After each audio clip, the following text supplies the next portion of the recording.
And so you can talk about the training, but you would not be able to talk about, I guess unless I gave you a fact scenario and asked you, but you would not be able to talk about any in specific about how Adrian, whether or not Adrian followed the training or not. Very little, sir. Okay. And so, like for instance, and I'm assuming I know the answer, since we're here and we're in the hearing, I just want to make sure that I'm right about it. This map, have you reviewed this map? I've seen it. Okay. And so I know you were talking about, like, you know, in parks or whatever, like, were you talking about that in relation to like this open field here, or this area here, these areas out in the open? That would be both. Okay. Both. Open area, a big park, or in and around buildings. Mm-hmm. I got it. And so you're going to talk about there was training, open area, in and around parks, and also inside a building. That's what your training covered. Yes, sir. Now, as far as any information about, any information about, like, for instance, other officers being here with a line of sight to the building, you didn't review any of that information, or no? I know about it, but I haven't reviewed it, sir. Okay. So you know about it from, I guess, your conversations? I mean, did the DA ever talk to you about those three officers? Because we're not really talking about it much during the trial. I mean, we are. Sir, I'm sorry, repeat. Your back was to me. I'm very hard of hearing. I apologize. Yeah, that's 101. Don't do that. So, I guess my question is, did the DA, did you get your information about those three officers from the prosecutor in your conversations with him, or just from, I guess, watching this? And Sincerely, well, I haven't watched any of this. Mm-hmm. All right, sincerely, I don't remember. I don't know if it's something I read in a news report. So everybody understands that I got the subpoena for this in December 10th, and that is when I stopped reviewing and watching any news reports on this. Now, once court started, Your Honor, completely cut off everything from any conversations at all.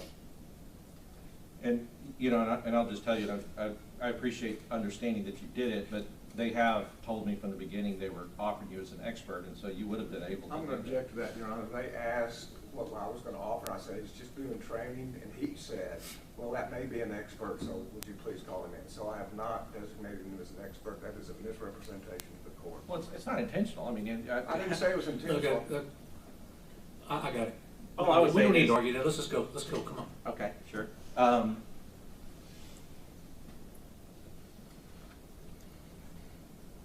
So When the engagement news broke, Kylie shared on Good Morning America. That may or may not be me, but it stopped. The that the entire family was. I guess ultimately the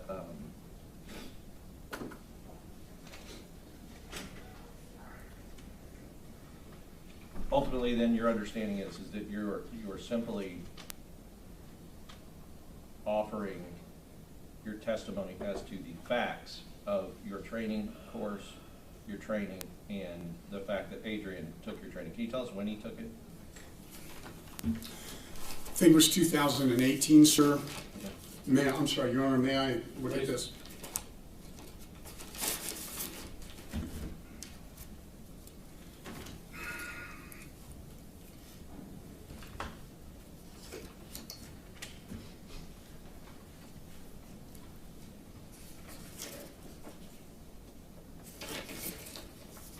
Yes, sir, that would be, it was class 5-18, so the 5th class of 2018. The specific dates were from April 9th, 2018 to April 13th, 2018.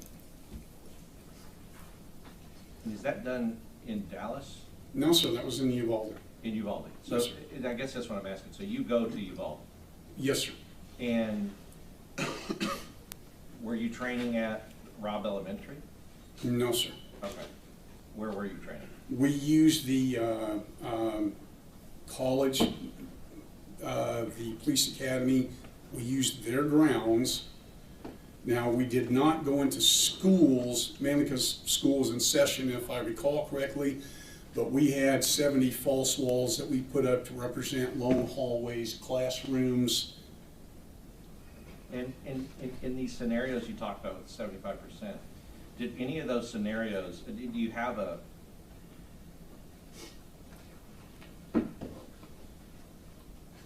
I guess because what we have is we understand, like, I understand what your course you're offering, but like, did you take any photos or? Yes, sir. You'll have to forgive me. I went through a big move, and I don't know where those photos are at this time. But we took about 300 photos. That's kind of average for a class. Adrian was provided those pictures of the entire class. And for the record, Your Honor, we have those photos and turned them over to the defense. Okay. But you don't have them here now, or you do? No, sir, I do not. Okay, but you do, and but he doesn't.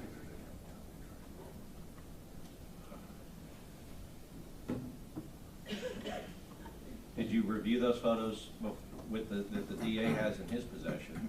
I gave them to him.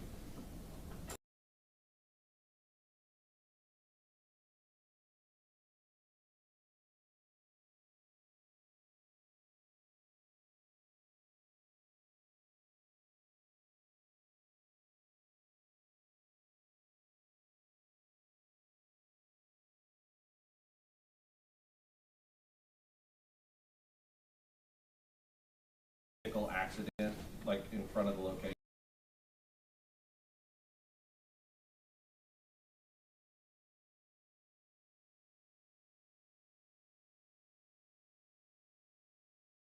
I'm just wanting to know if he, in order to I'll make. overrule the objection. We're outside the presence of the jury. You can answer, sir. We're gonna need to conclude the hearing here pretty quickly, so let's go. Sir, not to my knowledge. Right, okay. Oh, as far, because I did go through your, I did hear your resume, your SWAT experience? Yes, sir. And SWAT is Special Weapons and Tactics, right? It is. Okay, so your SWAT experience, how many years on SWAT did you have? Well, Dallas SWAT, it was about 3 years. Back at Fort Hood, I ran the SRT, Special Reaction Team, helped them train. So that was 2 or 3 years. After that, I've been a member of different SWAT teams. Specifically, sure, my job was to help them train. I was completely crippled, so I was not a door kicker. I was a trainer.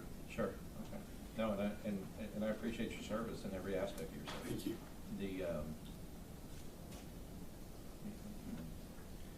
Judge, I'll pass witness back. No further questions. Okay, sir, you can, I don't know, is he gonna be the first witness? No, sir. Okay. I guess I think I've got a witness room for you, so you excused to be called later on. Thank you very much. Nice to Thank meet you. gentlemen. Yeah, thank you.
Okay, please be seated in the courtroom. Good morning, ladies and gentlemen of the jury. This witness has been sworn outside your presence, so you may proceed when you're ready, Mr. Kern. Thank you, Your Honor. Good morning. Good morning. Would you introduce yourself to the jury, please? Yes, I'm Melody Flores. And Ms. Flores, what do you do for a living? Well, I used to work at with the school district in Uvalde, and Rob. And where do you work now? I work in VIVO ISD. And what do you do at VIVO ISD? I'm a bus aide. A bus aide? Yes. And tell us what a bus aide is. Bus aide is when you go with the driver, and as my part is the special ed bus, so I make sure they're seated with their seatbelts at all times and follow the rules on the bus. So your assignment is basically the special ed children Yes, on the bus? and yes. You help Yes. make sure they're following the rules while they're on Yes. the bus? Mhm. Thank you. And when did you start that work? I started back in January, which I already have a year working with it. So you have a year, so it's been just right out a year since you started that work? Yes. Okay. And before that work, what did you do? I was working at with the school district in Uvalde, Rob, at that time. And how long had you lived in Uvalde? I want to say like 25 years. 25 And I years? worked with the school district there for 23. Okay. And what did you do at the school district for those 23 years? First I started off as a parent liaison, and then I started as an instructional aide. And tell us what an instructional aide An is. instructional aide is helping a teacher with some of the students that need the extra help. And the kids that need extra help, what kind of kids are we visiting about now? They're like the lower, like Excuse me? the lower class, the lower, like their studies. Their So, studies yes. need help. Yes. And you assist in that way? Yes, I did. Okay. And in 2022, that school year, what were you doing? The 2 years there at Rob, I was an instructional aide with the 4th grade teacher, and then these last 2 years there, I was a behavior unit aide and special ed aide also. Behavioral unit aide and special ed Yes. aide? Tell me what those two things are. Special ed is I would do part helping with the special ed students, and the behavior unit I would do the other half with just a student. With the Behavioral behavior, aid, you would with just the- work with one student at Yes, a time? I would do half and half day with them and the And other what half. did you do with those students? With those students, When you aided, what kind of activities were you doing? of course, like if they would, I guess you wanna call it like, do a little outburst or something, just to calm them down, talk to them, and just to keep them calm. So your job was to calm kids, behavioral kids down. Basically, if they're- yes. Mhm. Yes. And I'm sorry, sometimes I'm talking and you're talking and the court reporter's gonna yell at me if I do that, so. And so was that a full-time job? Yes, yes. When did your day start? At Rob, Yes. like in the morning, or are you talking about the year?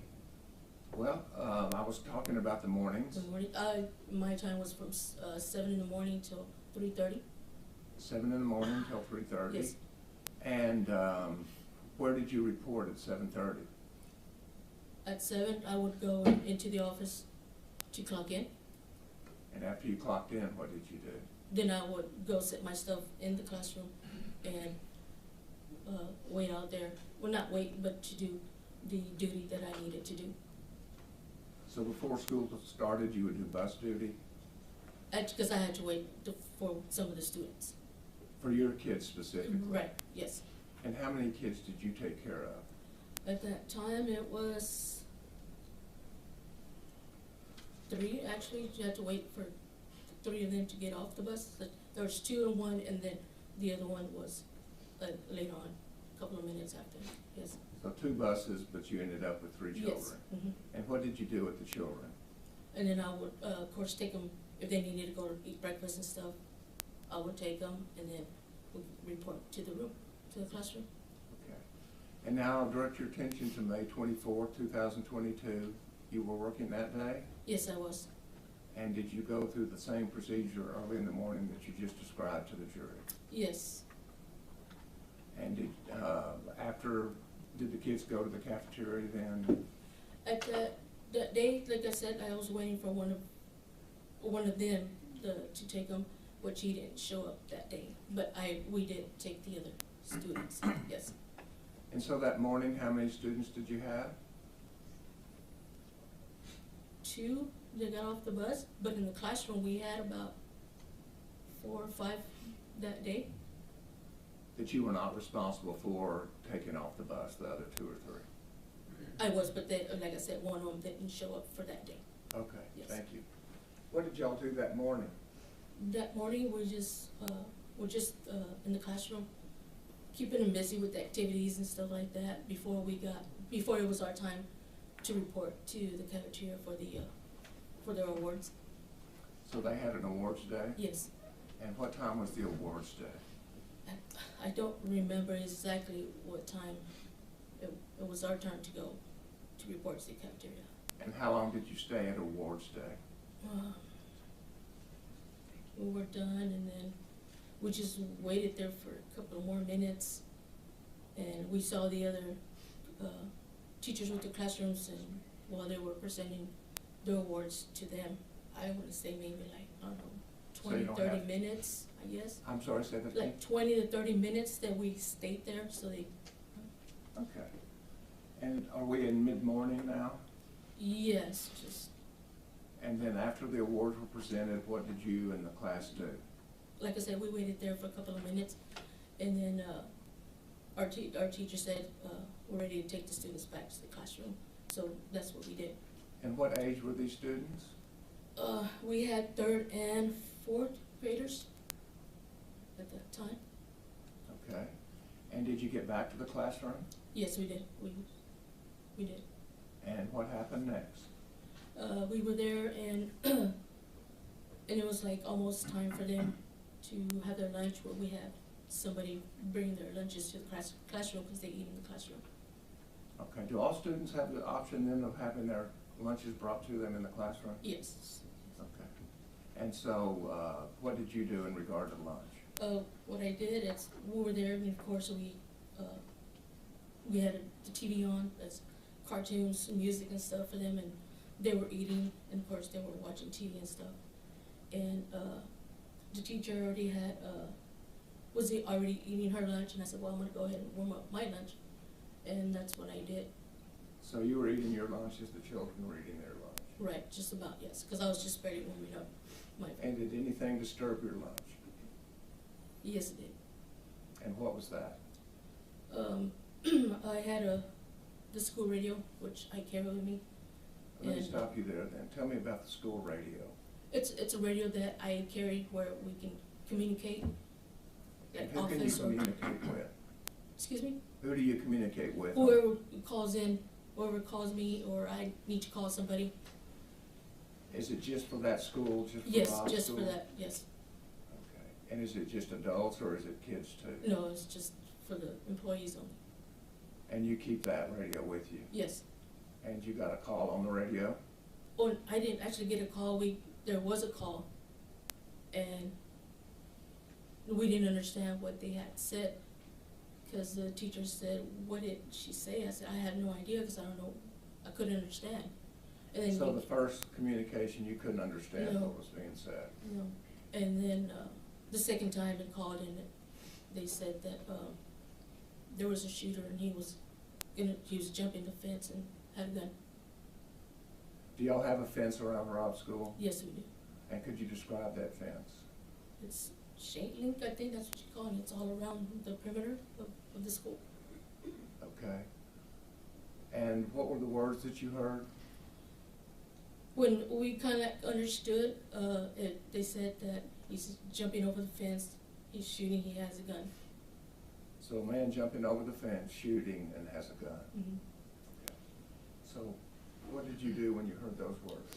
When I heard that, I just got the radio, clicked it back where what clip it at, and I just ran outside. And as I'm running outside, one of the coaches was running this direction, getting the other students and teachers, I guess, in. I don't know what they were doing or what they were at. So I run the opposite direction and run down a sidewalk where some fourth grade students and teachers were coming out from that door, from that building. Let me stop you for a second. What is a lockdown? A lockdown is where you get all the students in, make sure your doors are locked, lights are off, quiet. And what causes lockdowns? You want to say, I don't know, like high-speed chase, bailouts and things like that. Would an indication that there was a shooter, somebody that jumped the fence and was shooting, would that cause a lockdown? Yes, definitely, yes, So normally you would stay inside and lock the doors? yes. Tell us why you didn't do that. Because I knew the schedule that we had, and we already knew who was outside at that time and who wasn't, and things like that.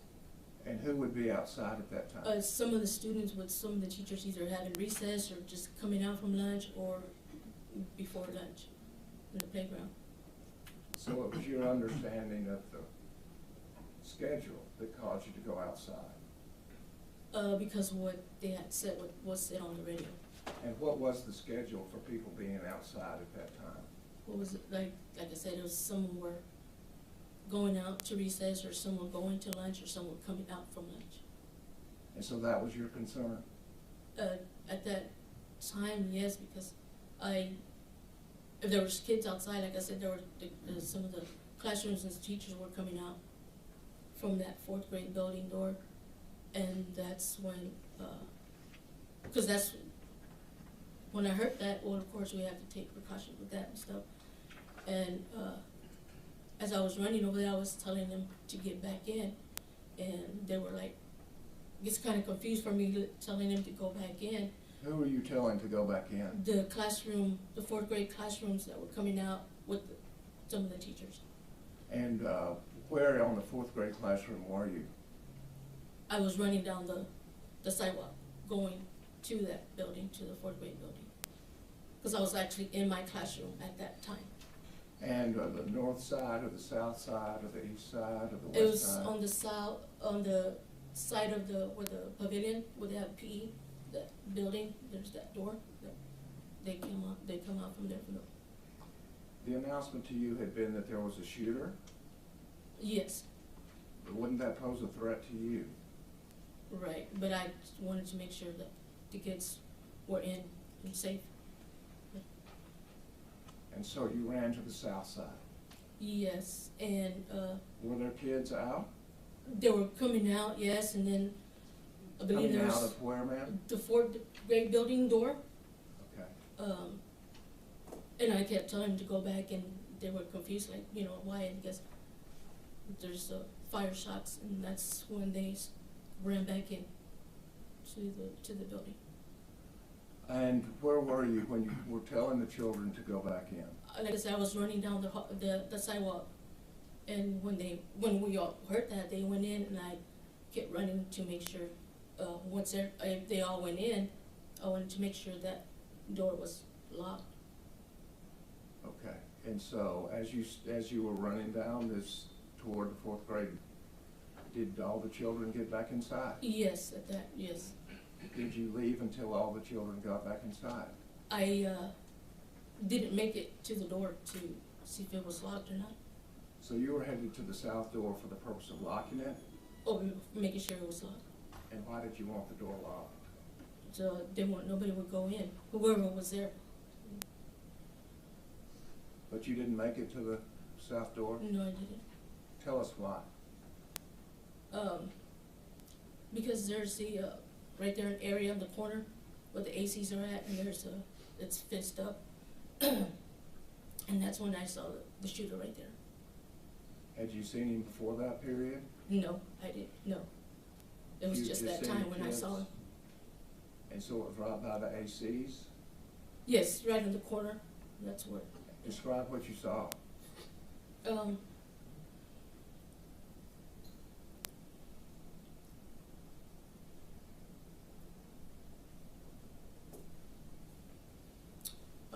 like I said, I didn't make it to the door because that's when I saw him. He was wearing all black and a hoodie, and then the hoodie just fell off him and had curly that kind of shoulder length there. And that's when he started shooting at. And he was wearing all black? Mhm. And how did you know he was shooting at you? Because he just stood there and lifted up this rifle as I started running back. At one point, did you think it was a handgun? I thought it was at one point, yes. Okay, but this is, a lot of media has passed since then, is that correct? Yes.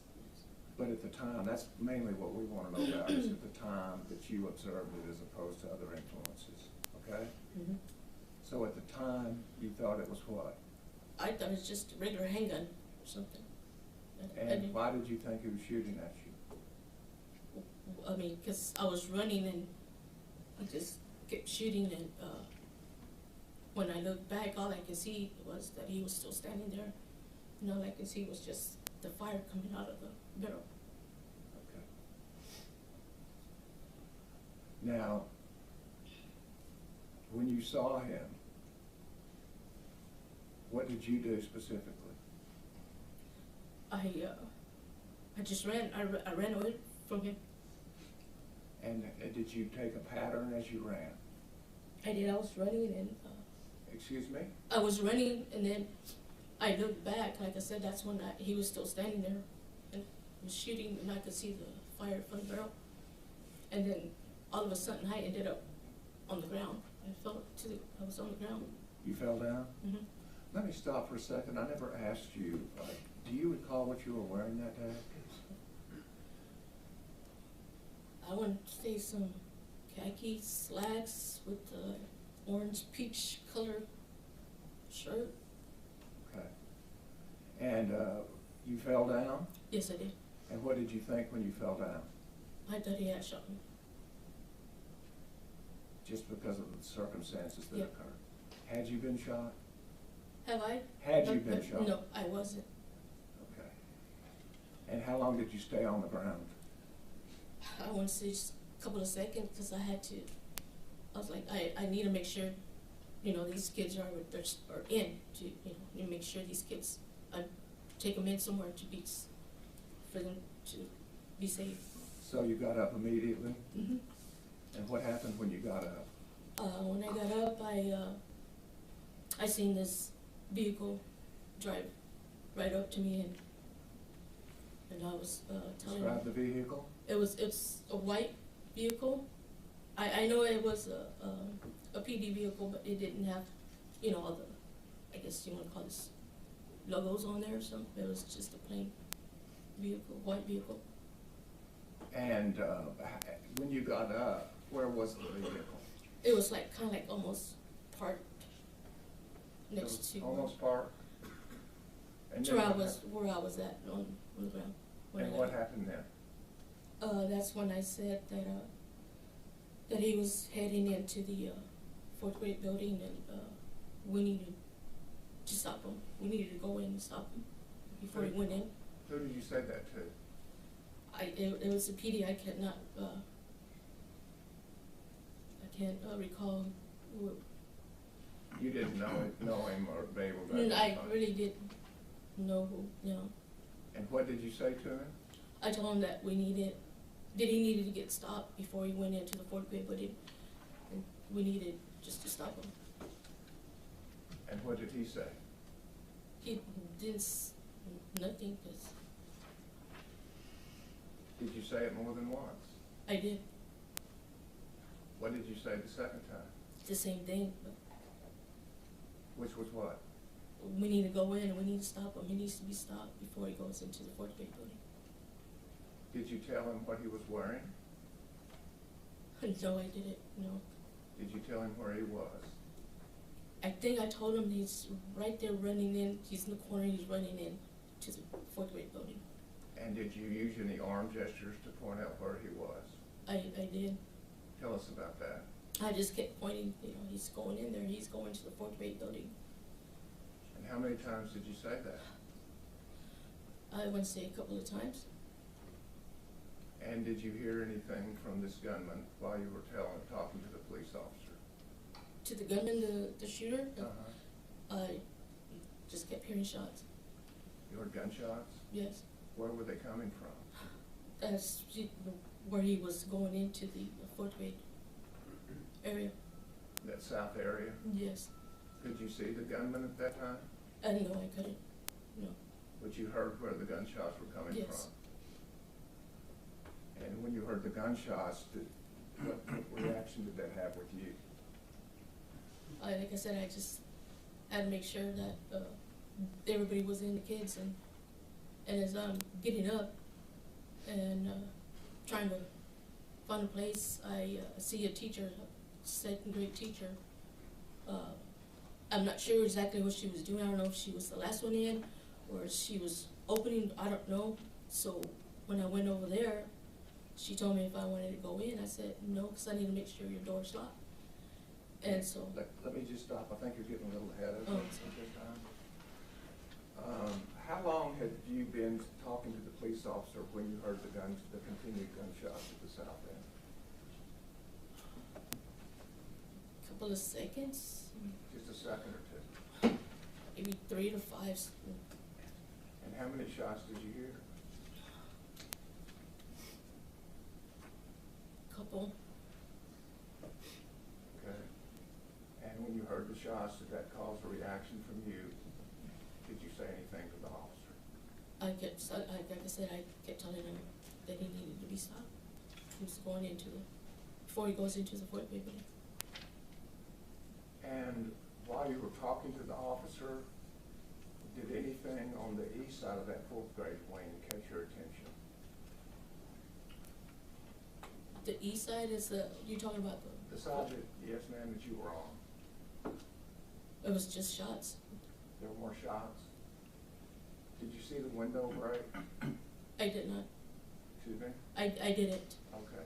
I could not see where I was at. I could not see it from the other side, but I could just hear Okay, you the couldn't shots. see the west side? Right. And then the other side, the east side, did you ever see any of those windows break? Not that I recall, no. Okay. When you told the officer to go in, did he go in? No. What did he do? Is he just stayed there? Because, like I said, that's when I ran to see if everybody else was in and find a place. He just stayed there? I believe so. And about how many times did you urge him to go in and do something? Like I said, it was a couple of times. A couple, does that mean twice? 2, 3 times. 2 or 3 times? Okay. Then what did you do? And that's when, like I said, I got up and I saw the second grade teacher on her door of the classroom, and she asked me if I wanted to go in, and I said, no, I need to make sure your door's locked. and it was locked. And I went in, and when I went in, she already had the kids in the corner covered with her bookshelves, to protect them, and her phone was ringing, and her blinds were still up, and I said, you need to put your phone on silent or turn it off, and we need to put the blinds down and close them. So I guess while she was doing that, I'm not too sure, like I said, I put the blinds down and closed them up. And where were you when this happened? What do you mean? I was in, What room?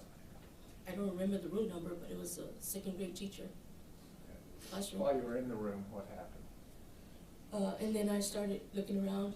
I gathered some papers from different desks that were there and taped them up and taped them to the door window.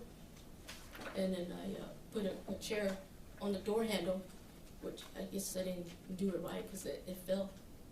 And just telling the kids for them to stay quiet.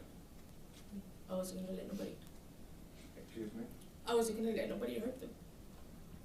Did the kids stay quiet? Yes, but you can still hear them when they were like crying and stuff. And where were the kids? They were in that classroom. They were, as soon as we walk in, they were on the left side with the bookshelves around them. And is that how they've been trained? Yes. And while you were in the room, did you hear anything else from the gunman? I heard nothing but shots. You continued hearing shots?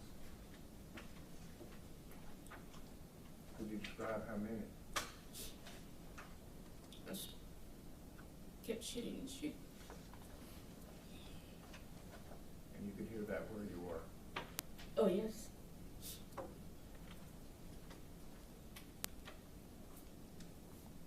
How long were you in the room?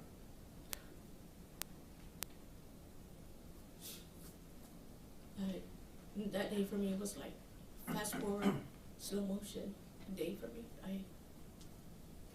I don't know. So while you were in the room, did you consider, what were you considering or thinking or planning? Did you do anything like that while you were in the room? I was just like, I mean, what can I do if it, you know, if he doesn't come here, or, and I did grab some scissors that were there. I said, I can protect not only myself, but the kids if he does or comes in here or something. Scissors are about all teachers or kids had in the room. There was the teacher's scissors. They were teachers' Mhm. scissors. And any other planning? Would you?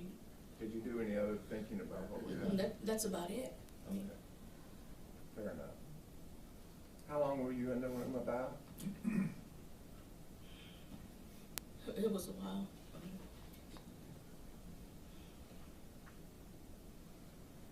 I don't remember because, like I said, it was a while.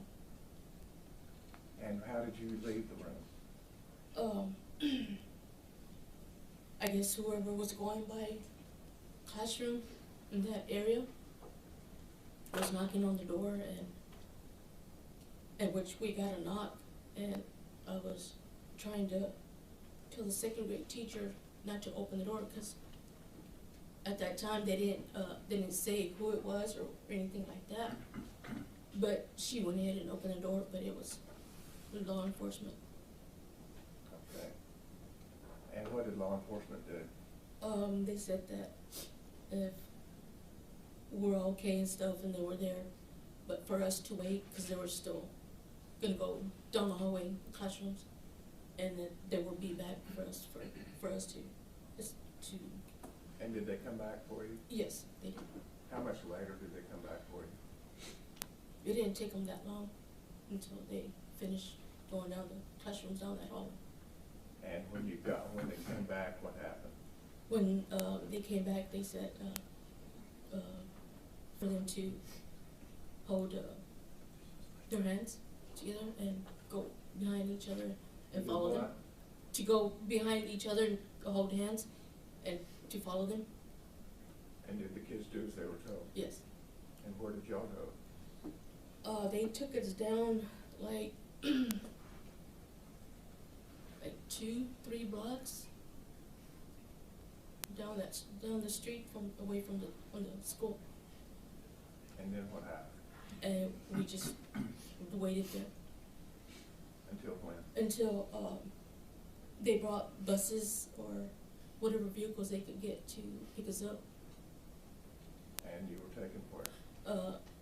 We were taken to the Civic Center at that time. Is that where the children were reunited with their family? Right, yes. And as far as you're familiar with that grounds and those areas that you've just described for the jury, Yes. and have you been out with personnel from the DA's office to pinpoint the things you saw and where you were, where the Yes. gunman was, as well as where the officer was? Yes. And were photographs taken during that time? I'm not sure. You didn't take any photographs? No, I don't think so. May I approach that? Yes, sir.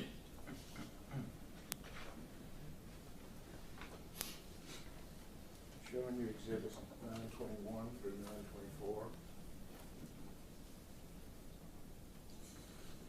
Do you recognize this area? Yes. And 922 Yes. and 923 Mm-hmm. and 924. Yes. Is that a fair and accurate representation, finally, in 924, where the cones replaced by your correction? Is that correct? Yes. The state offers 921 through 924.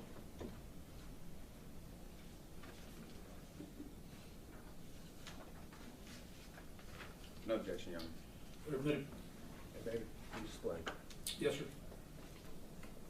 Ms. Flores, these are going to be displayed and they're going to be shown back on that TV to your right, so that we don't stand in front of the jury and use that point in my view. Okay?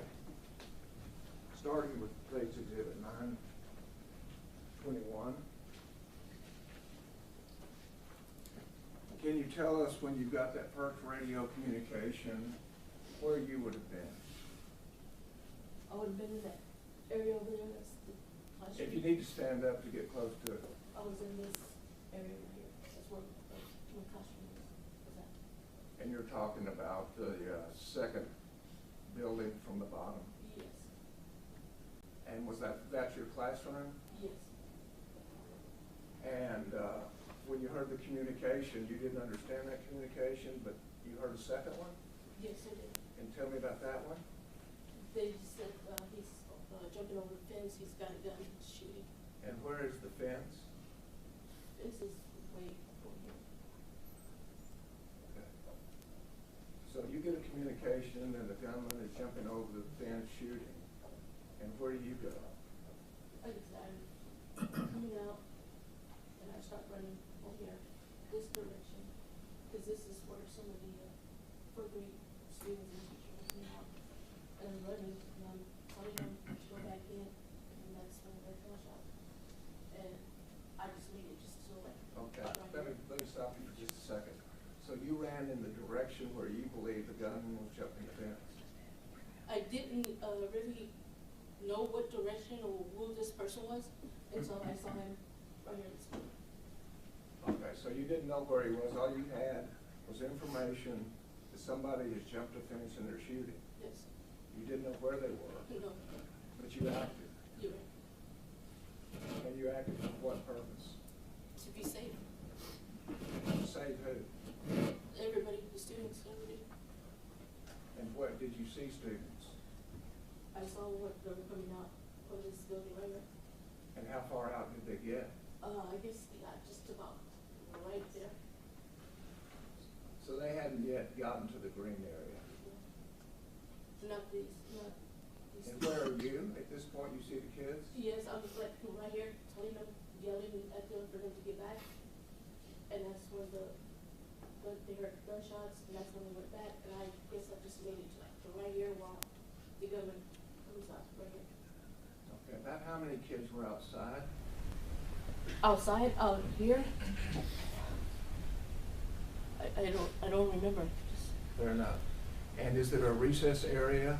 I guess the recess area is over here in the pavilion P area, and I guess it's in this area. Some recess. So there's several recess areas? Not several, but there's many. They say that there's too many in the playground area. Some just stay on this area right here. Okay. And so you don't see the gunman when you see the children, No, I don't. I just hear the shots. but when the children get in, you have an intention? Yeah, that's when he's right here, comes out right here. And you're talking about at the southwest corner? Yes. And when you see him, you also saw the gun? Yes. So you didn't stay long? I know. What did you do when you saw the gun? I stopped there, so like I said, I saw him right here, and I just ran this direction right here. And show me again, a little more slowly, the direction. Okay. And then at the bottom of that photograph, there is just a small white corner. Can you see that? Is there another building there? Was it this one right here? Yes. That's the last building on the campus as far as south, is that correct? Right. Okay. But that's the direction in general that you were running? Yes.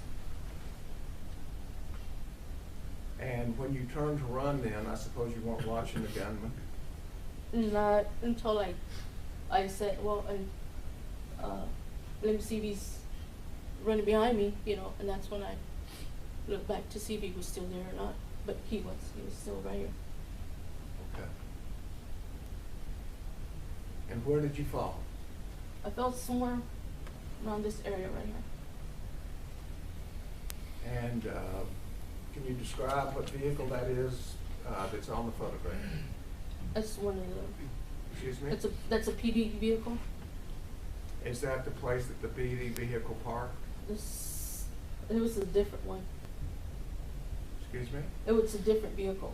You think it was different? How was it different? Because it didn't have, I guess, the logos on there. It was just a plain white four-door car. So you don't remember any logos? No. From that, you believe it was a different vehicle. Was there more than one vehicle that arrived, police vehicle that arrived while you were there?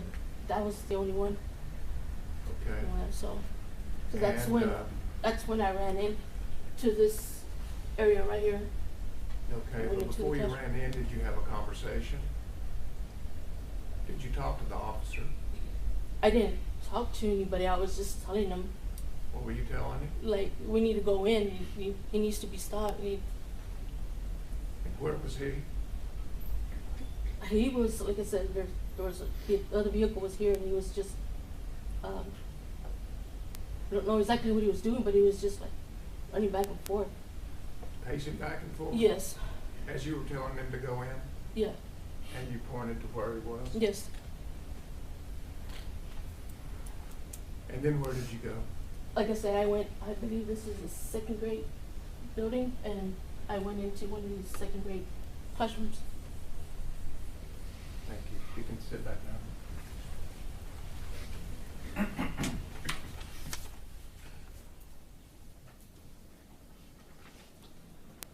Showing you State's Exhibit 922. Can you tell us what we're looking at here? I believe it was that vehicle. Excuse me? I believe it was that vehicle that I saw when. Okay, so now we see two vehicles, and you believe it's that one? Yes.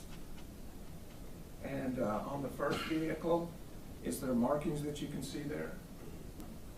No. Would you approach it? Would you? Would you just get closer to it, you could see if you can say what's on the side? On what side are you right? I'm sorry, may I approach you? Yes, sir. Ms. Flores, I'm just asking you, does this say police? Yes, it does. And Uvalde CISD?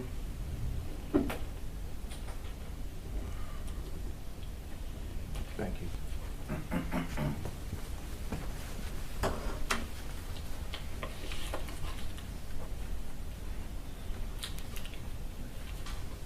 In State's Exhibit 923, is this the time that you went out to show us where you were? Yes. And would you point out how far down you got as you were helping the kids? So like just by where the cone's at. This area right here. And is there a second cone there? Yes. What is that? That's kind of like where the gunman comes out. And State's Exhibit 924.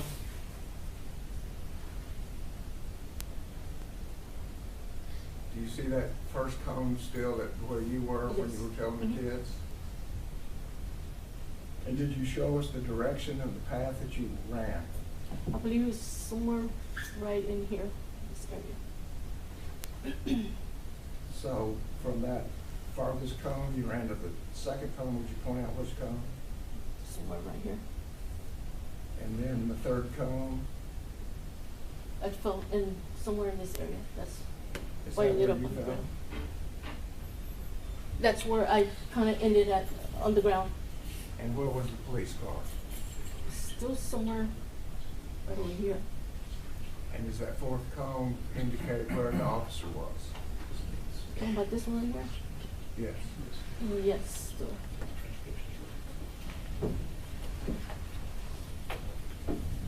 Thank you.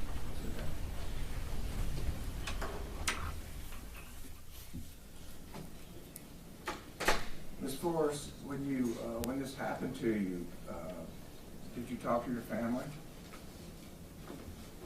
At that time when I was in the classroom, I called one of my brothers And why did you call your brother? to let him know what was going on.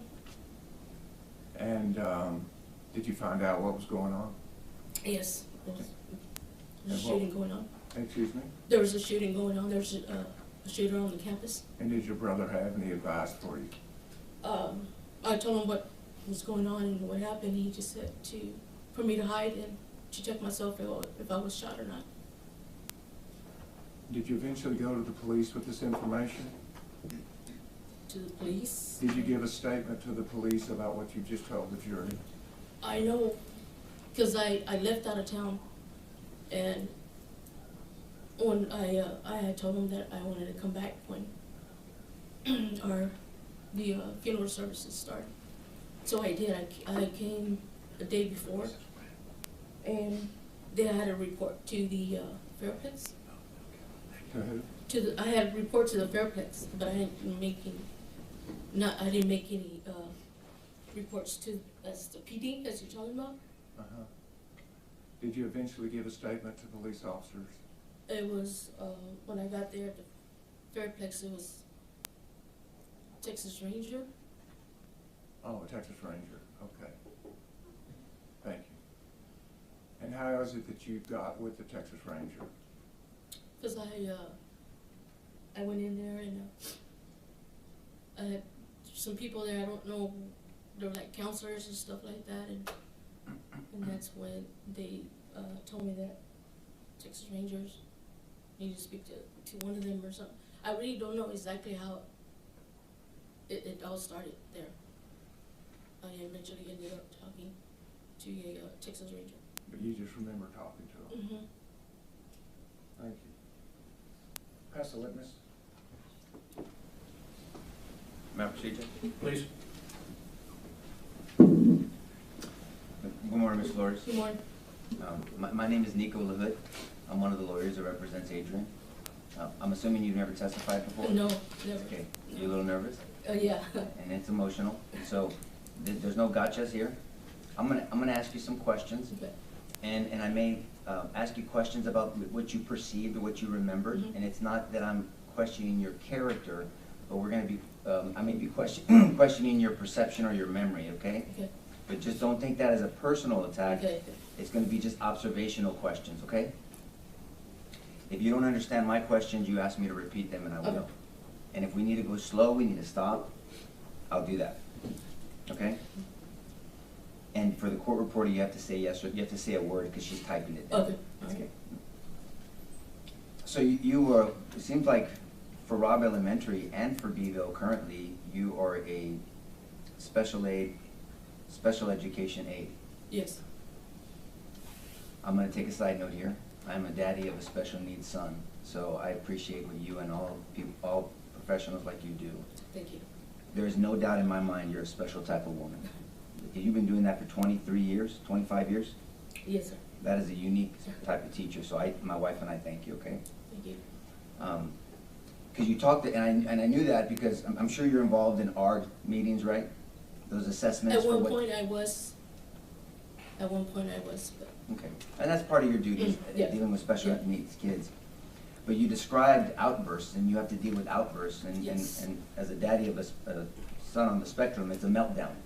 They have a sensory overload, and Right. it can be intense, yes. and so it takes a lot of patience, and thank you for that.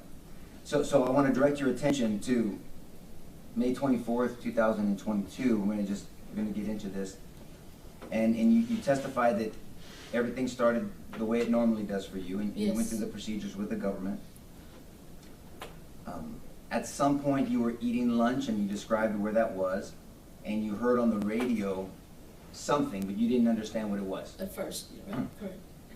And then it came in again, and it's a shooter jumped a fence, has a gun, something of that nature. Yes, And you responded, right? You left the building and you wanted to make sure that kids were not outside. right, Because the initial report, and you had not seen anything, was that there was someone that jumped that fence, and you know where that perimeter fence is. yes, And you didn't know what direction they were going, but you were just rather be safe than sorry, and you went outside. yes, that's correct.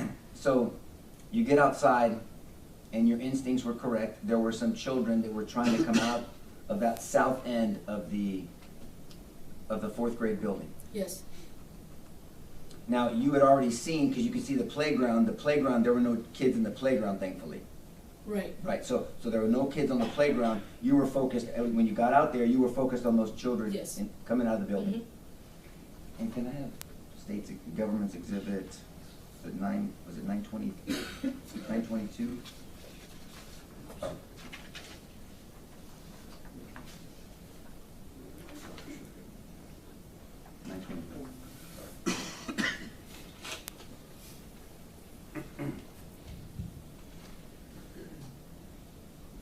I'm gonna walk beside you, okay, Ms. Oh. Flores? Thank you. And so you come out here, you can scan this area and you can see that thankfully there's no kids out here. Right. Right? And so you turn and you see children coming out of here and you tell them to get back. yes, Okay. And so, and that's your focus, and you don't see any children over here, correct? correct, Right. Or over here? right, Okay, just at that building. And they were confused, but they listened to you and they went back. right. I don't recall, at that time, had you yourself heard any gunfire? As I was telling the kids to go back in, like I said, that's when we heard, and that's when they kind of like started running back in to Right. the, yes, But at that time, you hadn't heard gunfire yet. You told them to go in. Right. Right. So there were no shots while the children were exiting, thankfully. Right. You got them in Yes. before. But then I think you testified, I want to make sure I get it right, so please correct me if I Okay. don't. Well, before I get to what actually happened in your experience there, the government asked you about lockdowns. The jury's heard a lot about lockdowns, but one of the things you said is a major part of the lockdown is you have to make sure the doors are locked. You remember yes, saying that? yes, Why is that so important in a lockdown? just make sure nobody's gonna go in. And so those doors are really the only barrier between anyone with bad intentions and the teacher and the children inside, right? And so we've heard about the procedures of turning the lights off and hiding and getting away from windows and turning off your phones. But the main barrier of protection are those doors, right? Right, And you would agree that there was a policy that all doors at the school needed to be locked yes, at all times. right, And I won't belabor this with you, the jury's heard about teachers having keys and other teachers using magnets and that magnet system or whatever. But the school policy was for the external doors to be locked and the internal doors to be locked, correct? correct. And something caught my attention when you mentioned lockdowns. I think that Mr. Turner asked you, what is the purpose of lockdowns? What is it to protect you from? And your two things you said were high-speed chases and bailouts, right? Yes, Because that's, in that community, that's, you correlate lockdowns to high-speed chases and bailouts, right? yes, Because thankfully, there had never been a school shooting before, right? right, And so lockdowns in the community's mind was for that, because there was a lot of bailouts at that time, right? yes, there was, yes, I mean, a lot, right? yes, And so now I want to direct your attention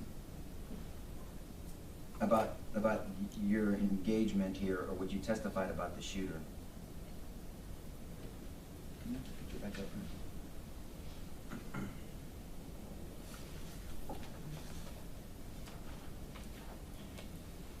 Start with that. Thank you.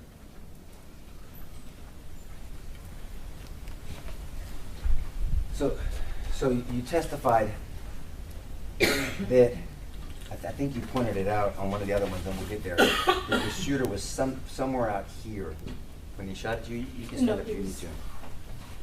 He comes out right here to this point right here. Is it fair to say, and I want to put words in your mouth, are you saying that he kind of stood on this sidewalk here? Yes. Okay. And these shots towards you, are these the first shots that you had heard? Towards me? Well, just in general, because you hadn't seen shots before. Thankfully, when the kids weren't there, the kids go back inside. I guess you're coming back here, you're saying to the jury that you see the shooter come out to here, and then that's when he starts shooting at you. Right. And where were you when he started shooting at you, that you recall, if you can recall? I was just running. Like, do you remember if you were kind of near the, I mean, I obviously was- this vehicle wasn't there yet, but you were somewhere here maybe? Yes. Okay. Just about, yes. And do you recall how many times he was shooting at you? Because I think you said more than one time he just kept shooting and shooting and shooting. I want to say maybe 3 to 6. So I three to don't six. recall exactly, but Okay. there were. Okay. And then you fall down, correct, at some Right. point? Because you look back. And then, but then the shooter doesn't shoot you when you fall down. No, Okay. that's when he started running. Yes, ma'am. He started running? Mhm. Okay. You know now that the shooter shot up this whole side of the school before he That's entered, full- right? Yes. Are you aware, and I'm just asking you, are you aware that there are no spent casings? You know what a spent casing is? After you finish. Yes, ma'am. After you shoot and the projectile goes out, Mhm. a semi-automatic weapon will get the dispel that casing. Are you aware now that there were no casings found over here? I didn't know that. Okay. Are you aware, and if you're not, you're not, are you aware that there's no evidence of shooting, they call them defects, that they're shooting in that direction? Are you aware that there are no? No. Okay. Objection is a misstatement of the law, of the facts. If there's a defect in building 24, we put on a number of pictures of it. Yeah, at the lower level, Judge, and I recognize that one up top. Okay, once again, ladies and gentlemen, if it conflicts with your memory of the evidence, rely on your own. You may proceed. And look, I'm not ragging on you, I'm not, because there's a lot of people, I shouldn't say a lot, there are multiple people, even police officers up here that thought they were getting shot at. I'm just saying, I was just asking, are you aware that there are no shells, that's all, and you're not aware of that? Right. So now, I want to make sure the timing's right, because I wasn't sure, because the way you testified, it made it sound like that this happened right behind each other. So the shooter is here shooting at you, you fall, he doesn't keep shooting, he runs over here, and then the police officer drives up here. Correct. That kind of happens simultaneously? Yes. And the shooter did not try to shoot at the police officer? No, because I guess he just kept running. Okay, he kept towards running. Yeah. And so then that's when this officer parked right there. And you were on the ground still, or had you gotten up at the time? That was not the vehicle though. If I had to represent to you, and the government won't contest me, that is the vehicle, but that, again, that's just your perception. In your mind, you perceived it, that there were no markings on that vehicle, correct? Right. We'll stipulate to that, Your Honor. Thank you, Bill. And so stipulate means they agree. And let me tell you something. You went through a hellacious experience. There is something called perception distortion. Have you heard about that? No. Okay. Where stress. Have you heard of Yeah. PTSD? Yes. Post-traumatic stress? That has a very serious and real effect on people. And that's why we're asking you these questions. This is not an attack on your character. Do you understand that? Yes. I promise you that. So this is the vehicle that was there, but at the time you thought that it didn't have any logos and you were sure of it, right? Even till right now, Yeah. correct? Yes. Okay. Do you want to take a moment? No. Okay. Excuse me, I'm gonna pass you up.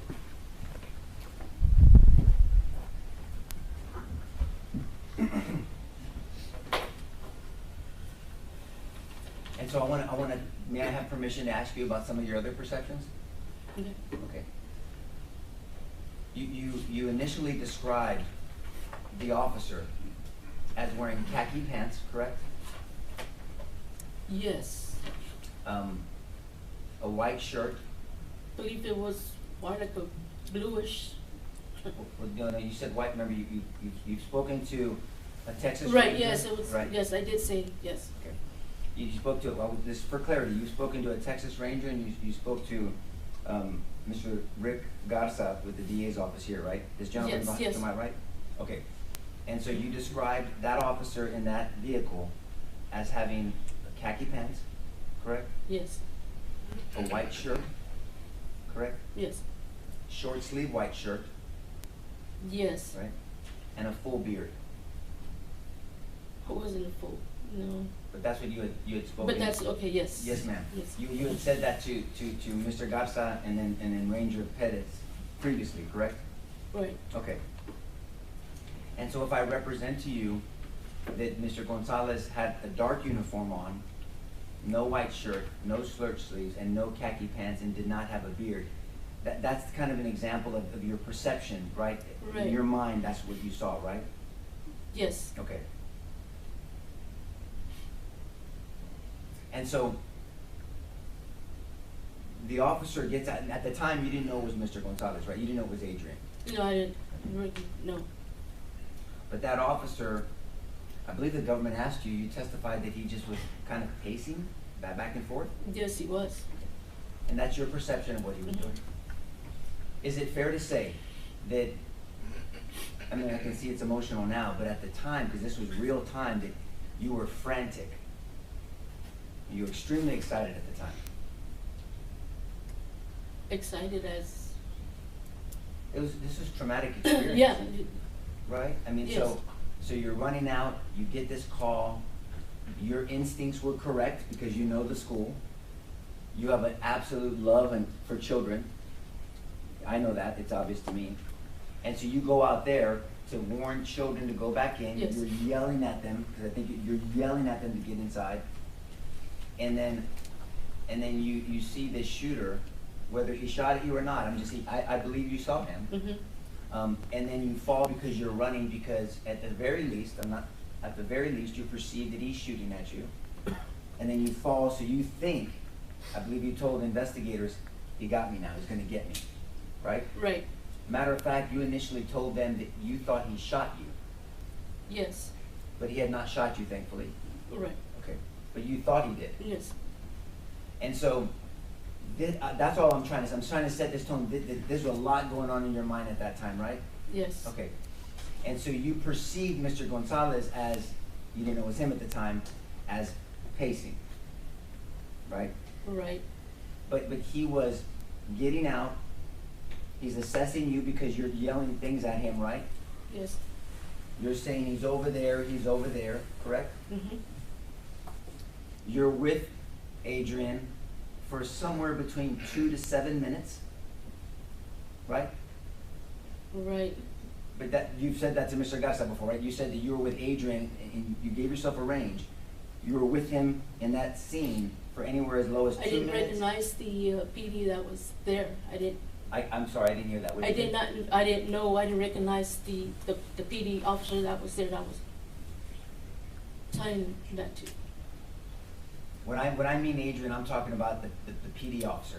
okay, Let me represent to you that Adrian Gonzales, sitting to our left, is the officer that drove that vehicle with the logos on it, okay?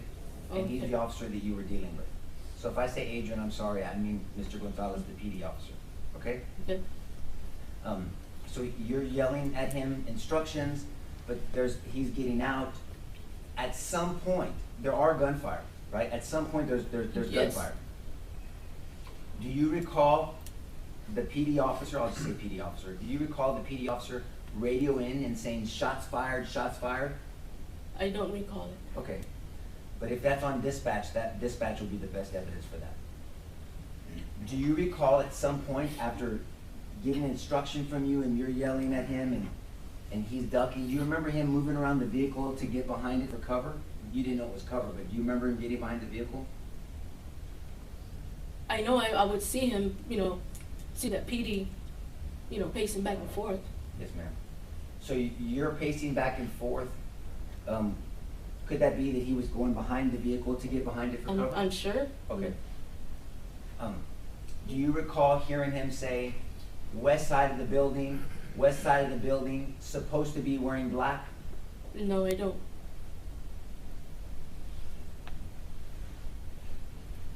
But when you're talking and yelling at the PD officer, you're pointing to the south side of the building. Correct. And look, and it makes sense, Ms. Flores, because those children were coming out of the south side of the building. You have tunnel vision on the south side of the building, right? Yes. And so you're focused on that south side of the building, and you're yelling at him, he's going in, but you're thinking south side of the building, Yes. right? You thought it so much, understandably, that you were under the impression that the shooter went in the south side of the building. Do you remember that? No, he went around. I know that, but at one point, Right, at what, yes, you thought he went in, remember? yes. Do you remember Ranger Pettis had to correct you because you kept asking, and he said, I can tell you for sure he did not go in the south side of the building, and you said, I thought he did. Okay, You yes. remember that from your Yes. 2 interviews? Okay. And just to give a little bit of context, I believe Mr. Turner was asking you this at the end. You didn't speak to police right away, right? Right, The first time you spoke to anybody was on May 31st, that is correct. and this incident happened on May 24th. Right, because like I said, I left out of town with my family. Yes, ma'am, understandably. But by that time, you had seen the news for 6 days, 7 days, right? Yes, some of it, yes. And you were honest. You told them about that in one of your interviews. That said, I viewed videos, and so you had been watching the news Yes. that time, and then you're this traumatic experience, and you're putting your memory together. So all that's going on when you're talking to them. Those 2 interviews, right? Right, Okay, understandable. So you're with this officer anywhere between 2 to 7 minutes, correct? if that's the correct time, yes. Well, that's what The you said minutes. to them. Do you remember Okay. saying that? Okay, yes, yes. Okay. And so there's a lot going on, right? Yes, Because at some point, there's multiple shots, right? And I have permission to walk up to you, the judge has given us that. You now know, and you knew then, that this person shot up all the way until he got into I the can hear west. the I'm gonna object to that, gunshots. Your Honor, that's not the facts.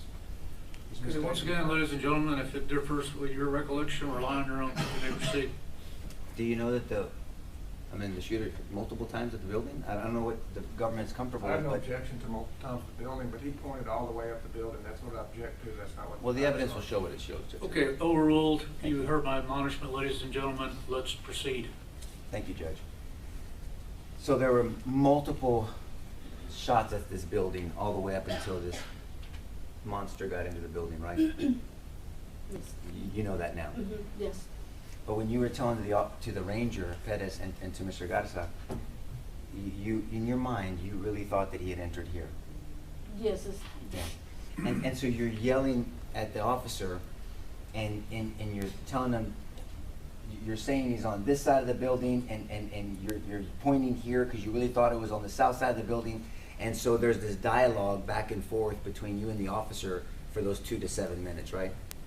yes, Because there's a yelling, it's frantic. I mean, understandably, you thought you had been shot. You thought you were being shot at.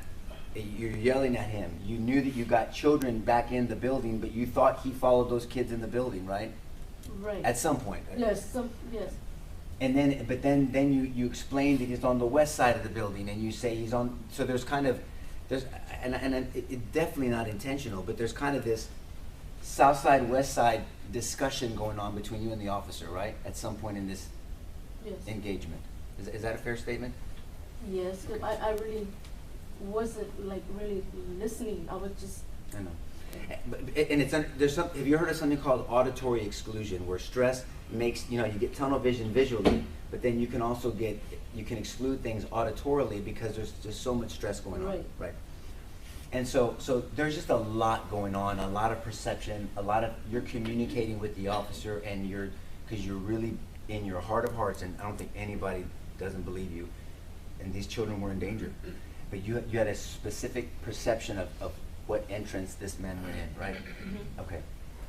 And the officer is talking with you, he's communicating with you, and he's focused on you too, because did you tell him you thought you were shot?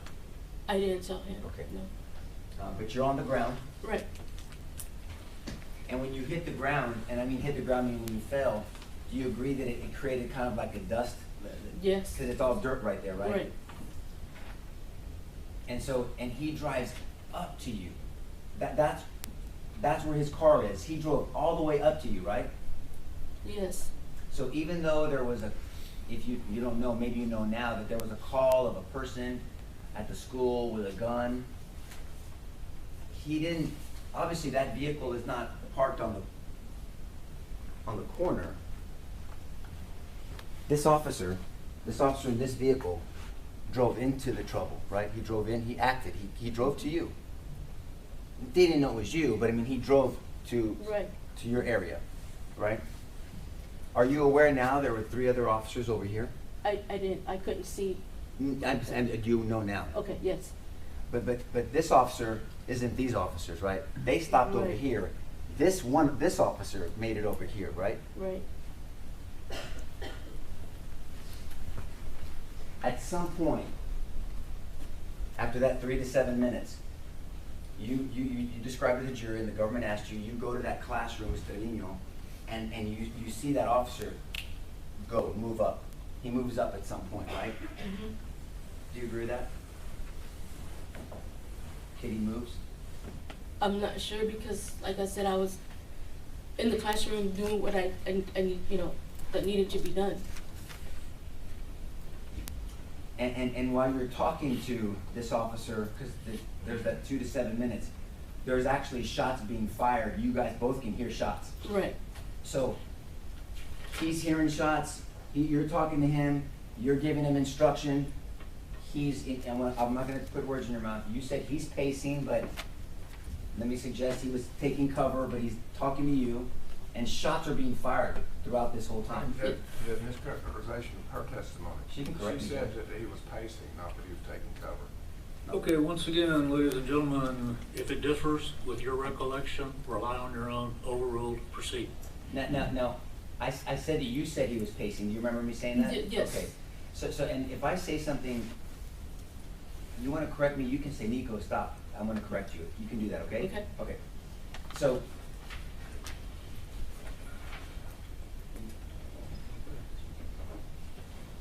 I'm going to direct your attention to State's Exhibit 922. Oh, there it is right there. So, you see that second car? Yes. Do you recall telling Ranger Pettis and Mr. Garza that at some point when you went to the other classroom, Mr. Trevino, and you didn't say it exactly like that you saw this officer, whoever he was, move forward? Move forward. Do you remember saying that? I don't remember saying that. Okay, at some point when the jury's out, I can have you listen to your statement, okay? It's the audio, right? Okay. We'll stipulate to that, Your Honor. Excuse me? We'll stipulate. to Okay, that. thank you, Bill. So the government has stipulated that at some point when you go to Mr. Trevino, you say to them, to the ranger and to Mr. Garza, that you saw the officer move forward, okay? Okay. Okay. And when the government showed you, when Mr. Turner showed you this picture, you said, no, that's the vehicle that you thought was here, right? Right. Because this one doesn't have any emblems. Right. Right? So at some point, this officer moves forward to this officer, right? Mm-hmm. Do you agree with that? Yes. Okay. And you might not have known it was an officer at the time, but are you aware now that you described this officer, Officer Page? He was wearing khaki pants Really? and a white shirt, a whiter shirt. He didn't have a beard though. So all I'm saying is there's a lot going on in your mind, right? Yes. Okay. So at some point, after 2 to 5 minutes, there's gunfire, you're on the ground, you're yelling at this officer, he's going in here, the kid's in here, save the kids. At some point, and we can see, you can't see anything. You can't see the west side of the building from here, right? Right. And neither could the officer. Right. And so, this fence here around the AC unit? Mm-hmm. It's a chain link fence, right? Right. So you can see through it. Mm-hmm. So can you tell that part of this SUV is behind that chain link fence? Yes. Can you see it? Yes. It's behind there? But you can still see it, right? Right. So if an individual was standing there, you could still see an individual standing there, right? So if the shooter was standing there, you would be able to see the shooter from where you were at. Right. Right. I understand you perceived him to be out here, but if he was standing there, you could still see the shooter? Yes. Okay.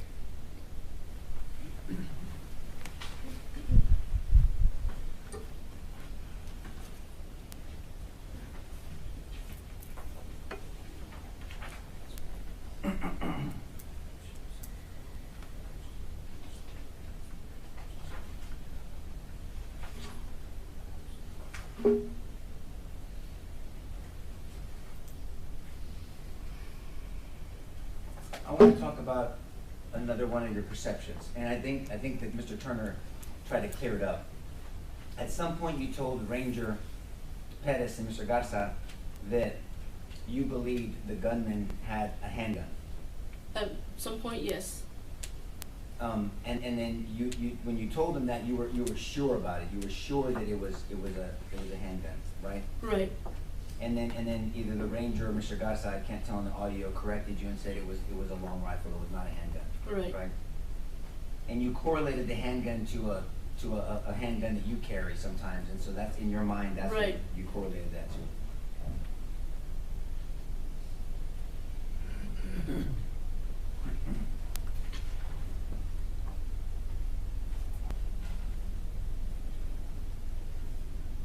And so, I want to clear one thing up also. You told the government, ultimately this jury, that when this officer showed up, you gave instructions and that he didn't say anything back to you. No. Oh, he did say something back to you? No, he didn't. No. But do you remember telling them that he said, which building, and that's Okay, what- yes. Yeah. Yes. He did say, that officer did say, where's the fourth grade building? Right. So this officer didn't even know where the fourth grade building was, right? Right. Right. Well, at least that's how you perceived it. That's what he said. Because Robb Elementary, unfortunately, did not have a full-time officer there. No, not that I know of. Right. But he kept asking you which building. You said fourth grade building. Which building is that? Right. And then that's when the discussion about south entrance versus west entrance Yes. happened, right? And so all that is within that 2 to 7 minutes. Yes. Okay.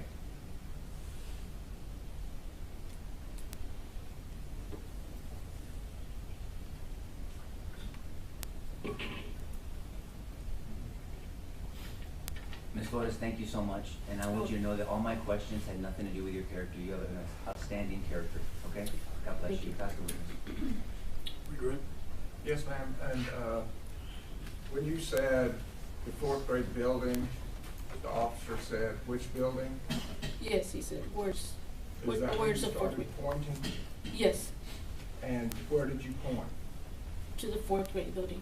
And was the officer standing looking at you, as you pointed to the fourth grade building? At the, yes, Y'all were having a discussion, he wanted to know where it was, and you pointed it out, yes, but he stayed there. yes.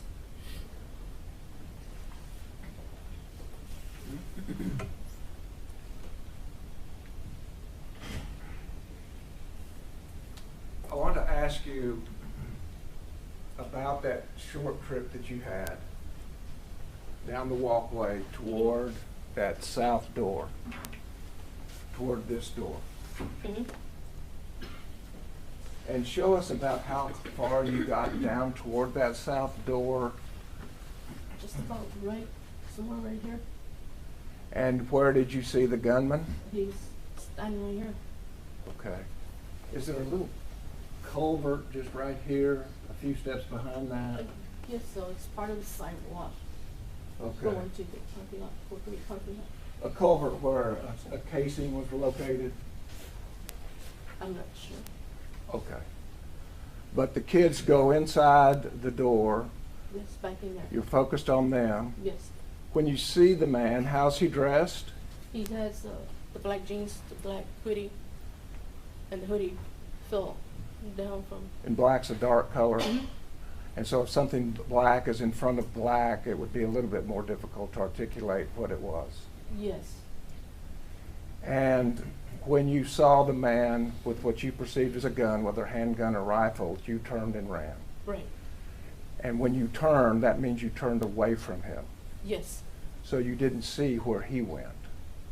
When I was coming somewhere right here, that's when I looked back and he was still in this area here. Okay. So he was kind of in this same area here. Yes, And is that why you thought he was going to the south door? right, Okay. The police car is white, correct? yes, You saw it. yes. Was the gunman the position that he was facing? Was he in a position to see this white car I drive believe up? that's when he like starts running this direction. Sure.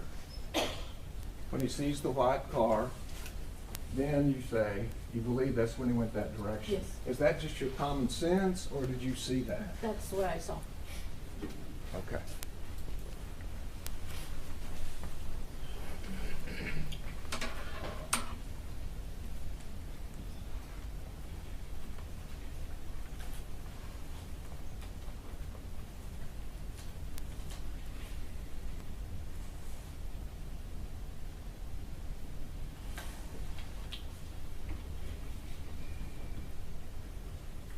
And as far as auditory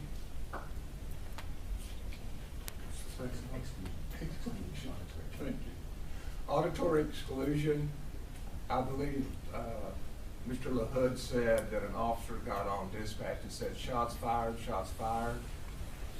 Do you recall him asking you about that? You talking about? Mr. Yes, LaHood asked yes. you about that? And to get on a microphone and say shots fired, indicates either that he heard shots fired or you told him shots were fired. Is that correct? We could hear shots fired. Oh, you could hear shots fired? Yes. You weren't going through auditory exclusion?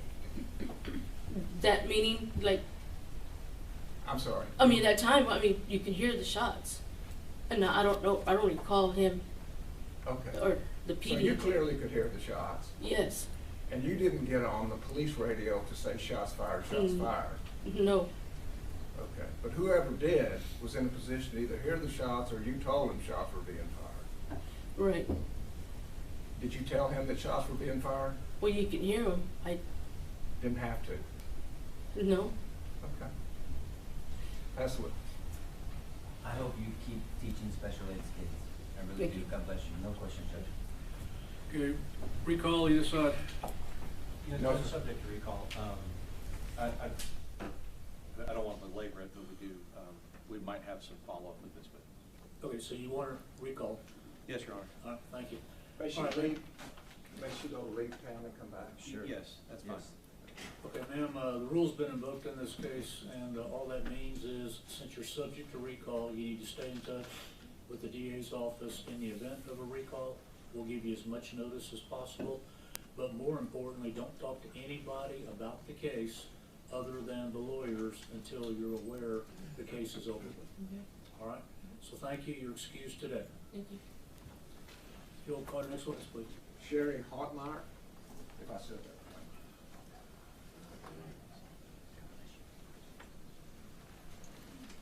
right.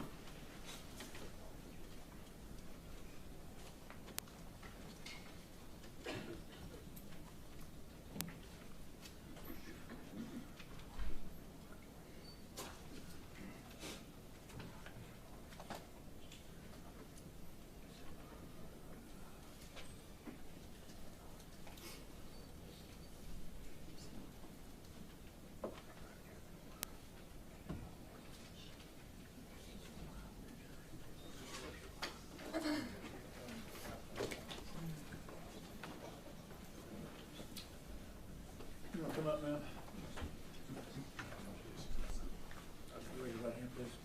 You do solemnly swear the evidence in the testimony given in this cause will be the truth, self you got. Okay. You have a seat right over here. Adjust that microphone, make it comfortable. Speak up so everybody can hear you, please. You may proceed. Good morning. Morning. Would you tell the jury who you are? Hi, my name is Dr. Sherry Hotmeyer. I'm from Uvalde. And Dr. Hotmeyer, where do you work in Uvalde? Currently, I work at Uvalde Medical Surgical Associates, which is an outpatient clinic that's adjoined to the hospital.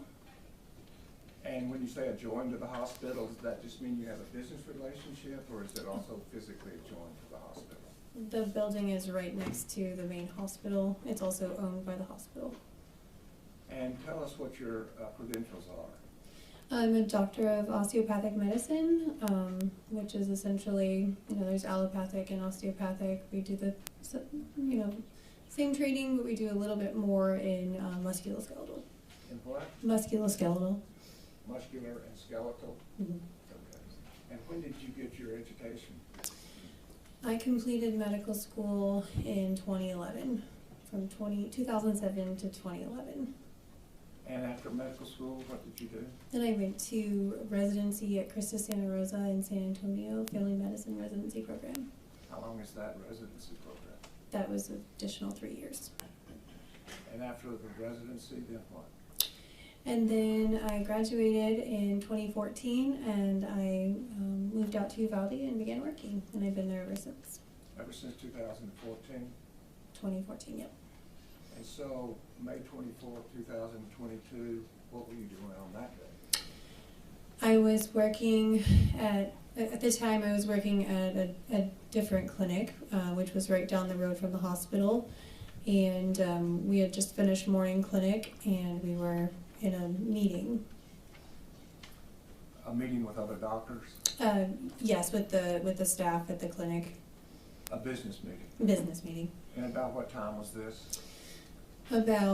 Started around 11:15. Okay. And did you end up going to the hospital that day? Yes, I did. How did you end up at the hospital? We had an alert that sent a mass text message to all the physicians saying that they needed us immediately in the emergency room. When you say all physicians, I don't understand what the mass texting is. How did that work? It was sent out by, I can't tell you I know the exact texting service or anything like that, but it's a messaging service that sends a text message to physicians, and basically was just asking them all to come immediately to the emergency room. That there was a trauma. A need there? An immediate need. Okay. Mm. So you weren't actually in the hospital, but a text went out to all physicians to come? Yes. And did you go? Yes. And did other physicians go? Yes. And on that afternoon then, tell us how you spent your time. I got there, I can't tell you exactly the time I got there, but I got there as soon as I could, and it was probably right around noon. And when I got there, I'm sorry, I don't quote me on that. I apologize. I don't know what time I got there. I got there as soon as I could. But when I got there, there were other doctors that were already treating patients, and I circled around in the emergency room and tried to help in any way that I could. And so this is the emergency room where you see doctors treating patients? Yes. About how many doctors did you see working? There were probably about 8 to 10 of us. And patients? Mm-hmm. Can you tell us about how many patients you saw?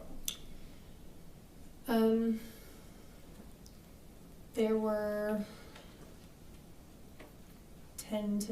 about 15, I believe. Okay. And did you treat any of the patients? I did. I treated. I helped and assisted in some of the ones that were already ongoing and needed just like a little bit of help here and there. And then when those ones were stabilized, I went to a different area where children were waiting that were not as critical but still needed medical care. So there is an order in which you treat patients when they come in? Yes. And describe that for us. Call it triage, and basically those patients that are the most critical get the most immediate care.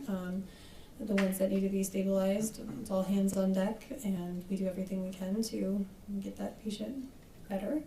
The ones that are less acute, those ones typically will then be next in line, and then the ones that are least acute will then be seen after the other ones. And is that the way the procedure went that afternoon? Yes. Okay. Now, you said that you actually did treat some of the children yourself, Mm-hmm. but other doctors treated children too. Yes. And let me ask you then, are you familiar with the records? Yes, of sir. the Uvalde Hospital? Yes, sir. And is it common for doctors to review the records of other doctors? If asked, we will do that. I mean, you can read a medical record whether you created it or a fellow doctor did. Yes, correct, absolutely. And I believe with the defense's agreement, they've agreed to allow you, rather than having eight or nine doctors come in, to testify to the records. Yes, that's correct. This witness can testify to all the injuries to the kids and all the treatment that was done by all the doctors. Okay, you can proceed. And so have you done the time, you've spent the time to look at the records of those children that were treated at Uvalde Medical Hospital that day? Yes, sir. And are you familiar enough, and have you summarized it so that you can tell us the name of the child as well as any injuries they sustained and the nature of that injury? Yes, sir. And you have summarized that for us? Yes, I have them here, if you don't mind me using my notes. And we may not be in the same order, so it may take Okay. a second for you to find it. Okay. But if we could start with Exhibit 910. Mia Cerrillo.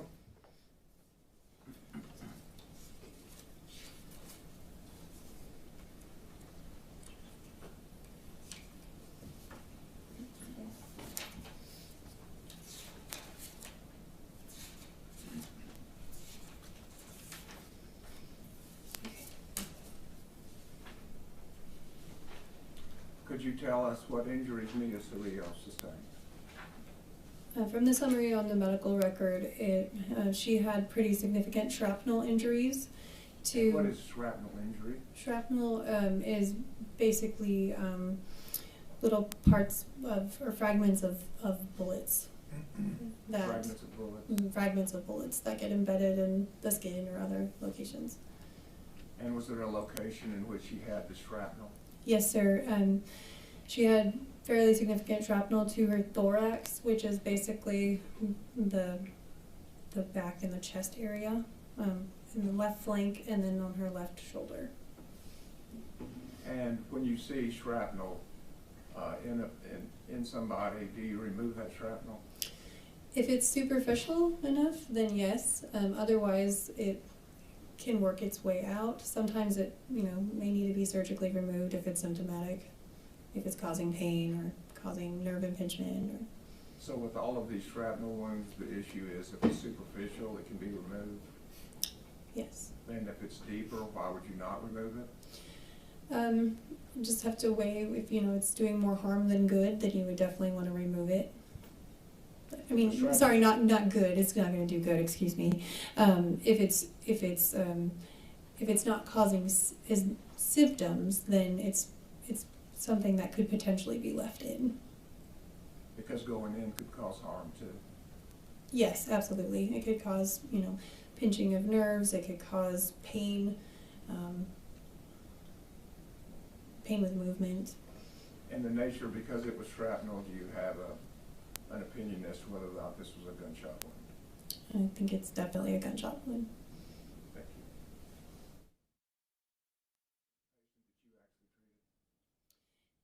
This patient was treated by a different physician.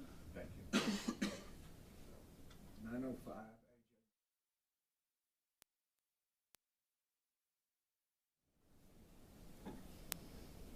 Could you tell us what injuries AJ Martinez, he had a gunshot wound to his right thigh with significant shrapnel to the right thigh, as well as some shrapnel injuries to the left side of his head and his face. And what is the right femur?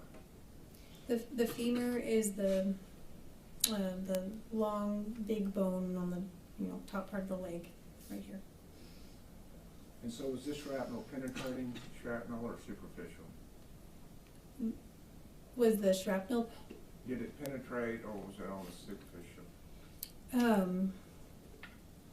It was close to the femur.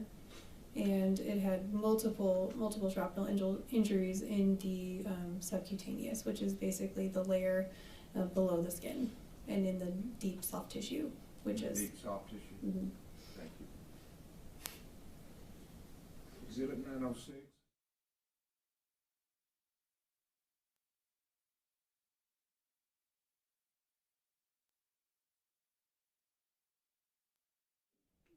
Significant right ankle injury from shrapnel foreign bodies. He had several pieces of shrapnel embedded in his right ankle, and some of them were large, up to 10 millimeters, which is 1 centimeter, about a little bit less than half an inch. But thinking about that being embedded in the soft tissue, that is fairly large. And then one of them was close to the Achilles tendon, which is the large tendon in the back of the lower leg where the calf attaches to the heel.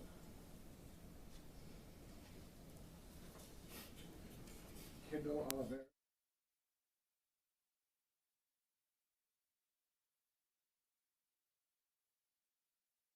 To her left shoulder, she had a very large soft tissue defect, fracture of her humerus, which is the bone in the upper part of the arm, significant shrapnel to the left shoulder, and then across the front of her abdomen she had quite a bit of shrapnel as well.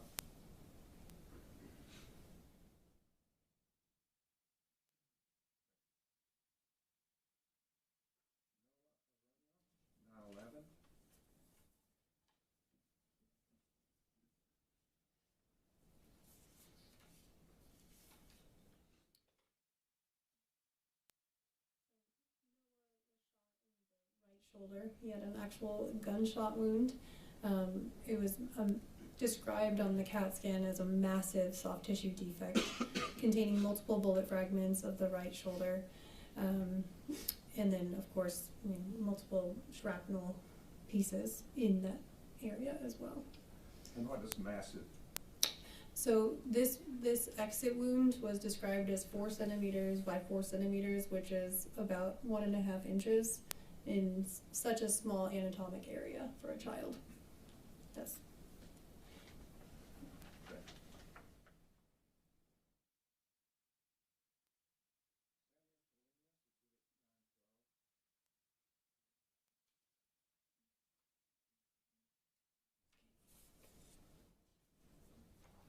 Okay. he had shrapnel injuries to his right thigh. So on the lateral part of his right thigh.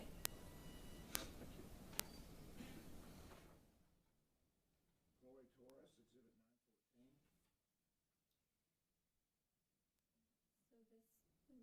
So this girl, she had shrapnel to her left thigh and also to the left side of her face, along the frontal bone and then around this area of her scalp. And where is her frontal bone? Right here on the forehead. On the forehead. And there was shrapnel there. Yes. Maya Zamora. Maya Zamora was definitely one of the most critical patients. When she arrived, she was scared, anxious. She wasn't talking. She was already receiving fluids from EMS because her blood pressure was low. She was found to have a gunshot wound to the left side of her chest, which was a sucking chest wound, which is basically air is going in but it's not coming out, which then caused both lungs to collapse.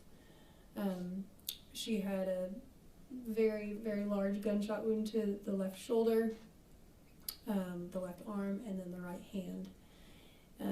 The ER physician that was taking care of that trauma bay, he had to do needle decompression, which is done in emergent situations to let that air out, allow the lung to expand, and then he had to put in bilateral chest tubes to continue to allow the lung to reach the pleura, which is the lining of the lung cavity. He gave fluids, crash blood, and then this patient was one of the ones that was transferred out to a trauma center. When you say transferred out to a trauma center, tell us what that is. BAMC is typically where we'll transfer to, university, a higher level of care that has a trauma surgeon available.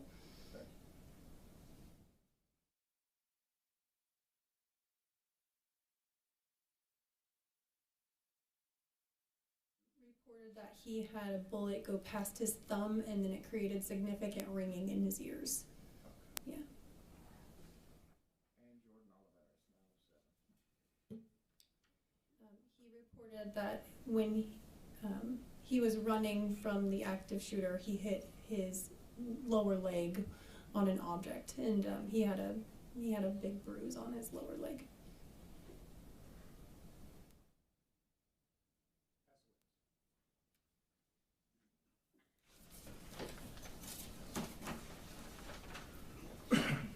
Dr. Hotmeyer, my name's Jason Goss. I'm one of the lawyers who represent Adrian.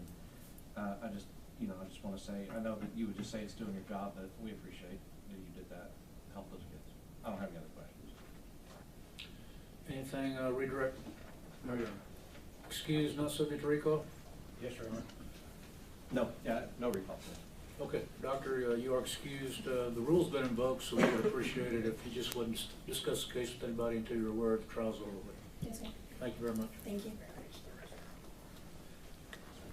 I'll tell you what, ladies and gentlemen, let's take our morning recess, take about 10 minutes. Please remember my instructions. Would everyone please rise for the jury?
be seated in the courtroom. Thank you.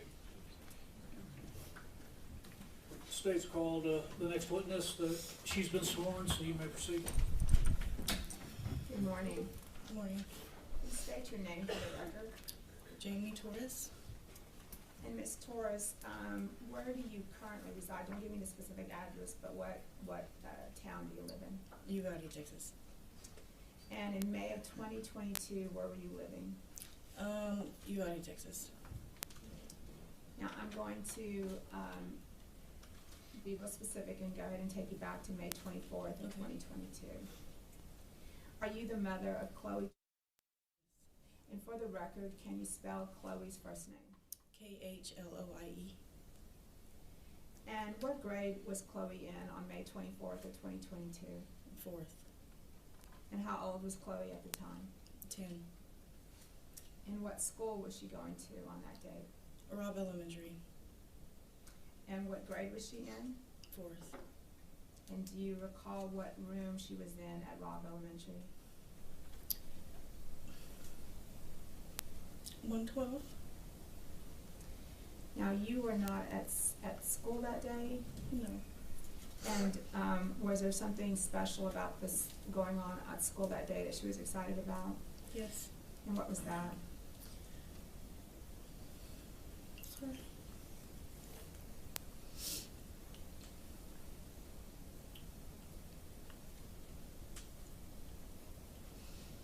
She was excited.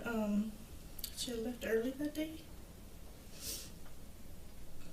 to get bubbles and watch a movie after awards. And so she was excited for that. And did she receive an award that day? She did. And what was that award? The Good Citizen Award? Now, at some point, did you receive a text message from the school? Yes. Okay. And do you remember what that message was? Yes, that the school went into a lockdown and to stay away from the premises, that everything was under control. At some point, did you receive some information that was a little bit more than a regular lockdown? Yes. Okay. And what was the information that you received? That there was, well, first I think it said it was a bailout to stay away, and then another one came in and said active shooter. Okay. Now, when were you able to see Chloe on May 24th? It was after she came home from the hospital because I was out of town.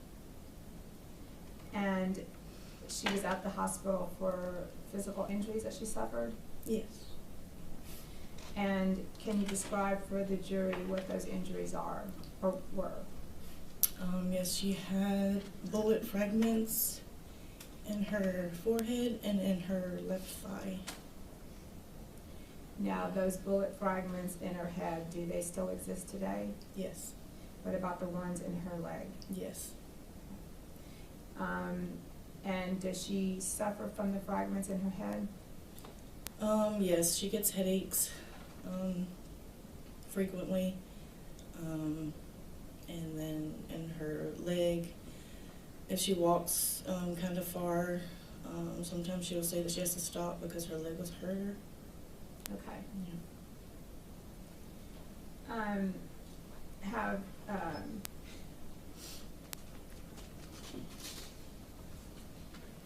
Have you decided if you will remove the shrapnel, or are you going to leave it? As of right now, they don't want to mess with it because it's sitting to where it's able to stay. They did say if it was to move, then they would go ahead, but as of now, they think she's fine with it in there. Okay. I'm gonna leave it at that. Ask the witness, Your Honor. Ms. Torres, I'm very grateful, Chloe, that you still have her, because as we know, a lot of people don't. So I hope she continues to be a blessing to you. Thank you. That's all I have. Thanks.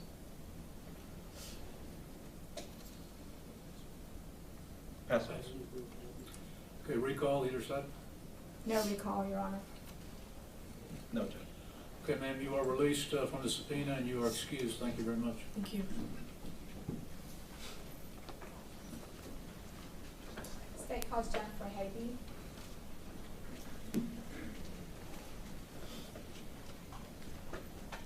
Step out real quick, Jeff. Yes.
Good morning. Could you raise your right hand, please?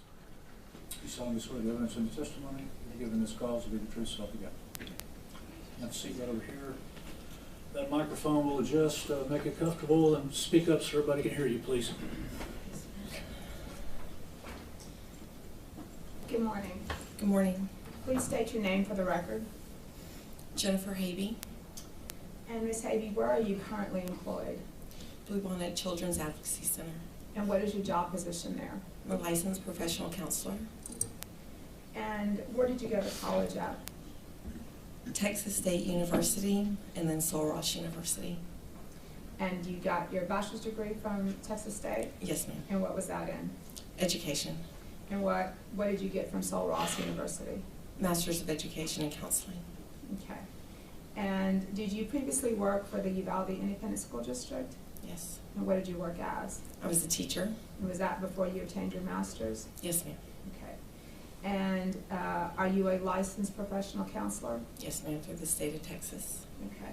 And are you licensed by the Texas Board of Professional Counselors? Yes, ma'am. And you're current on your licensing? Yes, ma'am. At this point, Your Honor, the state would tender Jennifer Haby as an expert in post-traumatic stress disorder counseling. We're not in federal court. I don't know that the court can do that, but I will. Any questions on? Yeah, as a board dire, I will say that I will agree that she is good at what she does and that she has every right to testify about what she did. All right, so you may proceed. Ms. Haby, can you, where are you currently employed at? Right now, Bluebonnet Children's Advocacy Center. Okay, and for the jury and for the record, can you explain what the Bluebonnet Children's Advocacy Center is? Yes, it gives a safe place for children to come and talk about their trauma, abuse, and then through that, it's so the child doesn't have to say things over and over again. They say it one time to an interviewer, and through that, officers, medical, CPS all work together through the investigation, and then they offer mental health services to the child, for the child. So at the Children's Advocacy Center, you deal with clients, patients who suffer abuse or trauma of some sort? Yes. Okay. And through that, have you provided counseling to some of the survivors in this case? Yes, I have. Okay. Now, and for the record, those medical records and counseling records have already been admitted into evidence, okay? So what I want you to do, though, is can you explain to the jury what is post-traumatic stress disorder? PTSD, post-traumatic stress disorder. It is ongoing stress after the traumatic event. And how does that manifest itself? What are the symptoms of PTSD?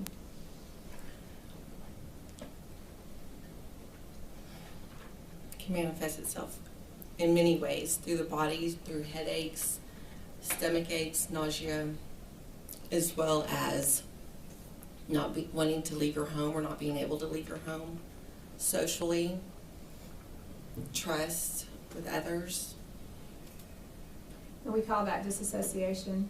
dissociation. Yes. Is that what it's called? Okay. And do you also see children with anxiety and depression that are suffering from PTSD? Both, yes. Okay. And are these considered a disorder Yes. or an impairment of some sort? Disorder, yes, ma'am. Okay. And what are the different ways that these are explained through children with PTSD? In other words, do they express it through like guilt, or I mean, how does that work? Through PTSD, can you repeat your question? Just so I'm answering it toward you.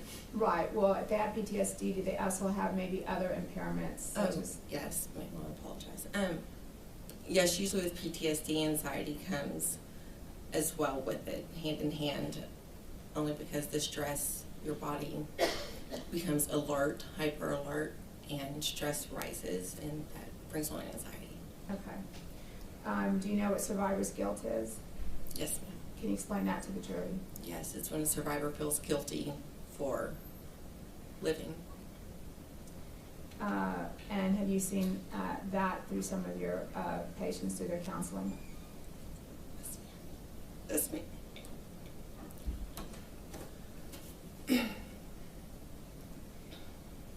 Now, what is a triggering event? It's when something happens that escalates anxiety in their body. It's when you're triggered by something and it brings you back to whatever traumatic event they had. Is it a sensation that stimulates the nervous system? Yes. And is it a biological response in a child? Yes. And can you explain that? It's an automatic response in your body. It's not something that's they think of. It's protection. It's dissociation. It's protection. And what can be a triggering event in a child with PTSD? I've seen many things that trigger children right now. I'm seeing helicopters, loud noises trigger children, colors. What colors? Red. Why red? It's the color of blood. Okay. And explain to the jury what these triggers do. What do they do in a child physically that they're called triggering events? What do they do? Some children, when triggered, they might cry. Their heart might race. They might get under a table and not want to leave. They might want to hold someone's hand for safety.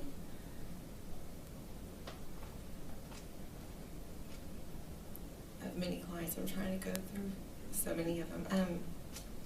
Well, do these triggering events take the child back to the trauma that was suffered? Yes. Okay. And is the child able to differentiate between where they are now versus the traumatic event? Not always. It brings them back to the event, and their brain believes, or their brain is saying, no, this is happening, although they know obviously it's not happening over and over again, but they believe it is. Their body feels it as if it's happening. Now, what type of techniques do you use in providing treatment for post-traumatic stress disorder? So I work with children and adolescents with PTSD, and we use sensory boxes, art, breathing techniques, reframing, like rewriting or rethinking the trauma, knowing it's not there any longer, narrative, oral and written. Is one of these things you do called eye movement desensitization and reprocessing? EMDR, yes ma'am. Okay. That is evidence-based treatment. And can you explain to the jury what that is and how it works? Sure. It's bilateral stimulation of the brain, which it's used to reprocess the trauma they've had. So, although, may I give an example? Yes. Although they know the trauma has already passed, after EMDR, and bilateral stimulation just means back and forth with the brain, after EMDR, then they're able to talk about the trauma and it doesn't affect them as much. So their nervous system is a little de-escalated, I should say. Okay. And what are the things you do with that? I mean, what specific techniques do you use? So you can use this eye movement. So you can use a light bar where they follow the light back and forth. Or with my age, we use a lot of tappers, and all that's doing is buzzing their hand like left, right, and that's bilateral stimulation of the brain, which helps reprocess the trauma. That's what I choose for. And what is TFCBT? Trauma-focused cognitive behavior therapy. It is for children and adolescents to, at their own pace, walk through their trauma with coping skills, narratives, and so forth. Okay. Now, is post-traumatic stress disorder, is that something that can be eventually treated, and or how does that work? Treated, yes. Both TFCBT and EMDR are both evidence-based for PTSD for children and adolescents. So PTSD can be treated, yes. People do heal from PTSD, although it is always ongoing. And when I say that, that sounds kind of backwards, but what I'm saying is it does not affect them as much, because our goal, or my goal as a therapist would be that they're able to hopefully function day to day in their living, live a healthier day than they did the day of the trauma, right? Making progress. Is there a permanent brain injury associated with PTSD? Yes. And again, you treated some of the survivors in room 112, is that right? Yes, sir. Pass the witness, Your Honor. Thank you, Judge. Ms. KBT. Yes, sir. My name is Jason Goss. I'm one of the attorneys for Adrian. And, I want to start out by saying thank you. I mean, I know it's difficult even for treaters and providers, because you're having to experience that with kids, right? So Yes. there's a secondary trauma that goes on with you as you're having to work through that. The fact you're willing to do that is important. So thank you for that. I did want to talk, not necessarily, I know that we talked about, yes, you've treated some of the kids. Are they all confined to 111 and who were in 111 and 112? Or were there some other kids at Rob that day that have also come in for treatment? I Survivors? treat many kids from Rob. So not necessarily even the ones that were in the room Not necessarily. with the shooter. And that's because, and the point I'm trying to make with that is that's because you can get anybody that's involved in that situation can have PTSD for that situation. Yes, sir. Including the officers. Yes, sir. Including the witnesses, the teachers, the adult. You would agree with that? Anyone in a traumatic event. Sure. And I guess and I didn't hear, I know you worked at well, I call it CAC, but a child advocacy center. Yes, sir. Do you ever do forensic interviews, or are you just the counseling side of that? On the counseling side, so after the forensic interviewer, then the client is passed to me Okay. for therapy. And it sounds like you have a lot of experience with PTSD and trauma and talking to people who have suffered trauma.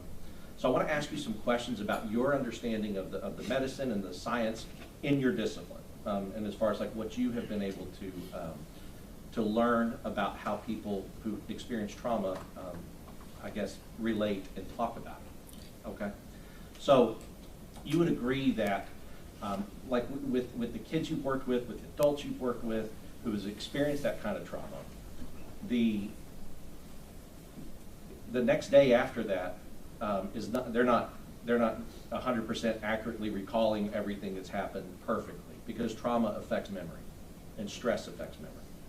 Trauma does affect memory. It does, right? Correct.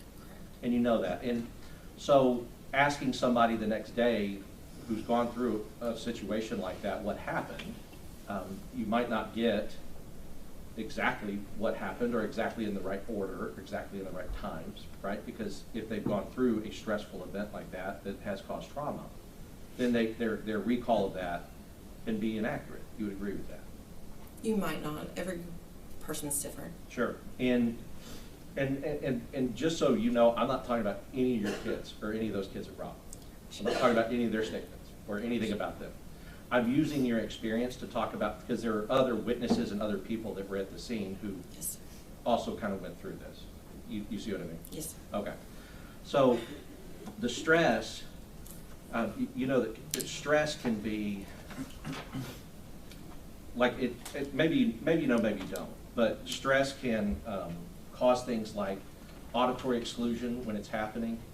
It can cause time compression when it's happening. Those kind of things can happen as the person is witnessing an event if it's a high stress or traumatic event. Yes, sir. Right. And so sometimes they don't hear things that you would think that they hear. Sometimes they mix things up, like what order things were in, right? Yes. You would agree with that, because, and I don't know if you've had this experience, but even people who, somebody can be absolutely sure of something and then see a video that didn't happen the way they thought it happened, but in their mind, because of the way their memory has been kind of forged into trauma, in their mind it happened this way, even if there was evidence that they could see that it didn't happen that way. And that's because that's how people process in trauma. You would agree with that? That's how trauma works. Right. So, and that's all I'm trying to point out is that it is hard. It is hard with witnesses and other people to get sometimes accurate recounting if they've gone through a traumatic event. As a therapist, I'm not there for accuracy. I'm here to work on their healing. 100%. But I think one of the things you do want them to do is process by, like you said, you use different techniques to process by remembering or recounting the trauma or going through and talking about their trauma. And like I said, it's not up to you, or you don't care whether they're accurate. But you don't care if they're accurate about what they're saying. You want them to process it therapeutically. Correct. Right. But your experience and understanding of how trauma works and how stress works on memory and recalling and recounting is really what I'm going to. Like, that it can affect those different things. It's a physiological effect that happens to people. Yes. Right. I'll pass it later. And thank you again for No more questions, Judge, and she's excused. Not subject to recall, Mr. Gus? No, Your Honor. Okay, thank you. You are excused, not subject to recall. Thank you very much. Mike Westall.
He's coming, Judge, it's just a little slow with his case. Okay.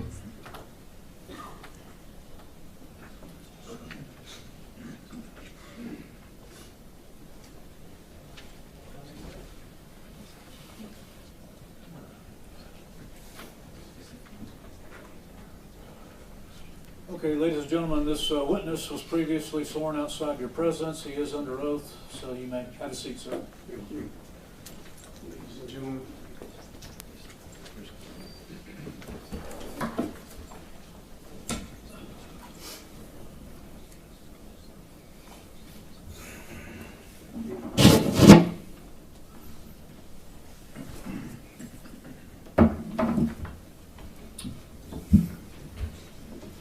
introduce yourself to the jury, please. Yeah.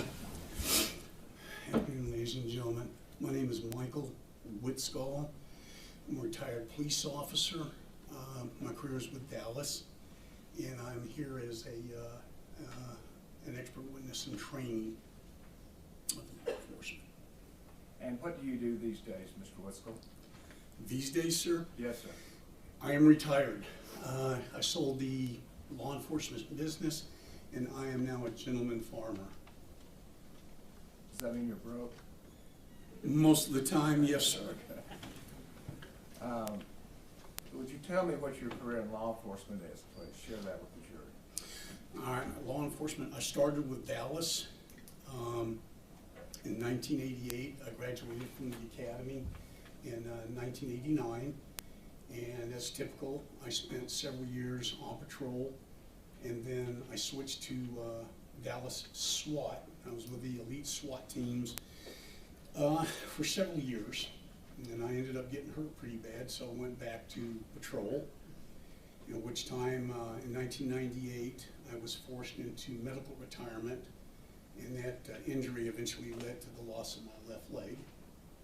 And then I started a training company strictly teaching SWAT, hostage rescue, active shooter, amongst other subjects. And so, how long have you been teaching, or how long did you teach SWAT, hostage rescue, and active shooter? 22 years. And what is the difference between SWAT training, hostage rescue training, and active shooter training? Ladies and gentlemen, it all blends. It really does. Subjects that you learn in hostage rescue also will transfer across to active shooter. The difference being active shooter training is almost an exclusive of patrol officers, guys that are out working, guys and gals that are out working the field constantly. SWAT, you're off to the side a little bit until you're called. So an active shooter training is for the people that are going to be first responders. Is that Absolutely, the best yes, way sir. to say it? Yes. And did you develop an active shooter training program for Texas peace officers? I did. The curriculum is what Yes, you're sir. speaking of. Yes, sir.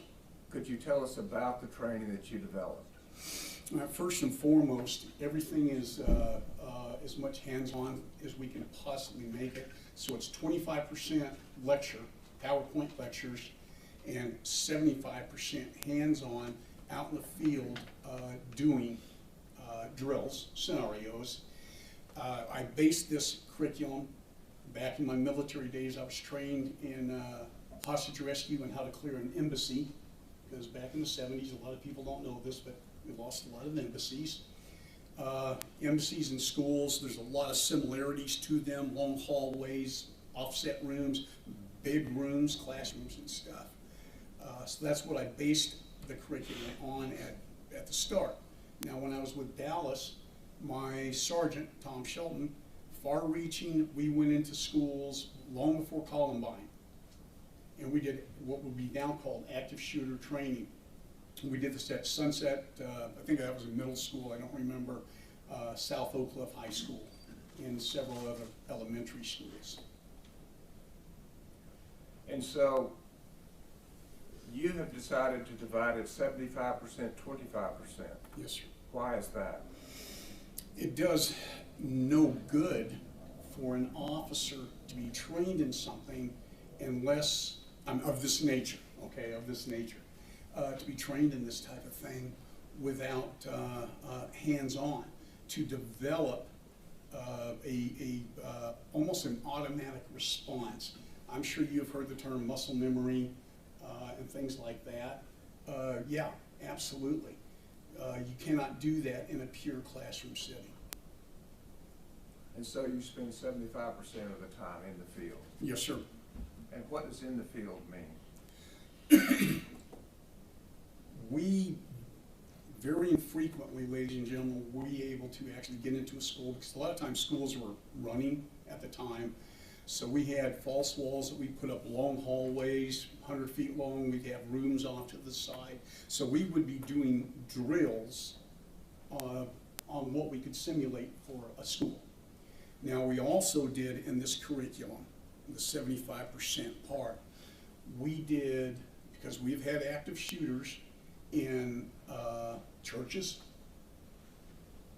Okay, I know people kind of look at that in defense of God's word, but not in defiance. All right, we went to nightclubs when we could find one. We went to movie theaters, pretty much any place that there have been an active shooter, sir, that we could get into. Does that include open fields? Yes, sir, it does. And how many hours was this training? The total training, sir, Yes, sir. 40 hours. We noticed that there's other active shooter training for 8 hours. Mm-hmm. So how would you distinguish an 8-hour course? 8 hours isn't enough to do much of anything, sir, other than classroom work. They might be able to do some hands-on, but in my opinion, this is just strictly my opinion, it's greatly deficient in any type of what we would call developing muscle memory. Now, did you have a title for your course, the 40-hour course? Yes, sir, it was active shooter, immediate response. And let's go over both of those terms. What does Okay. active shooter mean? Active shooter, an uncontrolled situation where there is an assailant, either, forgive me, in a school, outside of a school, at a church, outside, moving around, it didn't matter. All right, so that is an active shooter. The whole situation is out of control in that moment. Okay, the immediate response. And when you say out of control, Please. in the shooter part, is that just obvious it's out of control because there's active shooting? Yes, yes, sir. I hate to be too No. fundamental, but the point is there's shooting going on. Yes, sir. And does it also include that there's people in danger? Yes, sir. And that's the nature of that? That is the nature, pardon me, that's the nature of the beast. Okay. And then the second part of the title of your course was what? Immediate response. What this means, when there's an active shooter, we cannot sit around and wait. In most of law enforcement, from the day you are in the academy, they tell you never do anything by yourself. Never ever. Never make a traffic stop without somebody coming by to back you up. In an active shooter situation, because of the lethality, the nature of the whole thing, we have to act, which can mean acting completely and wholly alone. And that's what immediate response means? Yes, sir. So in an active shooter situation, and I'm just asking about what you trained Yes, in the sir. 40-hour course. Active shooter situation, immediate response, if a first responder is there, what is your training as to whether they should wait for backup?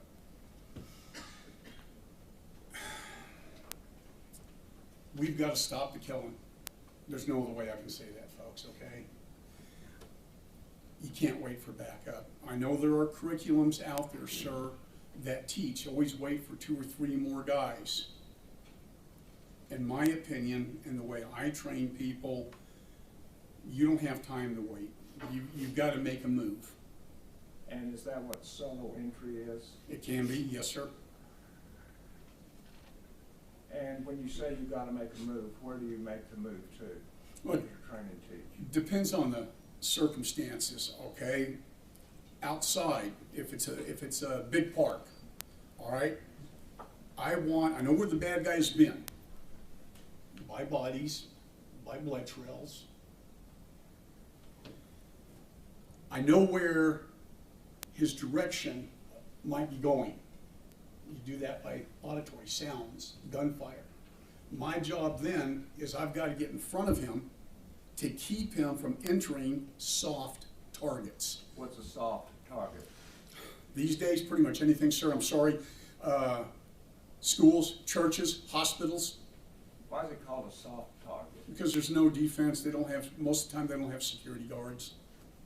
When you're talking about they, who are you speaking of? I'm sorry, the ISD. I know many ISDs have police departments now, but for many years they did not.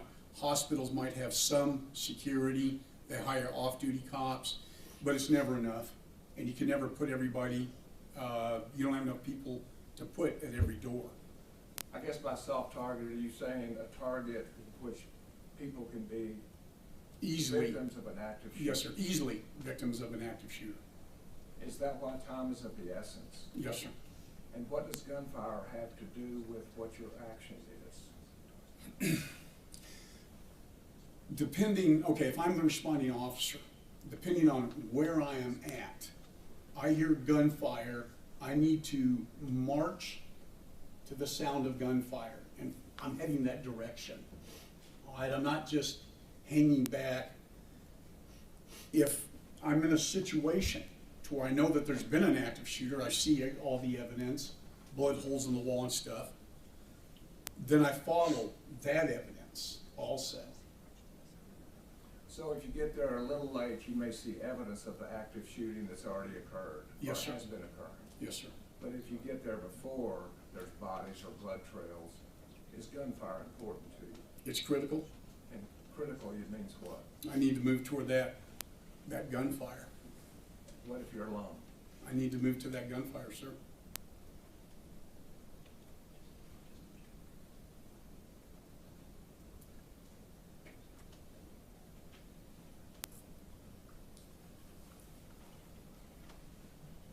If you are the first responder, is moving toward gunfire the primary objective then? Yes, sir.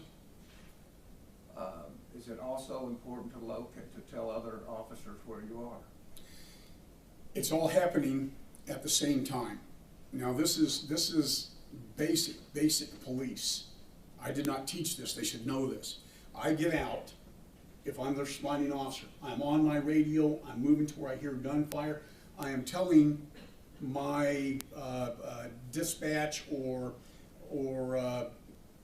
anybody that can hear me, other people on the radio, I'm telling them my location. I'm telling them my direction of travel. And if I have information on the suspect, I'm telling the suspect information, you know, clothing description, hair description. I'm telling them I'm marching to gunfire. I've heard gunfire in this area. Might be around the corner, might be in a park way off to the side. I've got to get there, so, and I need backup. I won't kid you. I desperately need backup, but I also know I can't wait. And so, when you hear gunfire, there's two objectives. One is go to the gunfire. The other is to tell other people. Yes, sir. Notify them either for backup as well as to notify them where the problem is. Yes, sir. Which of those takes priority? Boy, because we are trained never to operate alone, my internal police officer says, no, tell them the information, tell them, but I know I've got to get to the gunfire. And you can do it simultaneously. What does that mean? At the same time, I can run to gunfire. I can move with one hand on my weapon or my weapon out and on the radio. Okay, so it's not an either or. No, sir, it is not.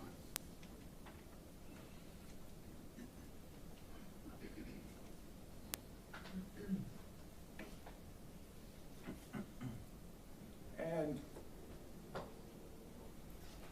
ultimately, you have a room full of police officers that you're training. Yes, sir. What is your ultimate goal for these officers? Could you be more specific, sir? Sure. Not only, well, let me ask it this way. When you run to gunfire, do you do that recklessly? Never. You can move tactically. And what does tactically mean? Okay, I'll use the example of an open area. All right, hopefully there's trees, other things that I can move to leapfrog from one to the other. All right, I'm doing it fast, and I'm not doing it with reckless abandon. I'm moving tactically. That's what we talk about. Yeah, if it's a completely open field, well, I'm in a lot of danger. I know I'm in a lot of danger. So You still move to the gunfire? I'm still moving to the gunfire. And you talked about trees. Is that this concept of cover and concealment? Yes, sir. And explain that for us. Cover is what protects you from bullets. Concealment is what hides you from the bullets. And so as you teach going to the gunfire, you teach them to do it as safely as possible. As safely as possible, yes, sir. And that's by using any cover or Any concealment. cover that you can find. Is that part of what these exercises are all about? Yes, sir. To go through that?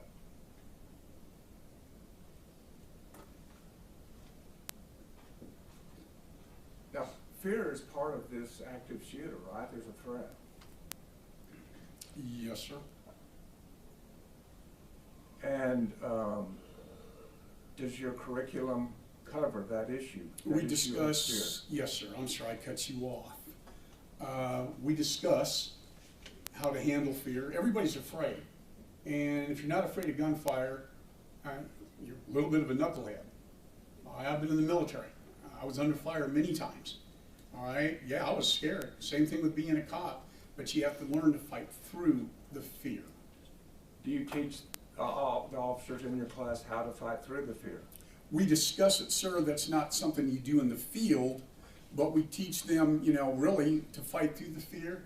Take a few deep breaths and focus. There's nothing complicated about it. Take a couple of deep breaths. Yes, sir.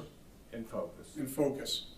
Okay. And is fear part of that fight or flight? Is that is. part of what you teach? Yes, sir. We discuss fight or flight syndrome.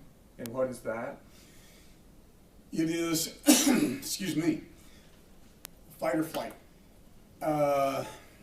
Your response, your internal response, when you are confronted with something that could harm you, you go into fight or flight. It's a massive adrenaline dump, all right, that your body says, man, we need to get out of here. And there are physiological changes in your body that can make the difference for you.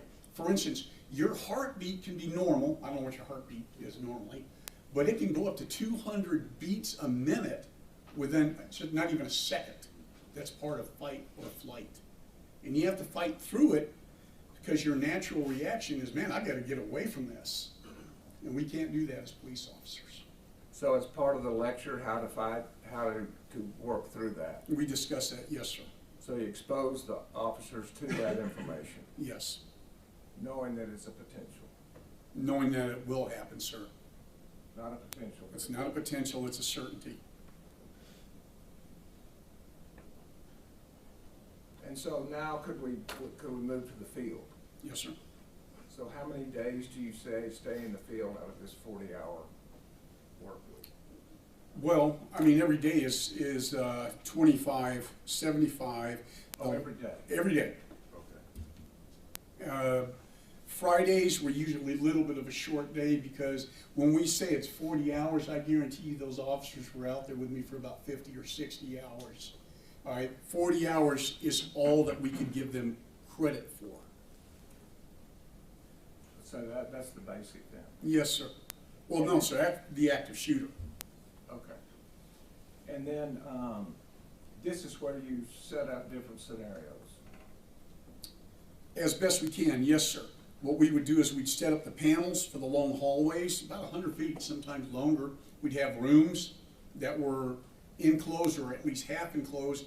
We had shooting dummies, and we would move these dummies in around the room and things like that. So there would actually be something. Occasionally we'd put an instructor in there, but we use tremendous amount of airsoft, and holy cow, that stuff hurts.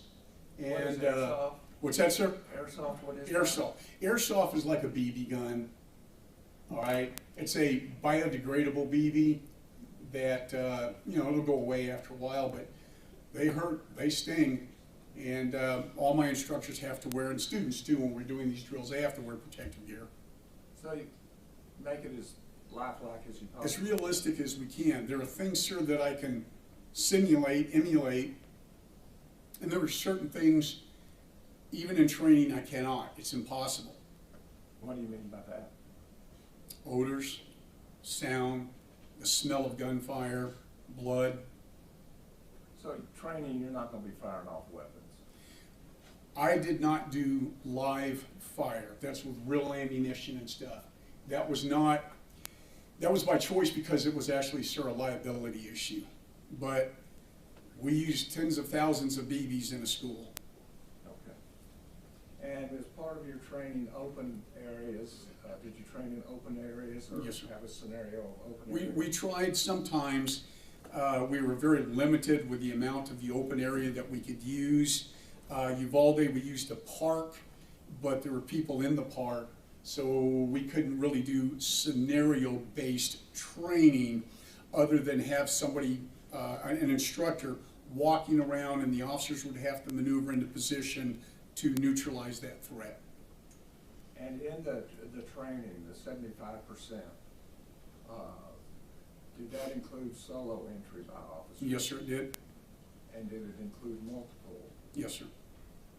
So it's not just training for a group, how they should tactically move together, but also for one person? Yes, sir. Again, 75-25, and I don't mean to be so redundant with that, but this is crucial. So many schools, even tactical schools, are death by PowerPoint. All right, but again, there's no way to learn. There's no muscle memory in what I'm talking about. In places like, anywhere we trained, whether it was a church, a park, we did bus takedowns, everything starts with one man. And after I am satisfied, which sometimes happens, all right, I'm satisfied, then we move on to 2-man, 3-man, 4-man. And specifically, did you do this 40-hour training in Uvalde, Texas? Yes, sir. And the defendant, Adrián Gonzales, did he attend that training? Yes, sir. And when people attend your training, they have to sign in, is that correct? Every day, yes, sir. And you have records of that? Yes, sir, I do. And is it once a day or twice a day? Now, TCL says twice a day now. Okay. And so when you have those rosters, it indicates not only did somebody sign up to take your class, but they were there. They were there every twice a day. Yes, sir. Yes, sir. Okay. And as they're going through the training, what is the purpose of photographing? All right, we took approximately 300 pictures every school. Actually, I'm sorry, ladies and gentlemen, we took about 600 pictures. I'd have to go back through after the training ended and get rid of all the ones that were blurry, and I'm nobody's good photographer. My finger would be in the way half the time. We used a big Nikon camera for this with a telephoto lens. A lot of times, one is it's a matter of record. It helps me if I am subpoenaed. All right, I can go back, look through the pictures, and yes, the student, I can see them on this day at this time. Also, sir, the students like the pictures. We always made them a disc, or as things progressed later on, I was able to email them to the students. I'm no technical wizard, so I had to learn that one. May I approach your honor? Yes. Exhibits 916 and 17. 18, 19, and 20. Yes, sir. Do you recognize those photographs? Yes, sir. Yeah, I'm wondering one. Yes, sir. I'm wondering why he doesn't have eye protection on in that picture, but okay. This is at the stadium. No, I'm sorry. I should. Yes, sir. Sorry. This is at the football I don't need you to stadium. describe it, Yeah. yes. I just need you to say you identify those as being your photographs. Yes, sir. Yes, sir. State offers exhibits 916 through 920.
outside your presence. So I'm gonna go ahead and let y'all go to lunch early, and we'll see you back here at 1:30. Everyone rise for the drill.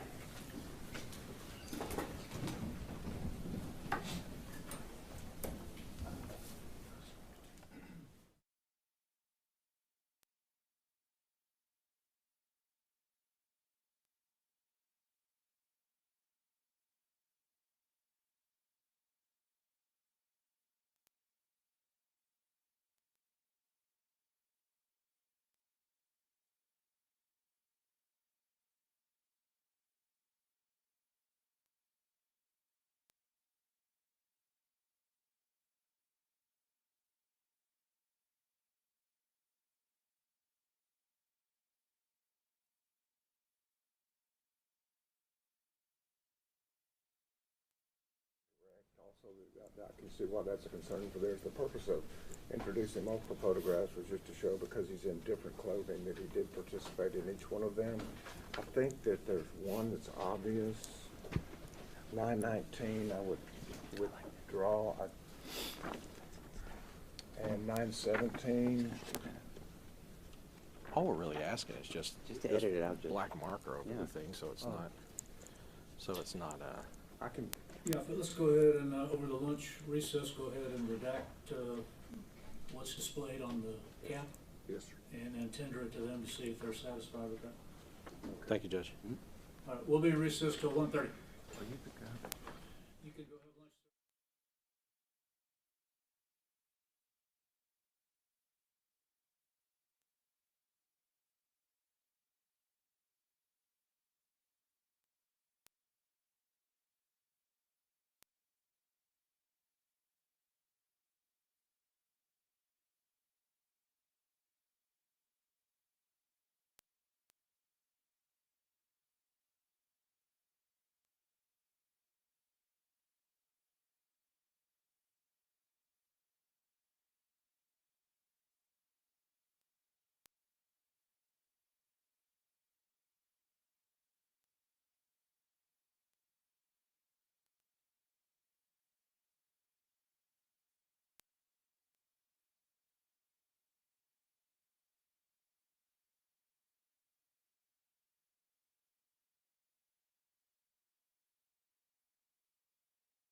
Turner, you can resume your direct examination.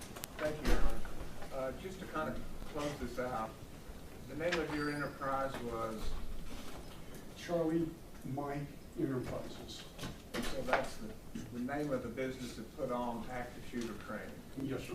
And is that the same for Alert? Is the name of the company that puts on active shooter training? That is their name, yes. But they're associated with the Texas State University.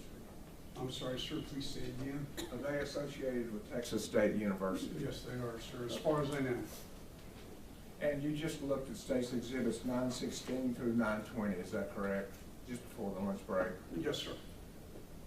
State offers exhibits 916 through 920.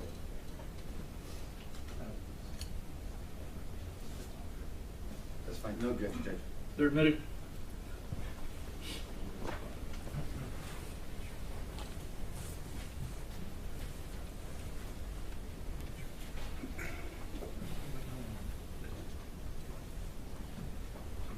Showing you State's exhibit 916. Can you tell us, explain to us what this depicts and who it depicts? This appears to be Officer Gonzales. We are doing, if I'm seeing this correctly, sir, this is usually the first day, first few minutes of training. We're learning to walk, move, and shoot. And what does walk, move, and shoot mean? Well, from a stable firing position, affectionately it's known as the Groucho. Your weapon is up, all right, shoulders, elbows are tucked in, and you're not walking straight up, you're not walking super bent knee either. It's a nice, steady firing platform. If you walk and shoot standing up, your weapon's going to be doing this, or possibly even this. All right, so this particular way to walk, that's what that teaches. And State's exhibit 917. Same drill, sir, or it may be another part of a drill that I can't really tell. Looks like the background is fairly dark, so it may be after hours. And on State's exhibit 916, it was Mr. Gonzales was in short sleeves, and in this example there is at least one sleeve covered, is that correct? Appears to be so, yes. Does that indicate it's a different drill? Well, its clothing doesn't really indicate it, sir. It's just what is going on in that particular drill. But it is a different picture and a different drill, yes. Okay. State's exhibit 918.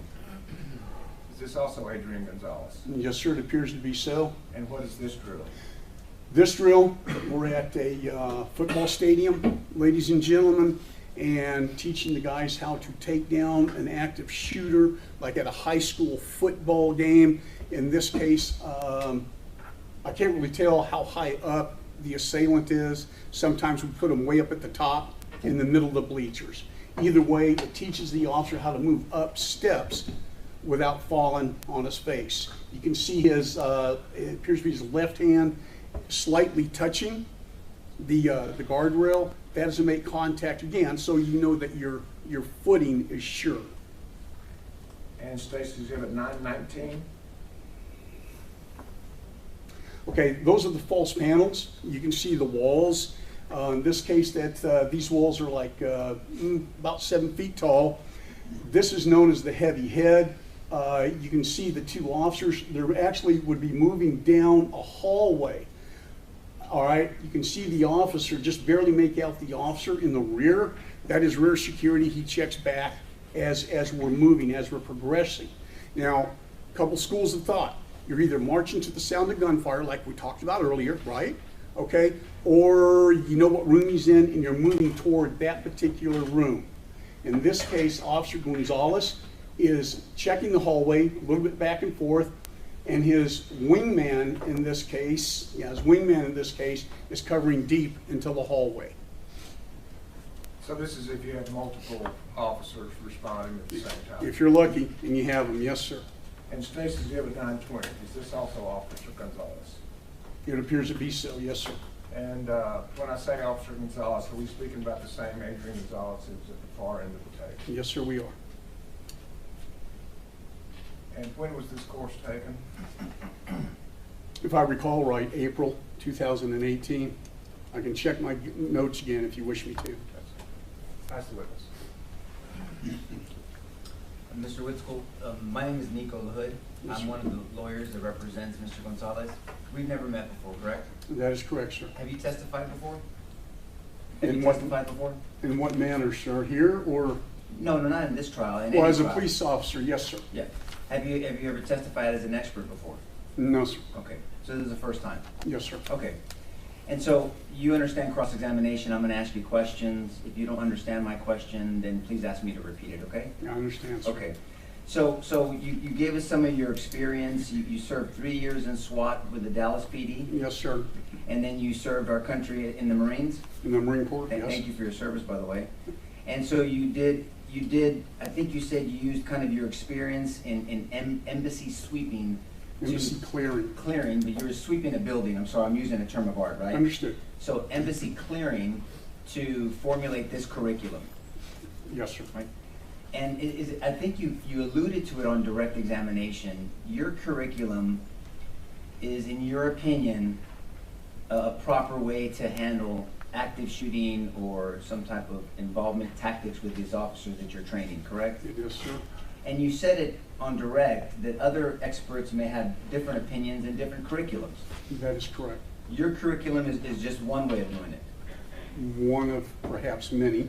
Perhaps, yes, one of many ways of doing it, correct?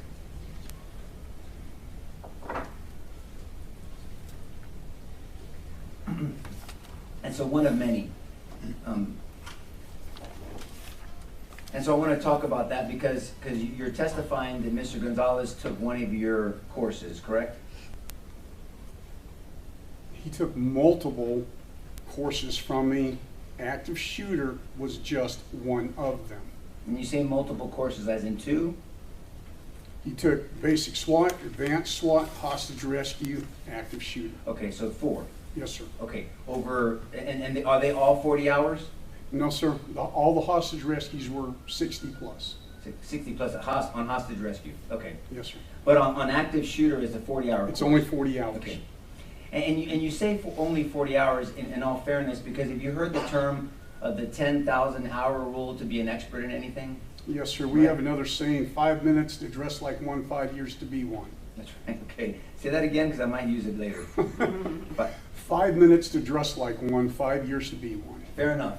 5 minutes to look like one, dress like one, but 5 years to be one. And so that kind of coincides with this 10,000 hour rule, right? Yes, sir.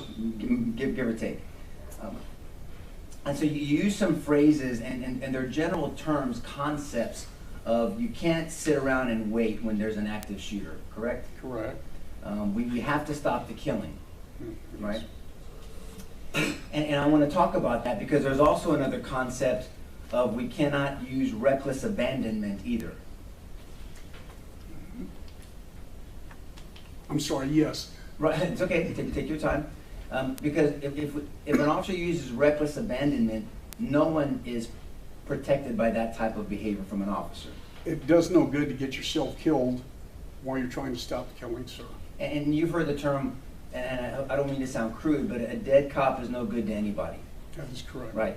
And so if an officer is not using, as I think your term, is not using tactically, is not moving tactically, then obviously that officer is not going to be as beneficial to the circumstance. That would be correct. And you also stated on direct examination that we are trained to never operate alone.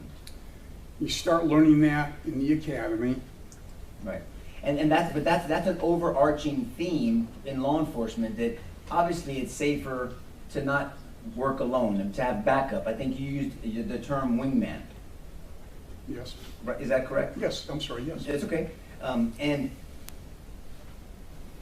And so when we talk about, you can't sit around and wait and you have to stop the killing, those are, if we're using an analogy, those are 30,000-foot concepts, but then we have to drill down to how do we accomplish that, Yes, sir. right? Yes, sir. Because if I told you, if I was your football coach, and I told you, may I call you Mike in my example? Yes, sir, 'Cause please. if I'm your coach, I'm going to call you Mike, not Mr. Whitskoll. Mr. Whitskoll, Mike, go win the game. Your response would be, all right, coach, how? Right? There needs to be a how. I'm sorry, sir. With my coaches, it would have been yes, sir, and I moved out. But I do understand and agree with what you are saying. You're the exception to the rule. Okay, so, but all I'm saying is in normal people's minds, it would be a coach how, right? And so when we look at some of these trainings, the how is really just tactics. It's tactics combined with mindset. Is that a fair statement? Yes, sir, I would think so. Because if someone tells you to stop the killing, how? How do you stop the killing? Okay, sir, I've got to close with, I've got to maneuver up and neutralize whatever's causing the killing. Okay, so when you say you close up, that depends on the circumstance, right? A lot of people get frustrated with lawyers when they ask them questions and the lawyer's answer is, well, it depends. Depends on your circumstance, it depends on the law, it really depends on fact-specific scenarios.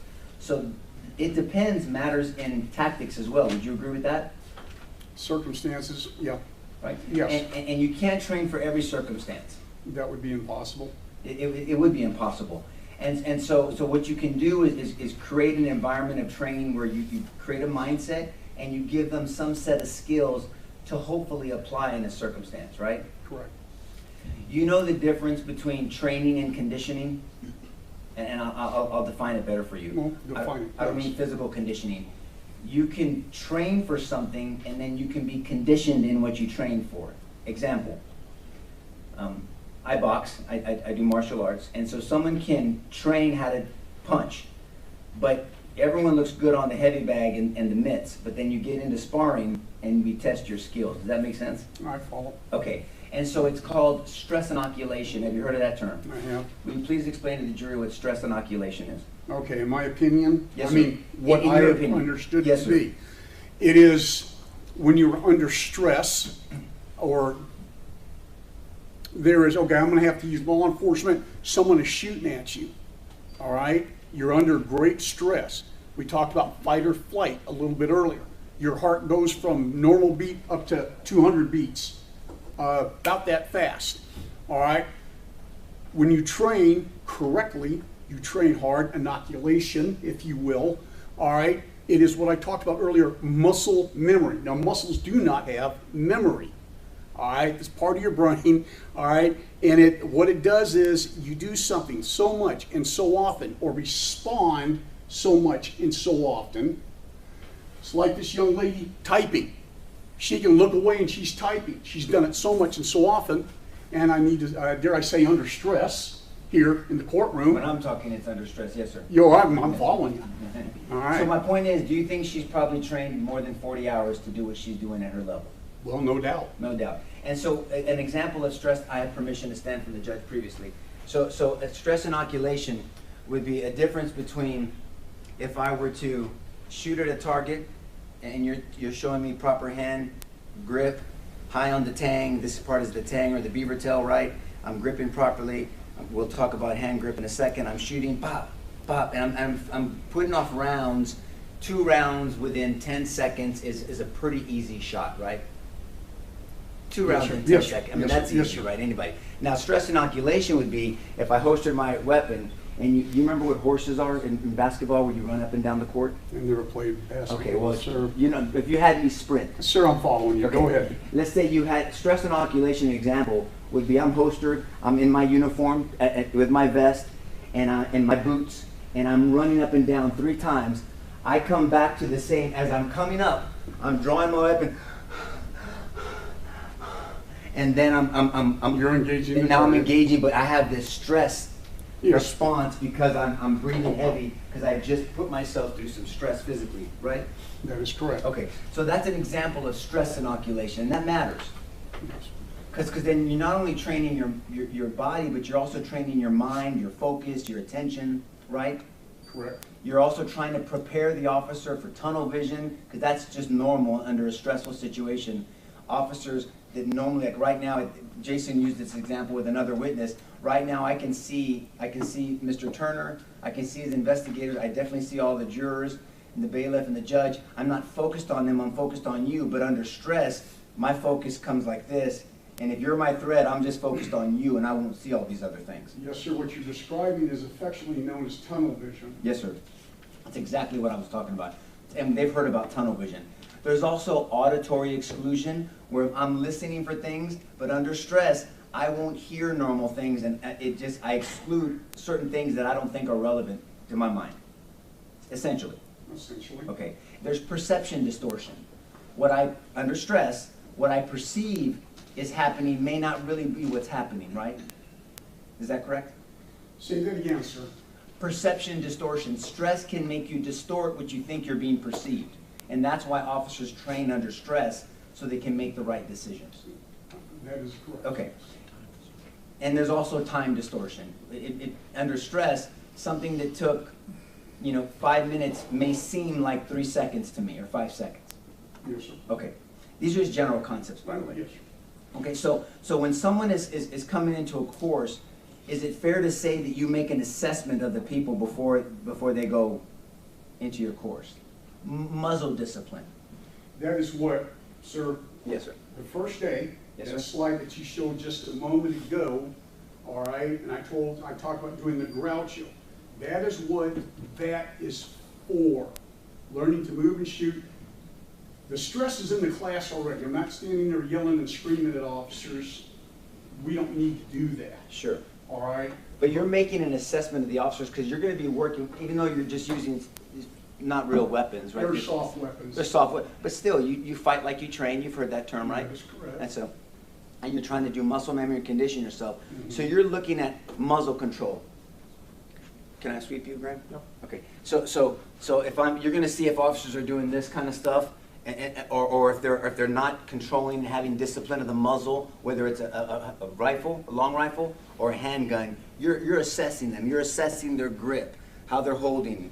You're assessing whether their hand is a combat grip. A lot of people, nobody shoots like this anymore, right? The teacup and saucer. I can't see what Well, you're I doing, don't. I don't sir. like to even point a fake gun at people. So it's like this. No one does this anymore, right? No, they shouldn't. And remember, people used to do the weaver in the old days. Weaver and the isosceles. And yes. now it's more isosceles where you're squared up, Yes, right? sir. And so you're assessing all those things on people before you start this course, because you're going to take them further into tactics, right? That is correct.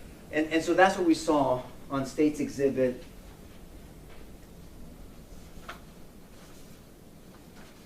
One of the State's Exhibits. I think you were saying, or maybe State's Exhibit 16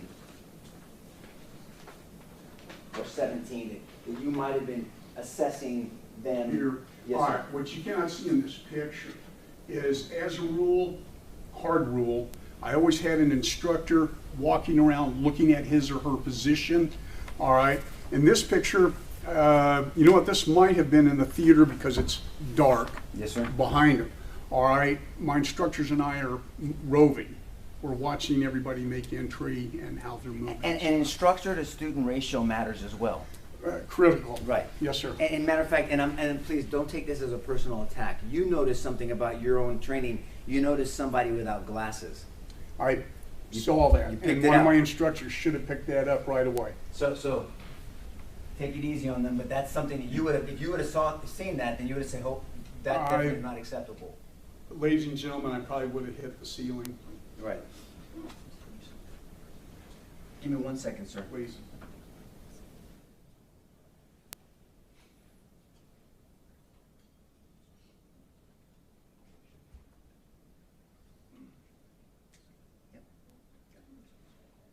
And so you testified earlier that you have hundreds of pictures of your students. I had hundreds of pictures, yes, sir. Right. And the pictures that we see here, and we're going to get into the training in a second, but the pictures we see here, every one of these pictures, what weapon system is Mr. Gonzales using? M4, that's an airsoft M4. Essentially, ladies and gentlemen, a BB gun with it's magazine fed, spring loaded. The gun itself is battery operated. But what is it simulating? It's An M4. An M4, or to people that don't know, maybe kind of like an AR-15. Essentially the same weapon, sir. Right. And so none of these pictures have Mr. Gonzales operating a handgun. We tried very hard. We had airsoft handguns. Yes, sir. And to transition, the hardest thing to teach is with the rifles.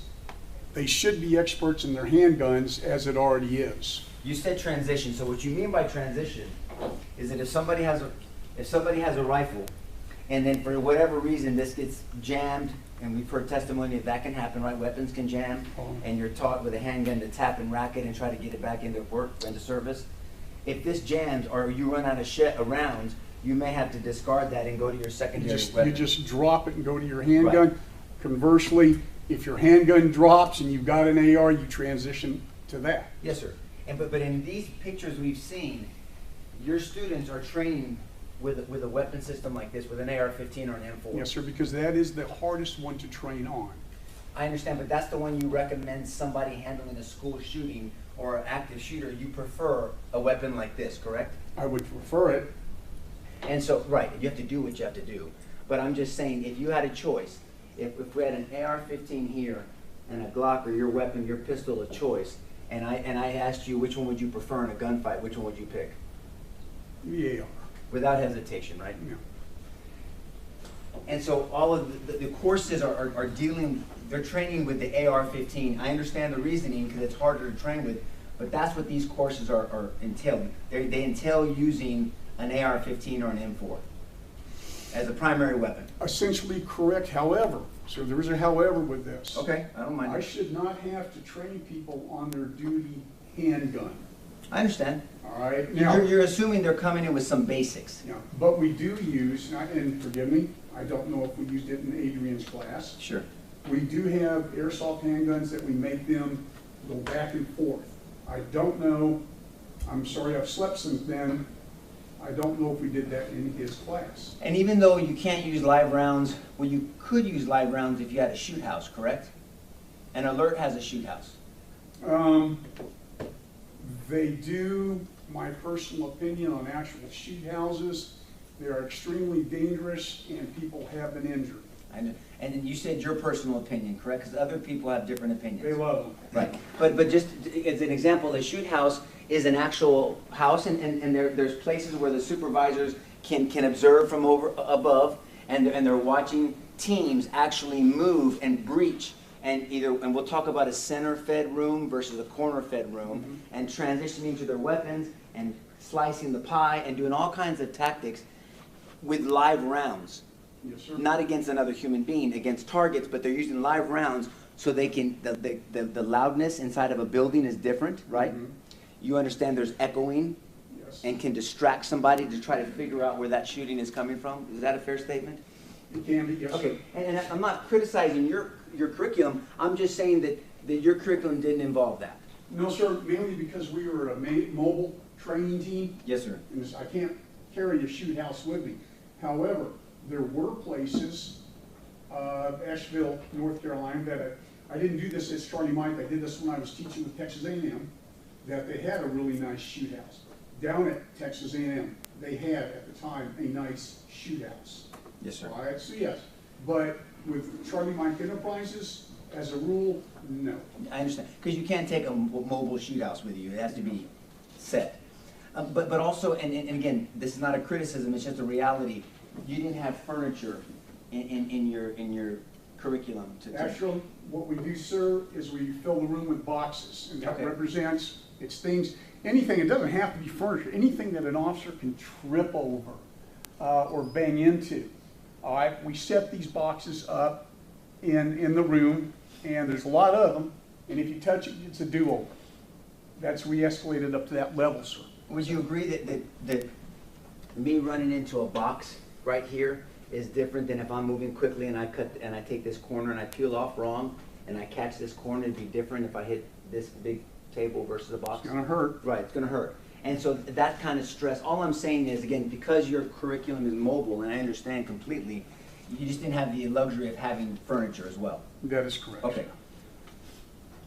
Now, and there is something called as marking cartridges, right?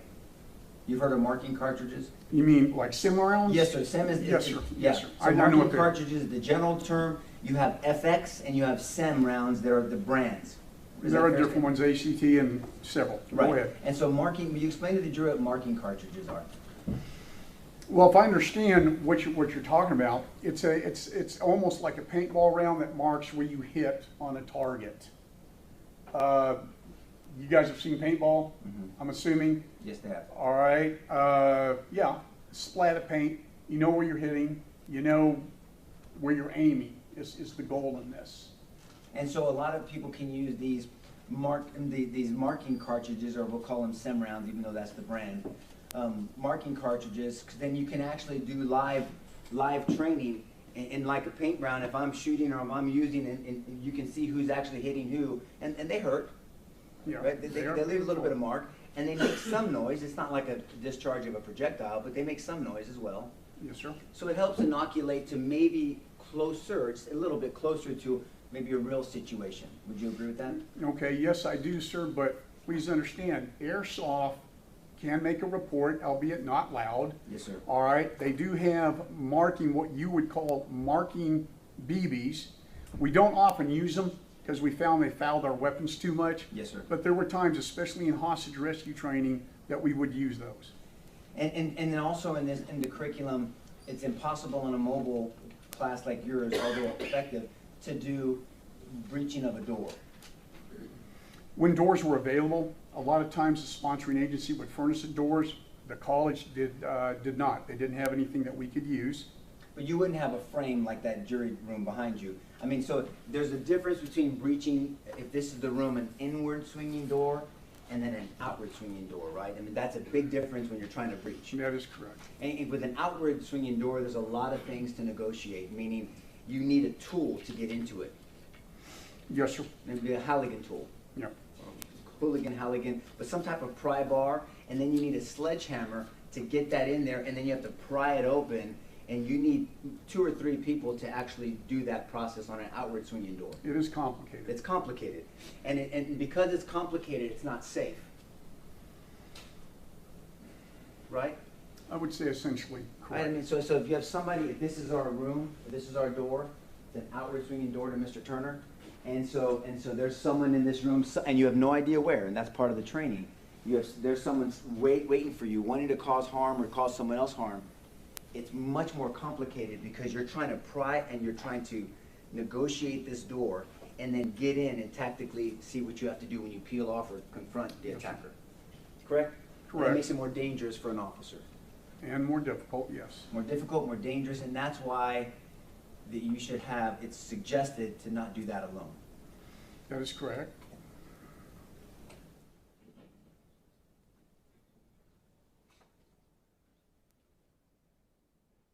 And on an outward swinging door, one of the difficulties, I think it came out earlier, but I want to hear this from you.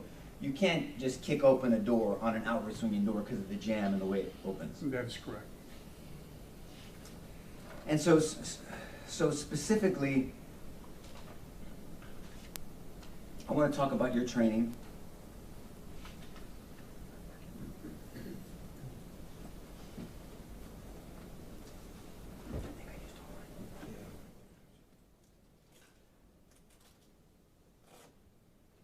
And I'm not going to criticize it, I just want you to emphasize something for me, okay?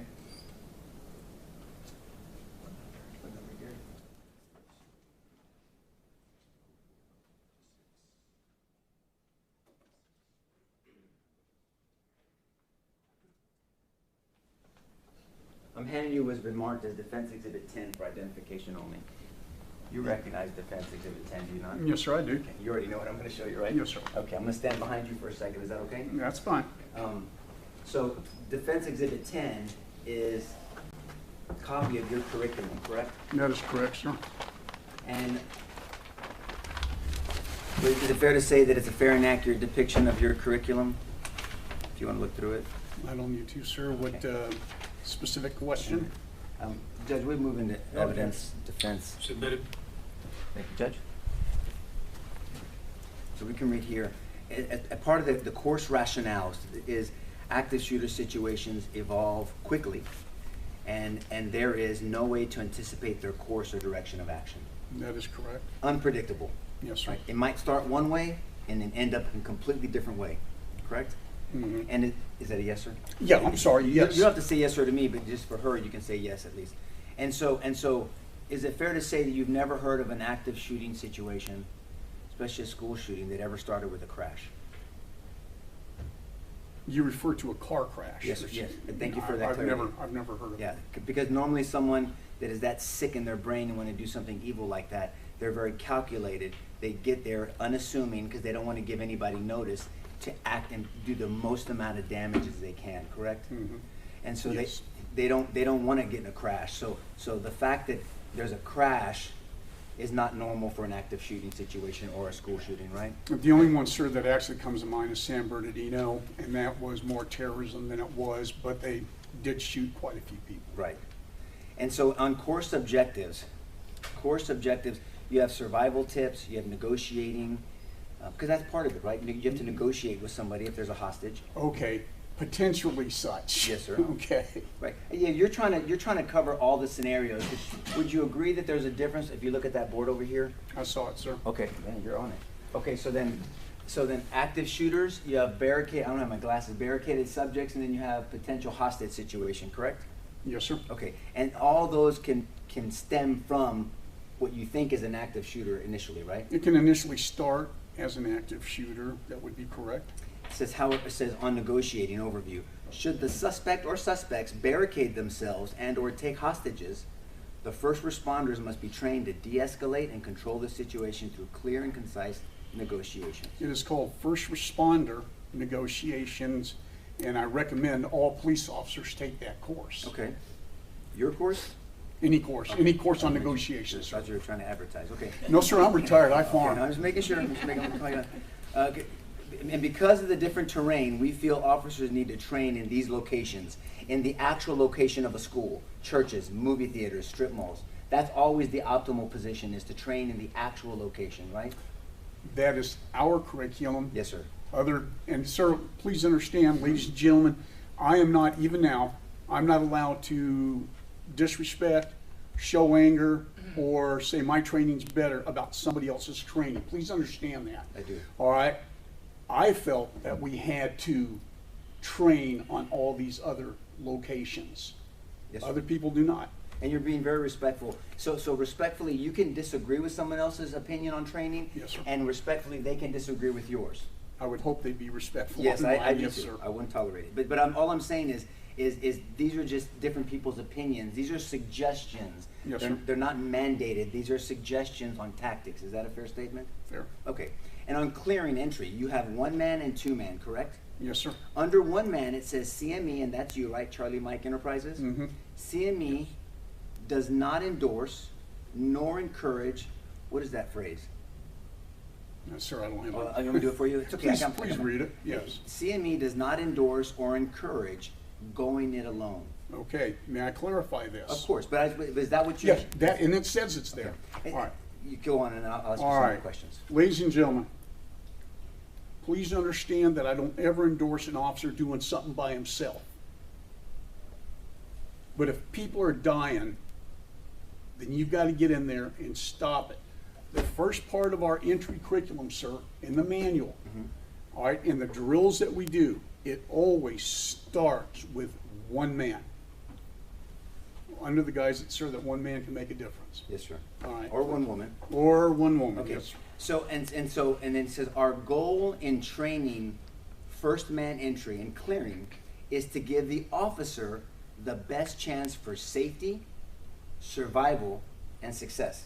That is correct. Because if the officer is not safe, then not only are the people he or she is trying to save won't survive, but the officer has to survive to make sure other people survive, right? That is correct. And that is how we define success.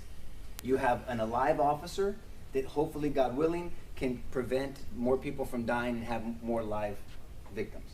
Yes. Live people that have been put in danger, correct? Correct. Safety, survival, and success, right? Yes, sir. 2 man and greater numbers, these numbers significantly improves a first responder's odds for success. Yes, sir. So it's kind of a percentage thing, right? So the more the people, the more officers, first responders, the better the training and the better the conditioning through stress inoculation, then it raises the percentages of success, correct? Yes, sir. And part of success, and we're going to sit in a situation where there's multiple deaths, unfortunately. If we can identify where the first responders prevented further death, even though one loss it breaks, I mean, it's not like it's a Yes, sir. success. But success meaning that you've minimized the number of losses, correct? You are attempting to minimize. And so Yes, sir. in your experience, if someone's in an office building and there's an active shooter in a certain aspect of an office building, and first responders move in and they contain that person in one aspect of the cafeteria, the office building, that stopped them from going to floor 1, floor 2, floor 3, or other offices in that building if they contained them, It correct? is now contained, probably not controlled, isolated. So, Right, and those are different tactics, right? And another officer may have a different tactic versus your perspective, but what I'm saying is, if you can keep an active shooter in a certain area, and there's other people exposed, in my example, this office building, well then there's been, in big picture, there's been some success because the loss of life has been limited to this area versus the rest of the building, that is correct, sir.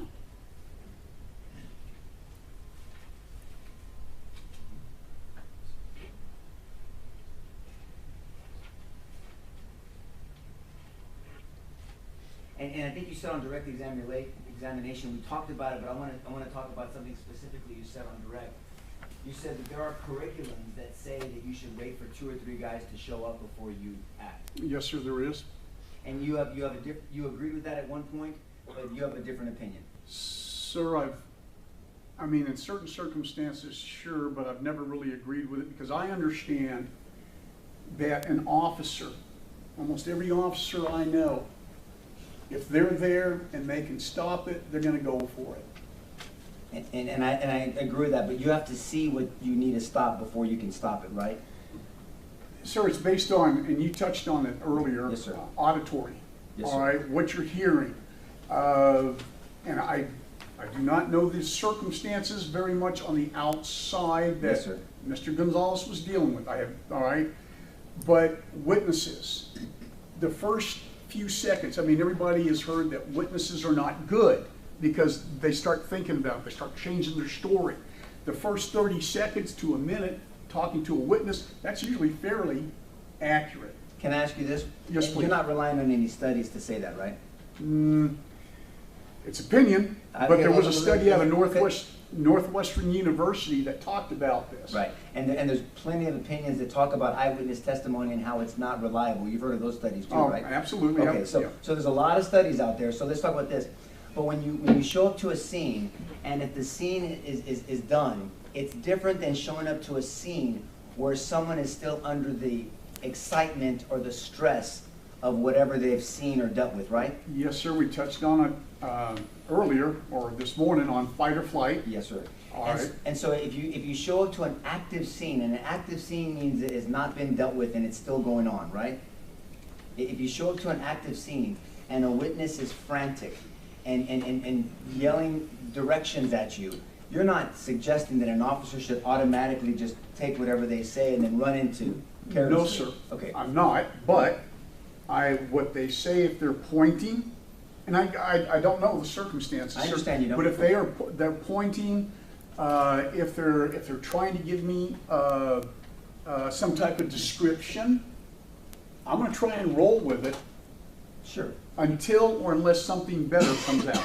And so when you mean roll with it, you don't mean act on it immediately. You just mean assess it, right? I'm going to start moving that direction, sir, based on other information. And you're going to give information to other potential officers. You have to communicate that, correct? That is correct. And if you get information that you realize as an officer, you show up at a scene and then someone frantically tells you something, and in your observation and orientation, you realize that's not accurate, right? It's not consistent with what you're seeing. Then you need to pause and get more information, right, before you put yourself in harm's way or somebody else. Well, yes, but it depends. How long am I going to pause for? I understand. Well, we can go back and forth on Yes, every sir, situation. I understand that, and I'm not trying to be adversarial. You can be. I'm I trying don't to mind, think this but I through. appreciate that. Yeah. All I'm saying is this doesn't happen in a vacuum. We're talking about safety and success, right? We want to make sure that the people are safe, but that includes the officer making a proper assessment, observing, orienting, making a decision, and then acting at some point, right? Essentially, that is Okay. correct, yes. And you said something, you talked about soft targets. right? That a school is a soft target? Yes, sir. Does the school not having locked doors make the school less soft or more soft? Well, it makes it more soft. Right. So doors that are not locked make that school more vulnerable. That is correct.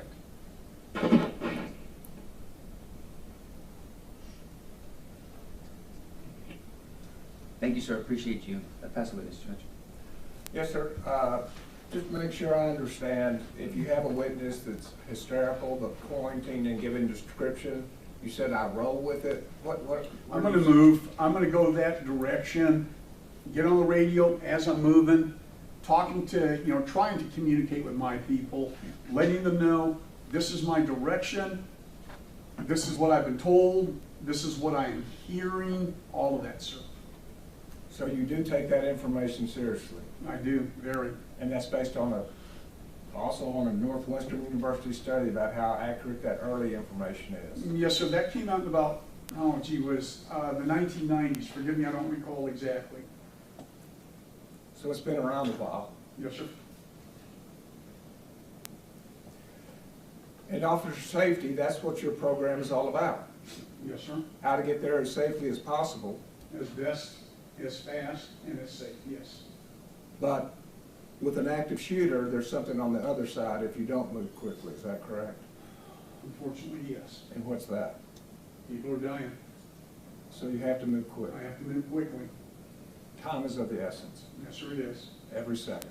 Every second. And the muscle memory on live rounds versus paintball versus airsoft, remember that testimony? Yes, sir. Developing muscle memory and getting used to the stress. Whether you're using live rounds, paintballs, or airsoft, is the rule still move to the target? Yes, sir, it is.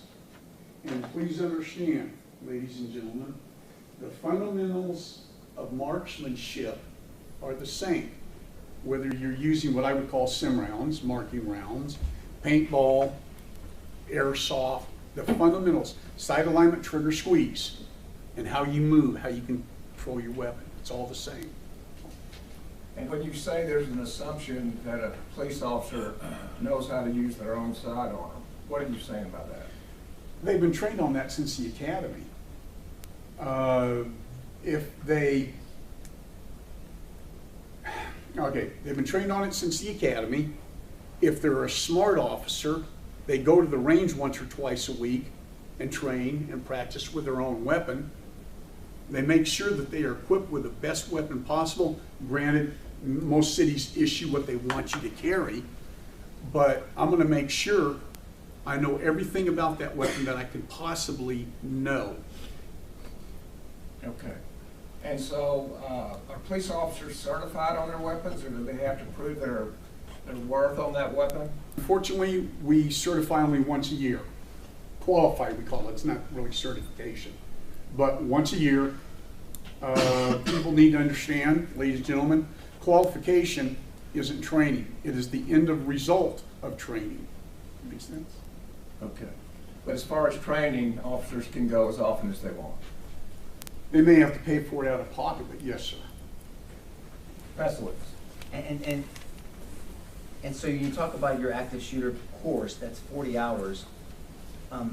May I give you a hypothetical? Please. If you had a loved one that needed a very important surgery and the surgeon came in and said, I've had 40 hours in this surgery of training, would you want to use that surgeon or not?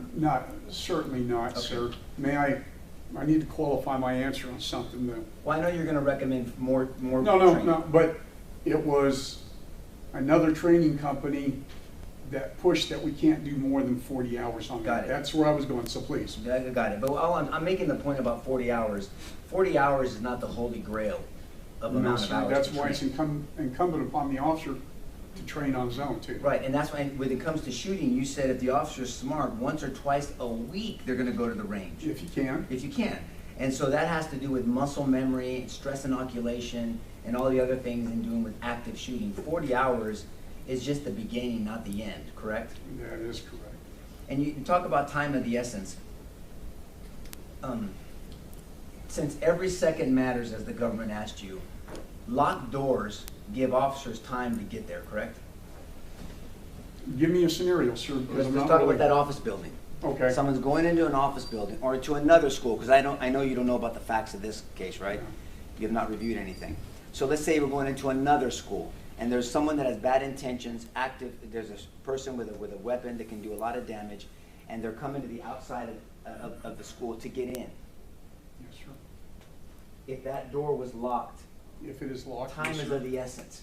If somebody's calling the police, the fact that that person, that monster can't get into that school, that gives police time to converge and maybe engage the shooter, correct? Hopefully, yes, sir. But what I'm saying is, No, I'm following You you. wanna And lock- yes, sir. Hopefully, that's going to give me enough time to, as an officer, to move in there and neutralize it. well, time is of the essence. So the more time that that shooter is outside the building, the better it is for law enforcement, right?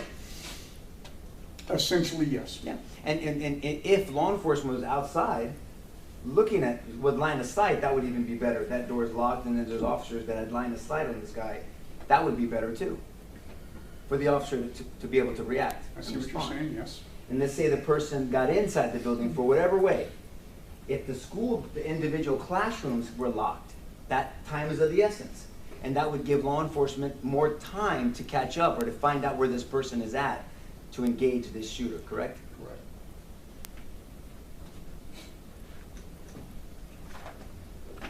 Now, when it comes to stress, you said something, and again, please don't take this as a criticism. I know you had limited things you can use when you have a mobile course. Because you were asked, I think Mr. Turner asked you about, does the curriculum discuss how to handle fear? And you say, yes, we discuss handling fear. Do you remember testifying to that? Yeah, that is correct. And I believe your answer was, you teach them to take deep breaths. That's one of the ways to get your heart rate back under control. Yeah, so the only way to handle fear is to put yourself in fearful situations.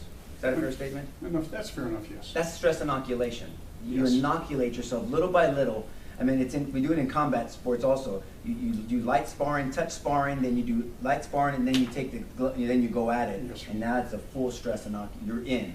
But you inoculate yourself little by little to that full contact fighting. And in Similar military, in we this. call it desensitization. You Yes. desensitize yourself to contact or to fearful situations or stress, and that prepares you for that. And again, you have to do what you have to do. This course didn't cover stuff like that. In lecture, as best we could. Yes, sir. In the field, no, we did not. Pass the witness, Judge. Just one question. If a door is locked, it can give more time to an officer to neutralize the threat, correct? Correct? Yes. That is if an officer is moving toward the gunfire, correct? Correct? Whether a door is locked or not, if an officer is not moving toward the gunfire, it doesn't matter. Correct. Is that correct? Say that again, sir. Yes, I think so, but say that again. Whether a door is locked or not, if you have an officer that's not moving toward the gunfire, it really doesn't matter. It doesn't help. Yeah, so yes, it doesn't matter. That's the way. And an officer has to know where the threat is to move towards it, correct? That certainly helps, yes. Pass the witness, Judge. No further question. Recall. No, Your Honor. No, Judge. Okay, sir, thank you very much. You are excused. Once again, the rule was invoked, so we'd appreciate it if you don't talk about the case until you're aware it's over. Understood. Thank you. The next witness, please. State House Christopher Salinas. May we approach, Your Honor? I think you all know the way.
proceed.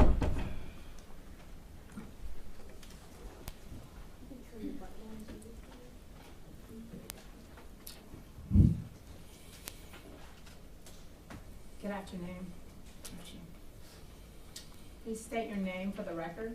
Christopher Salinas, And Mr. Salinas, where do you currently reside? Don't give us the address, but just the town that you reside in. Uvalde, Texas.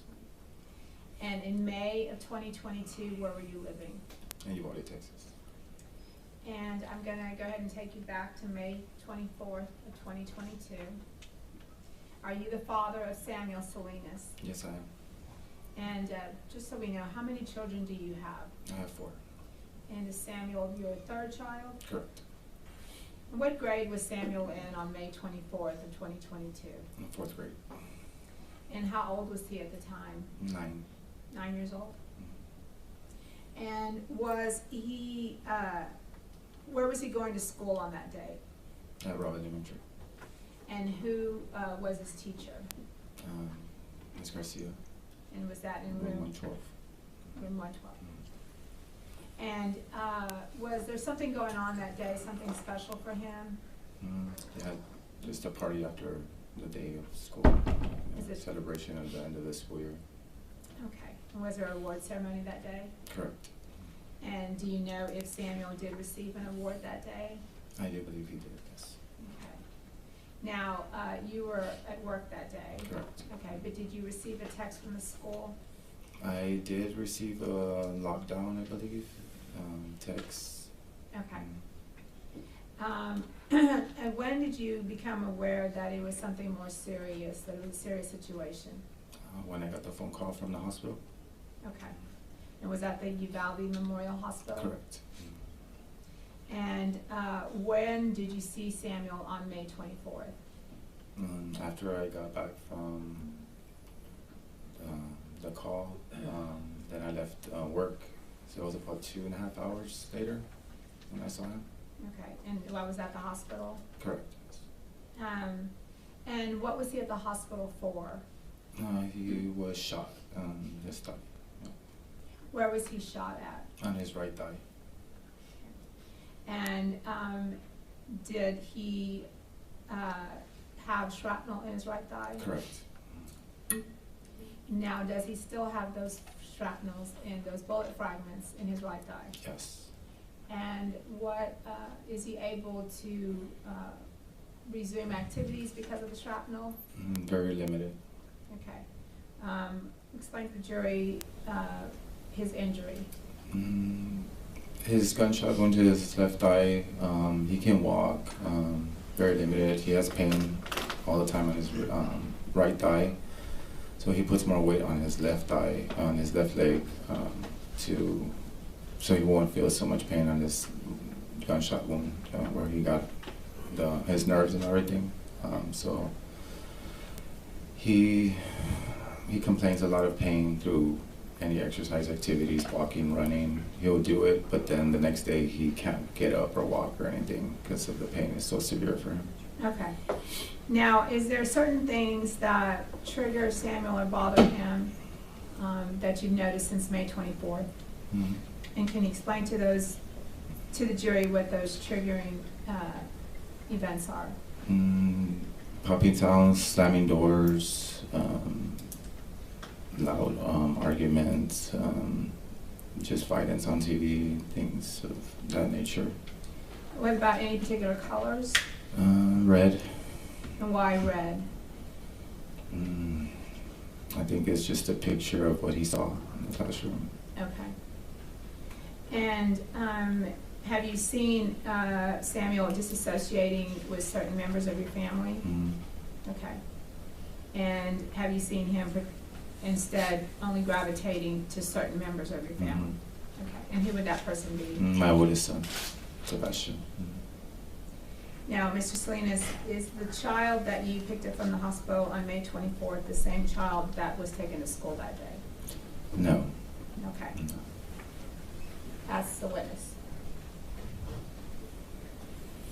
May I proceed? I'm sorry. Oh, I'm sorry. That's me. Hey, Mr. Salinas, my name is Jason Goss. I'm sorry to hear about how Samuel's still suffering. I am relieved that you still have it, and I just wish the best for your family. I'll pass it on. Redirect.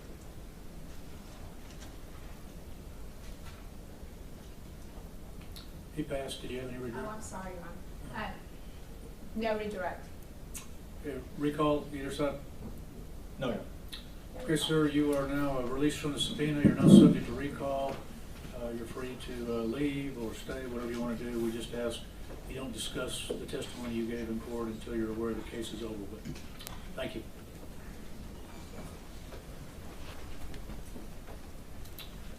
The next one is The state calls Mercedes Salas.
we're gonna need it.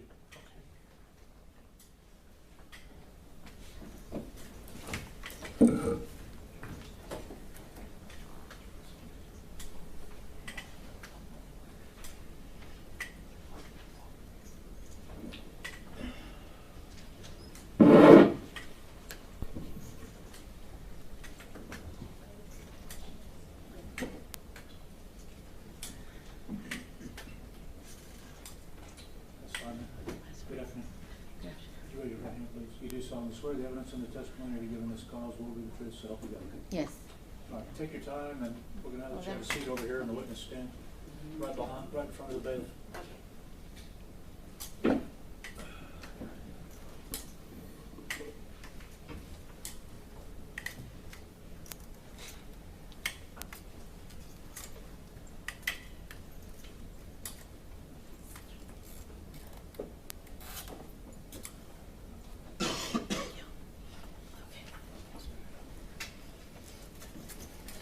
Proceed.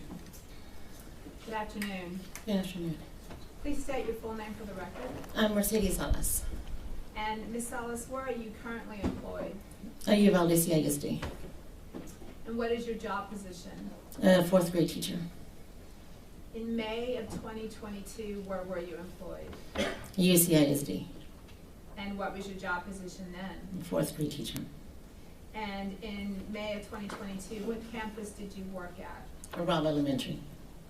And how long had you been working at Robb Elementary as of May of 2022? Since we had the reconstruction, so I want to say about 8 years. And what grades did you teach in May of 2022? Fourth grade. Now, you said the construction, were you... The reconstruction, because we were zoned before. Okay. So now since they moved us, so first, second, this campus, third, fourth, this campus. Okay. And so was Robb Elementary, did it have new and old buildings also? Yes. Okay. And was the fourth grade building considered a new building? Yes. Okay. And that's where you worked? Correct. Okay. I'm going to pull up for you what's been previously admitted as a state's exhibit. You got a pointer there right in front of you. And we're going to ask you to kind of show us where was your classroom in the fourth grade building? 106. Okay. 106. Thank you. Now, I want you to explain to the jury when, at the time in May of 22, when you walked into your classroom, what is it that we would see when we walk into your classroom? Okay. My door is right here, and my desk is right here. Had a window here, a window here. My library area, my ViewSonic was right here, and my desk were around here. And did you have one of those kidney-shaped desks?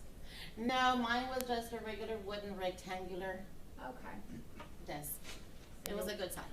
Okay, good. Now, did you began the year at Rob, so 2021, 2022 school year, is that right? Yes. Okay. And now, I'm going to ask you to explain to the jury as far as what your understanding is of what a lockdown is. A lockdown is we turn off the lights, make sure that our door is locked, and we are out of sight. And had you received training as a teacher for the Uvalde Independent School District on lockdowns? Yes. And who provided those trainings? Some years it was administration, some years we would have officers that would come and do our training, so it does depend. When you say officers, do you mean law enforcement officers for the Uvalde School District? Correct. Okay. Now, how often was that training? Was it once a year, twice a year? The lockdowns were once a year. Now, who provided the training to the children? We did, teachers. The teachers did? Okay. And what did you train them to do? I trained them that we have to hide, we have to be very quiet, and I always told them don't sit next to a friend because we're gonna talk. Okay. So, Okay. and I would turn off the lights and I would make sure our door was locked. Now, how often did the children receive training on lockdowns? Every single time we had a drill, Okay. we would practice our training. Okay. Now, as far as the training, what, you're sitting there with lights out, doors locked, everybody quiet. What are you waiting for to end the drill or the lockdown? Our admin would come on the intercom and they would tell us that it was clear and they would say it twice. Now, that's for the drills. What about if it was a real situation? We were told as some law enforcement would let us know somehow. Okay. So we'll just wait. Now, Ms. Salas, I'm going to take you back to May 24th of 2022. What were your normal work hours on that day? That day I had morning duty, so I was there at 7. Okay. And was that bus duty? Yes. Okay. And after you had bus duty, what did you do that day? I went to my classroom and we started our writings. We had work to do, so. Now, was that a special day? Was there anything going on special for that day for Robb Elementary? Yes, we had our ceremonies. Award ceremony? Award ceremony, yeah. And what time was your award ceremony? Can't remember the time, but I know we were rushed out of the cafeteria because second grade was gonna come. So maybe 10:45, I'm not quite sure. What did you do with your students after the award ceremony? We went to our classroom and they wanted to watch a movie, Zootopia. Zootopia? Mm-hmm. Okay. And where were you around 11:30? At 11:30, I was in my classroom. Okay. And were the lights off while y'all were watching this movie? Yes, Okay. Do you remember how many students you had at the time? 16. 16. Is that how many started the day with you? No, I had a few that went home Just after a the few? ceremony. 16 is still a pretty good number. Yes, we were gonna have snow cones at the end of the day, And so the children, so they wanted to have their snow cone. okay. Now, around this time, did something that you hear catch your attention? Yes, And what was that? a gunshot. Okay. And what did you do when you heard the gunshot? Well, at first I heard one gunshot because we were all watching the movie. Then I heard a gunshot and that registered and I just looked up. And then I heard, but it was far when I heard it. Then I heard a second one and that one was really close to the building. And one of my students heard the gunshot and he looked at me with panic. He's like, gunshot. I'm like, I just nodded yes, because I didn't want the other kids to hear. Okay, and then what did you do? I immediately started locking down my classroom. Okay, so at this point, you've only heard gunshots, Mm-hmm. and you have a student that's heard a gunshot, and you immediately go on lockdown. Yes. Okay. And what did you do? When you say you went on lockdown, what did you do? You already had your lights out. Right, I had my lights out, they were off, and my kids were scattered because they were laying down comfortable in their little pillows and stuff. So I started grabbing them and I said, come on guys, let's go, let's sit down. They're like, but why miss? I said, you don't worry about it, let's just do it. Mm-hmm. So they started doing it. And so I'm, going through the red list in my head, making sure I'm doing everything that I need to do. And then I received a Raptor alert at 11:32. Okay. And the last thing I had to do was to make sure that my door was locked, which it was locked. I normally kept my door locked. Okay. It was always locked. Okay. But I just had to make sure it really, really was. Okay, so when you said made sure, what did you do to make sure that the door was locked? I stepped out of my classroom. And what did you do? And I slammed my door to make sure, it was, and then I wiggled to make sure it didn't open, so I knew my door was locked. Okay. Now, what were your instructions? I want to be kind of clear with the jury. What were your instructions to your kids at this lockdown? My instruction to the kids were, we're going to hide. We're going to be very, very quiet. And they did. Now, did you stop the movie? Oh yes, we paused the movie. The movie had to be paused. We couldn't have any sounds in the room. Did you pause it or one of the children? One of the kids paused it because they were close to the ViewSonic. And did you tell that child to do it or they knew to do it? They knew to do it. Okay. Now, at some point, did you look outside your window? As I was looking in my room, scanning my room to make sure all my kiddos didn't stay closer, because I had some in my library area because it's a comfortable place. Mm-hmm. And I was in the library area, it was right above a window. Okay. Now, so did any one of your students help you lock the door? No, they did not help me lock the door. I went outside by myself, but one of them was following me because every drill, he always liked to follow me, to do the drill. He's like, Miss, it's just a drill, Miss. I can open the door for you, Miss. I can follow you. I said, this time it was different. I told him, you can't follow me. But he was relentless. I have to follow you. I do this every time with you. And I said, but not today. It's different today. And you knew it was different because of why? Because I heard the gunshots. Okay. So, at the time that you're locking the door, are you hearing more gunshots? At that point, no. I stepped outside, and because the way we were built inside, I was able to turn and I looked south just to make sure nobody was out there. And then I was gonna turn to look north, but I was the first classroom. Mm-hmm. But something inside of me said, don't stick your head out. Okay. So I did it, and I quickly went back into my classroom. Now, do you remember any odor at this particular time? Anything that... Not at that time. Okay. What were your students doing at this time? My kids were sitting down except for one student. Okay. One student was standing, and as soon as I went into my classroom, I saw him standing, and I said, you have to sit. And I grabbed him and I just went down with him like that. And as soon as I did that, I heard a gunshot inside in the hallway. Okay. Now, while y'all are down and you're sitting down, what's going through your mind? Can you explain that to the jury? When I heard the gunshot in the hallway? Yes. Okay, when I heard the gunshot in the hallway, I immediately texted my family. Okay. And I said, gunshots in the hallway, pray for us. I texted my husband, my daughter, and my son.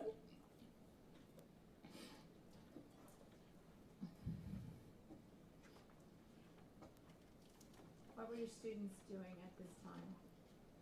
They were sitting quietly because they heard them too. And I didn't want them to hear anything else, so I told them, you need to pray. So you need to pray. And I couldn't say it loud, and I had a lot of kids, so I just put my hands up.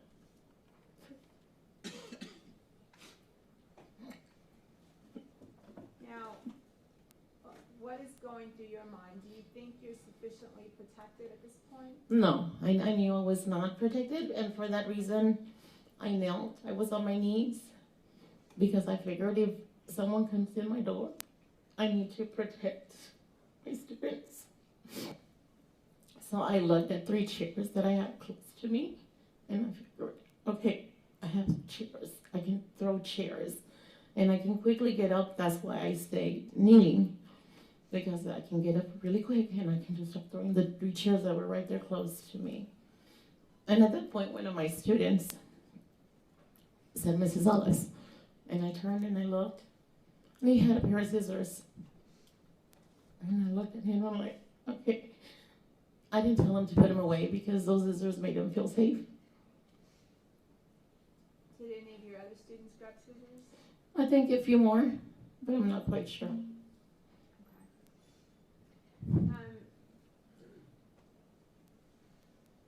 What could you hear as the shots were going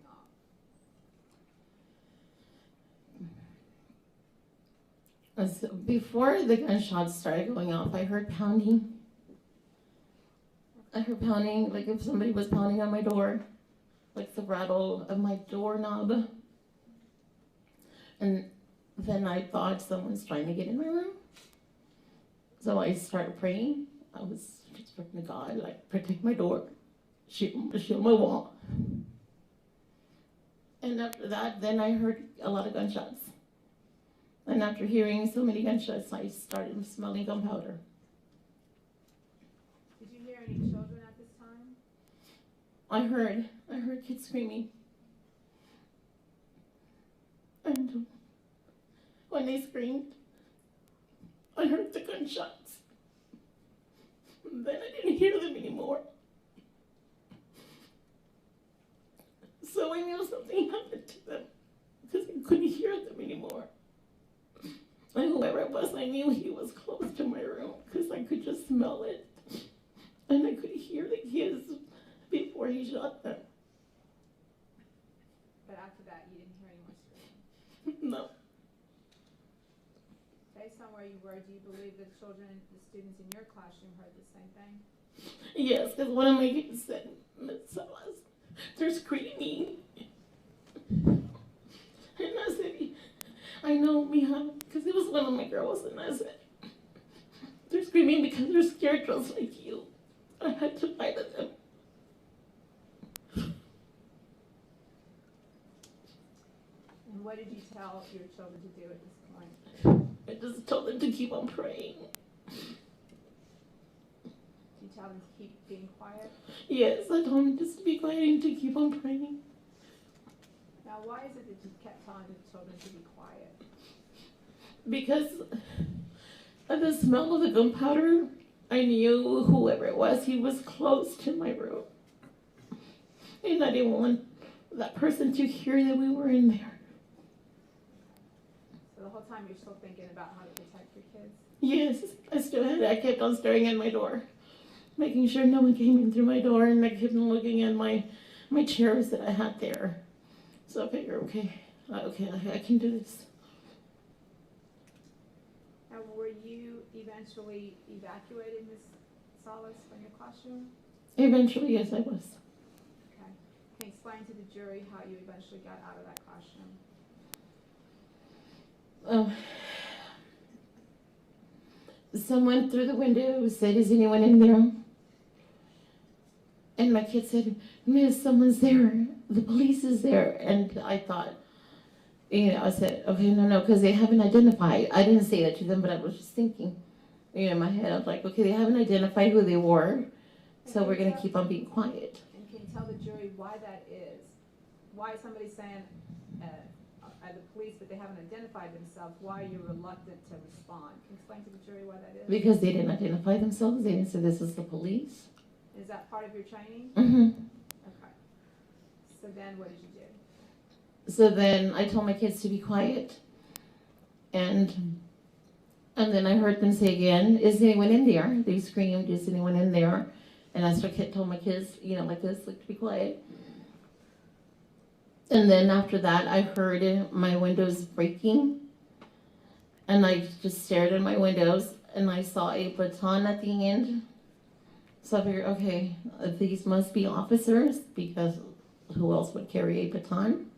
So that's when I told my kids, okay, let's get up and let's go. Okay. And were the officers rushing to get your kids out of that classroom? They were. Okay.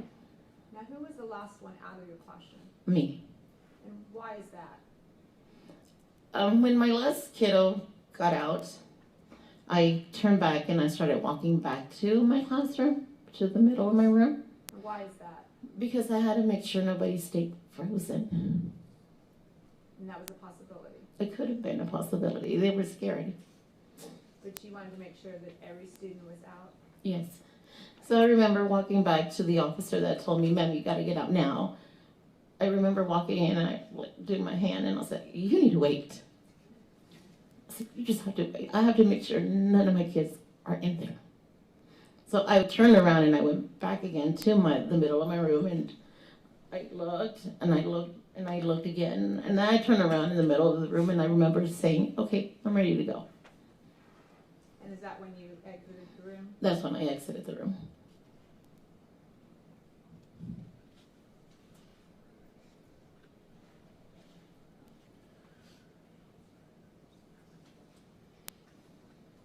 Just to clarify, your windows were not shot out? No. Okay.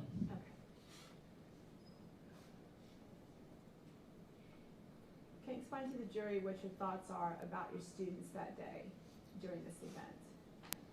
My kids were so brave, being so close to danger.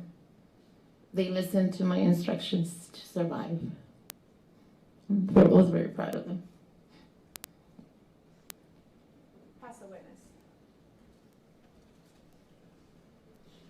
May I proceed, Judge? Please. Ms. Salas, my name is Jason Goss.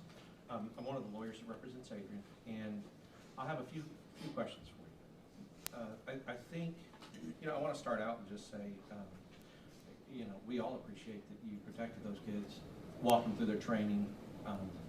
You're proud of them. I can see why. I think when that glass broke and you realized that the police had come to get you out, what did you feel like at that time? At the moment, I felt that someone was finally there to help us. Okay, and relief. Yes, I did feel relief. Because I'm sure you had every right to, you thought, especially with somebody jiggling at your door handle, you thought you were ready to die. I did. I made peace with God. That's right. And that's terrible. It's terrible that anybody would ever have to experience that. I want to talk about, but when the police got you out, that was... A sign of relief. Yeah, sure. So the door handle, it's one of the things you testified to. You were very direct about, and even to the point of, you've already heard a gunshot, and that's why you're starting to lock down, right? Right. And you still go out of your room to make sure that that door's locked. And I'm sorry, you just have to say yes or no. I'm sorry, yes. Yes, sure. So you go out and check it, and here's one of the things that I haven't been clear on. I know that you have to use a key to lock and unlock the door. Right. And if the door is in a locked position, the ability is you can open it from the inside. Correct. But no one can open it from the outside. Right. So even if you made sure it was locked, you would then stick your key in it. Right, to unlock it and lock it back, correct. And then go back. To get in. Sure. So, and there was a time before you started hearing those gunshots in the hallway, when you knew that there was a shooter inside of the school, that you said somebody was jiggling your handle, or you heard your handle jiggle. Is that right? Right. Are you talking about the gunshots outside or already inside? In the hallway. Okay, yes. After the gunshot, then that's when I heard that. And so somebody trying to... Right. And I think at the time you assumed it was the shooter. Yes. And couldn't get in because your door was locked. Correct. And so your training and locking the door and making sure it was locked, if that is indeed the shooter, like you suspected, that stopped him from getting into your room. Correct. The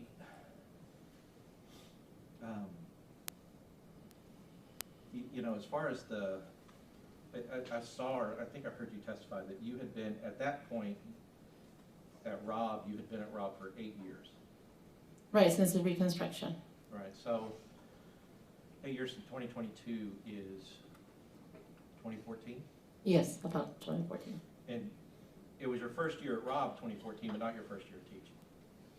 No, that year was not my first year at Rob. Of the 2022? No, 2014. Oh, yes, I'm sorry, yes. Before I was at Anthony Elementary. Right, because I think, or maybe I saw it in your statement, you'd been a teacher for about 15 years in 2020. Since 2008. Okay, so your first year at Rob, what room were you teaching in? Room 111. And at a point during this, did you recognize the person who you now know as the shooter? Yes. And that person was one of your students in 111? Mm-hmm.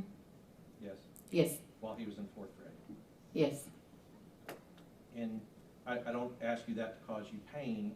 I ask you that because 111, that is it's a classroom like the other classrooms, but a person who's been in 111 might know the features of 111 because they had been there before. Correct. I'll pass it. No more questions, Your Honor. She's excused. Not subject to recall, thank you. Okay, ma'am, you are excused. You're welcome to stay or welcome to leave. We just ask, since the rule's been invoked, don't discuss the case with anybody until you know it's over with. Okay. Thank you very much. Yes.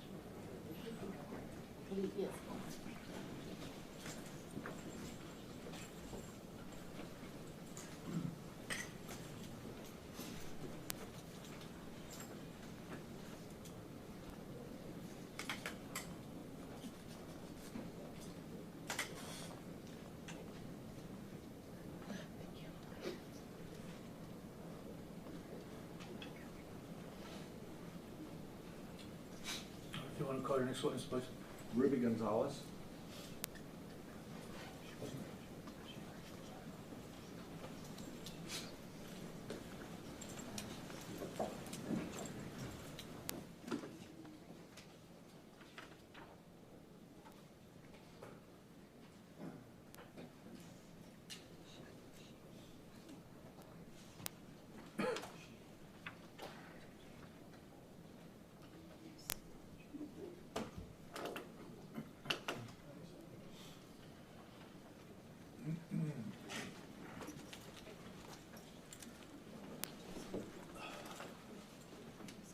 George, right hand. You solemnly swear the evidence of the testimony given in the cause will be the truth, self you know. Yes. All right, you lower your hand, just have a seat over here in the witness stand for us. Adjust that microphone if you need to.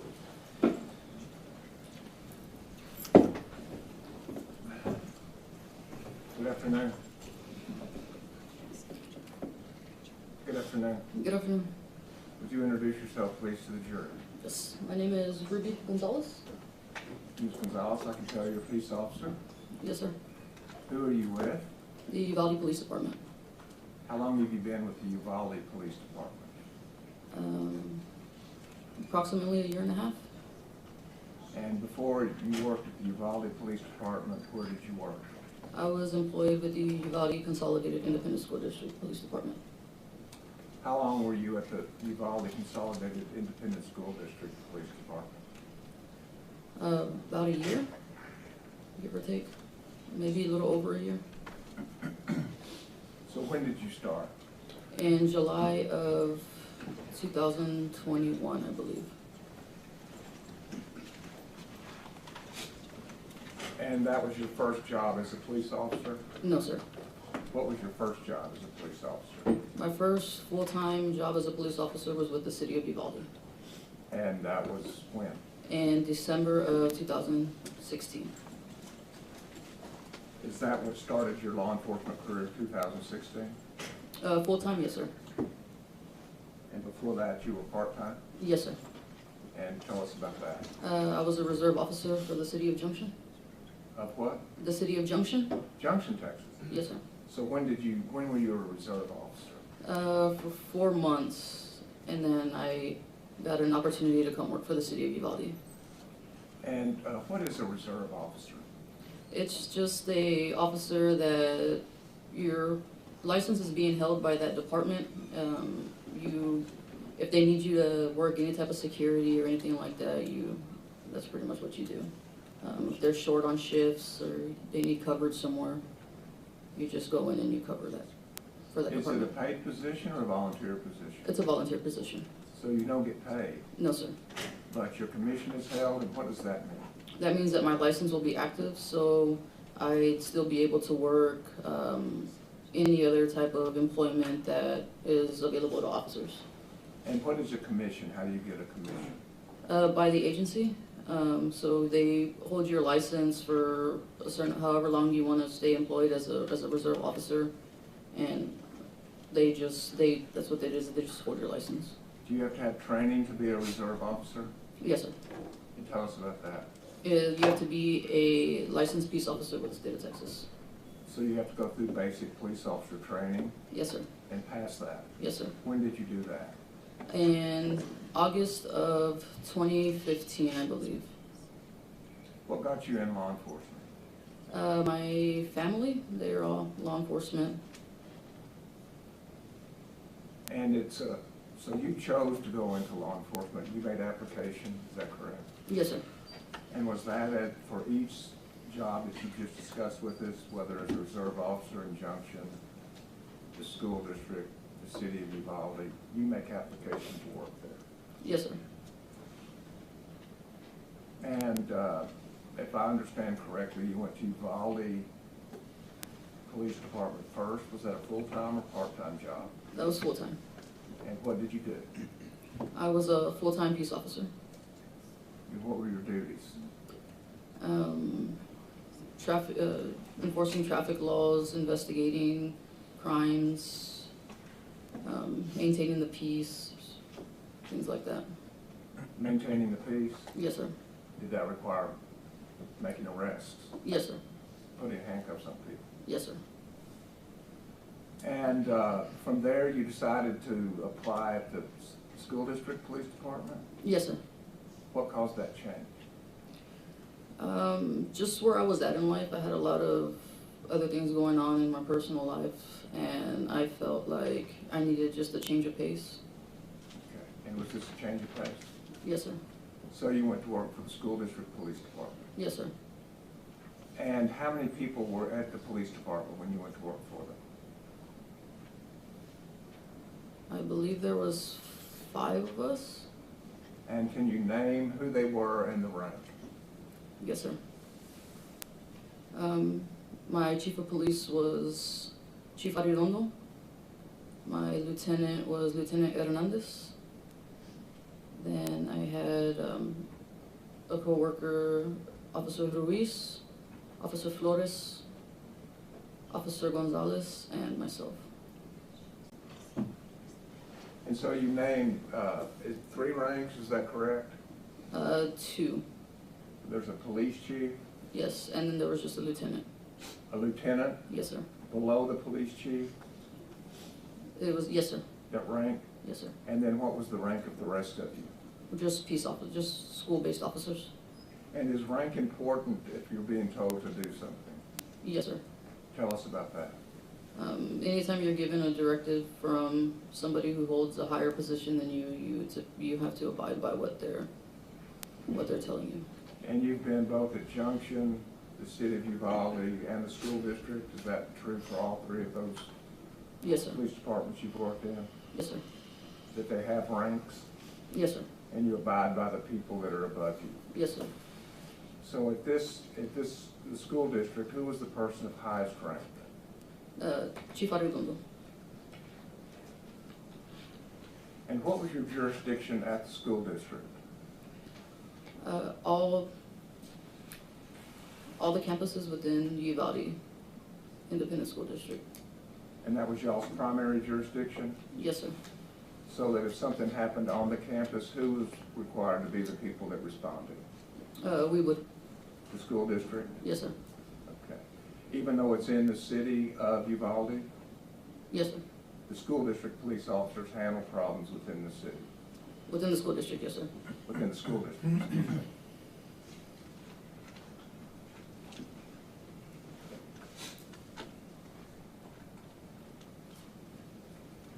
So on May 24, 2022, were you working that day? Yes, sir. What was your shift? I can't recall if I was a 7 to 3 or the 8 to 4. But at any rate, no later than 8 o'clock, you went to work? Yes, sir. And where did you go to work? That day I was at Morales Junior High. And what were you doing at Morales Junior High? I was covering the school for another officer. For another officer? Yes, sir. So were officers assigned to specific campuses? Somewhat, it varied, just depending on where we were needed at most. Would you describe that for us? Yes, sir. So typically the high school, you would have more officers responding there just because you deal with a little bit more of what, you deal with a little bit more because the students are older. Secondly, you would have an officer assigned to the middle school. So that would be like the second tier. So you would have an officer designated at that school at all times as well. And how many middle schools were there? I believe just one. Okay. And how many officers were assigned at the high school? I believe 3. Yes, I believe 3. And then elementary schools, did they have officers assigned specifically? No, sir. How did y'all handle elementary schools? We would rotate. How Chief Arredondo wanted us to do it was if we came in as the 7 to 3 o'clock person or 7 to 4 o'clock person, that officer would typically rotate to the elementary schools. And what does rotate to the elementary schools mean? You're making rounds, you're ensuring doors are locked, showing the administration in the main office that you're there, you're available if they need anything, and then if they give you the all clear that you were okay to go, you would move on to the next school. And you pretty much did that same rotation throughout this district. So one of y'all's duties was to make sure doors were locked? Yes, sir. And if doors weren't locked, what did you do? We'd bring it up to the administration and let them know. We address it to the teacher. Excuse me? We'd bring it up to administration or we'd address it to the teacher. Okay. And who was on that rotation to the elementary schools to check to see if doors were locked? Can you say that again? What officers within the school district were assigned to that rotation to go to the elementary schools and make sure the doors were locked? It was all of us. Was that you? Yes, sir. Did it include Adrián Gonzales? Yes, sir. And y'all made sure that that was part of y'all's regular routine? Yes, sir.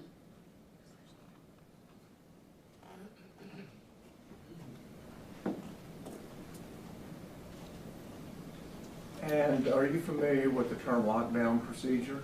Yes, sir. What was your familiarity with lockdown procedure?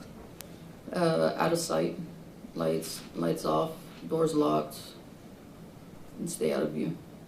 And did you have anything to do with the training on the lockdown procedure?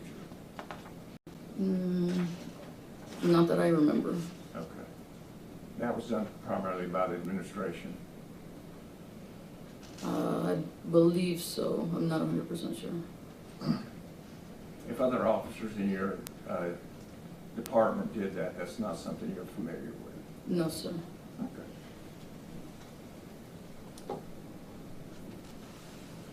And as a school district police officer, was there requirements for training that was different from your training with the police department? Yes, sir. And what was that? We had to take a school-based law enforcement course.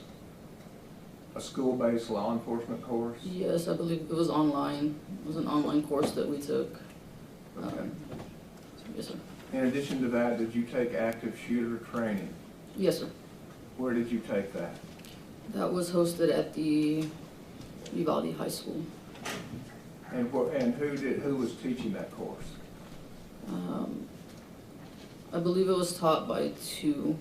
I believe it was Officer Ruiz and Officer Gonzales. Is that Adrián Gonzales? Yes. And that's the man who's sitting in the courtroom today? Yes. And how long was that course? 8 hours And where did you take it? at the Uvalde High School. And was the course divided into classroom as well as field work, or was it just classroom, just field work? Explain that to us. The morning was the classwork portion of it, and the afternoon was more of like a hands-on version of it. They run you through scenarios. They would do what? Like run you through scenarios? Scenarios? Yes, sir. Did that include solo entry? I believe so. That is one-man entry? Yes.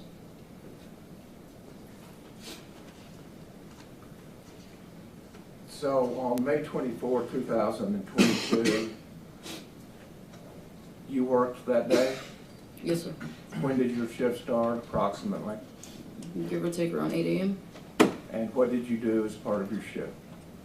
I responded to, I was at Morales Junior High. I was in the courtyard area while the kids arrived for school, rotated to the cafeteria, back down to the playground area. Once the bell rang, we walked the hallways to ensure that the students went into their classrooms, checked the restrooms, make sure nobody was in there, like skipping classes. And then the kids broke for lunch. Okay. So that took most of your morning? Yes, sir.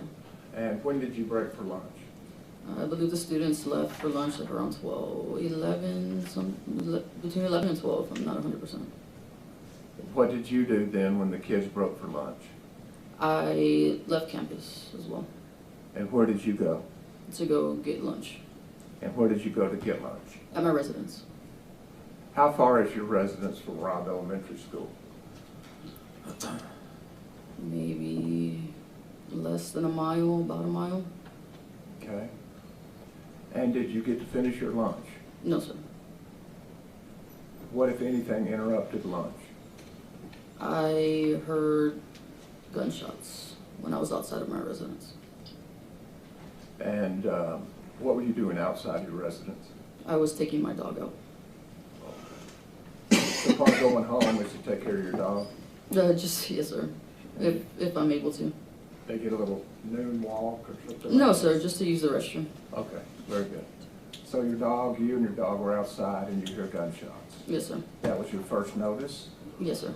And did you have your uniform on? No, sir. Tell us about that. I took off my uniform when I went inside. I used the restroom, came back out, put my dog on the leash, and that's when we went outside. Is part of your uniform uncomfortable?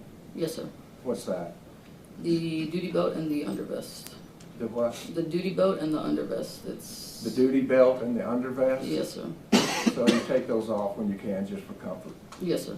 And the undervest, is that a bulletproof vest? Yes, sir. Is that assigned to all of the officers at the school district? Yes, sir. And the duty belt includes a firearm? Yes, sir. And does the school district actually provide y'all with weapons? At the time, yes, we had the handgun. Handguns? Yes, sir. Were there any rifles? No, sir. Okay, so just a handgun for school district officers? Yes, sir. Okay. And when you heard the gunshots, could you tell where they were coming from? At first, no, sir. Okay, and then what? I went inside. I took my dog, I went inside, and that's when I heard on the radio something about a vehicle accident or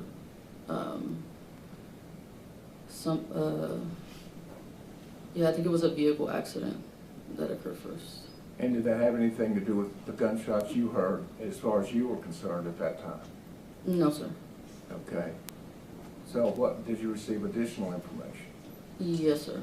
Tell us what that was. Shortly after that, I heard an officer go over the radio saying shots fired at the school. And did you recognize that voice? Yes, sir. And who was that? That was Sergeant Coronel. Sergeant Coronado? Yes, sir. And what did you do when you heard Sergeant Coronado say that there were shots fired at the school? I grabbed my duty vest, my duty belt, I'm sorry, excuse me. I grabbed my duty belt and I got in my police unit and went to the school. Okay, so once you heard that there were shots fired, you went to the school? Yes, sir. And what happened, when you got to the school, describe what you saw. I arrived off of Old Carrizo Road. So I parked my unit at that intersection of Old Carrizo and West Cargill. And why did you park there? It's just the way I came from my residence. I parked my unit, I blocked off that road, and then I started going towards the school from where the cafeteria is. And so you had to get to the school from where you parked on Old Carrizo Road? Yes, sir. And what route did you take?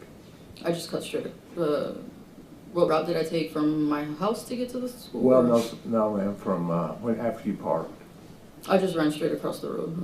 Old Carrizo is right across the street from Robb Elementary. So I cut through the parking lot where it's a small parking lot, I guess, where they have some of the faculty park. So I just cut through there. And did you say you ran? Yes, yes, sir. And what caused you to run? Just the sense of urgency. And where did you run? To the outer wings where they have the classrooms. Which classrooms? I believe it's maybe the second grade wing, second or third, possibly. Okay. And what did you see there? There was other officers in that general area. Okay. And so what did you do? I met with some of the Border Patrol agents that were there as well. They were talking about needing to get keys to start evacuating children. Okay. And so do you know how long it was from when you heard gunshots that you actually got there? I do not know, sir. Okay. Because it took until Coronado said gunshots, and then you had to get dressed.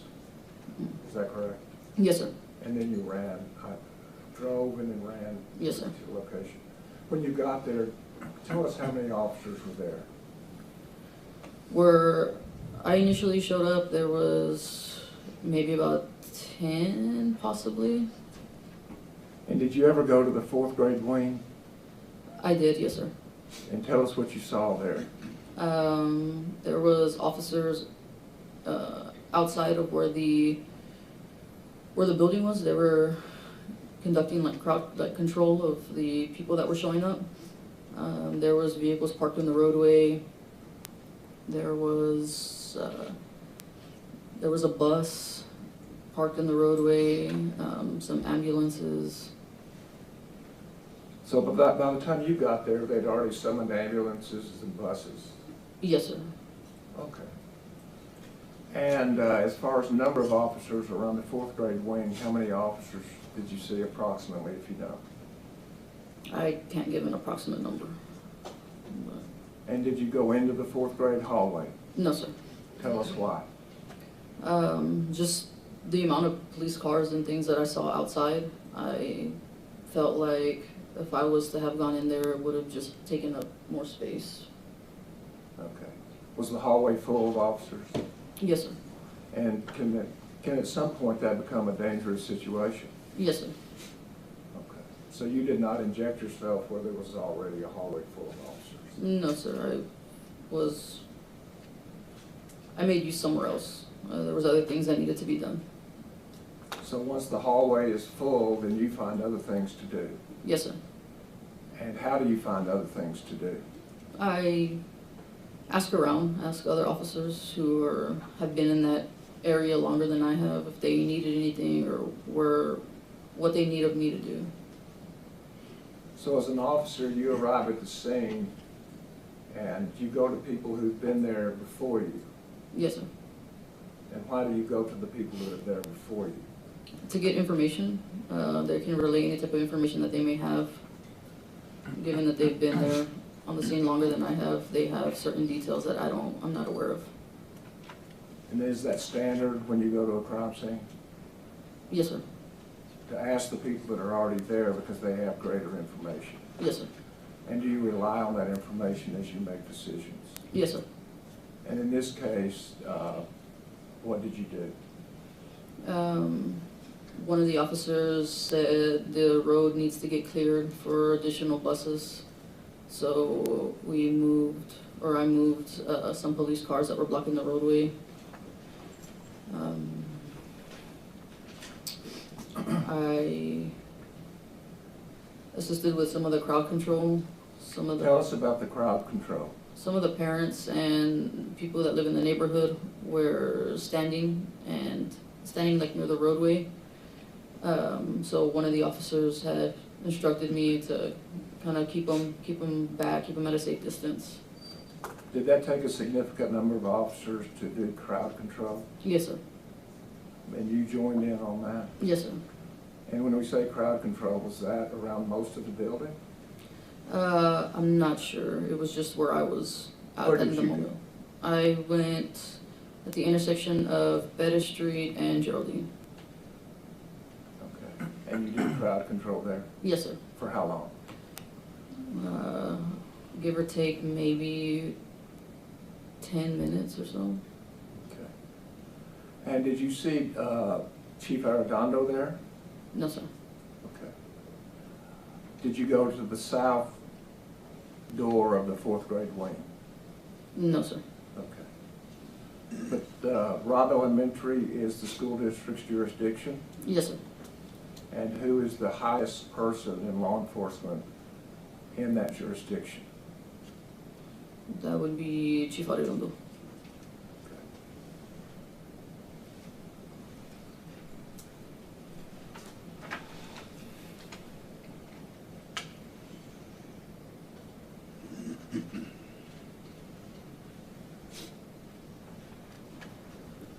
Pass the witness.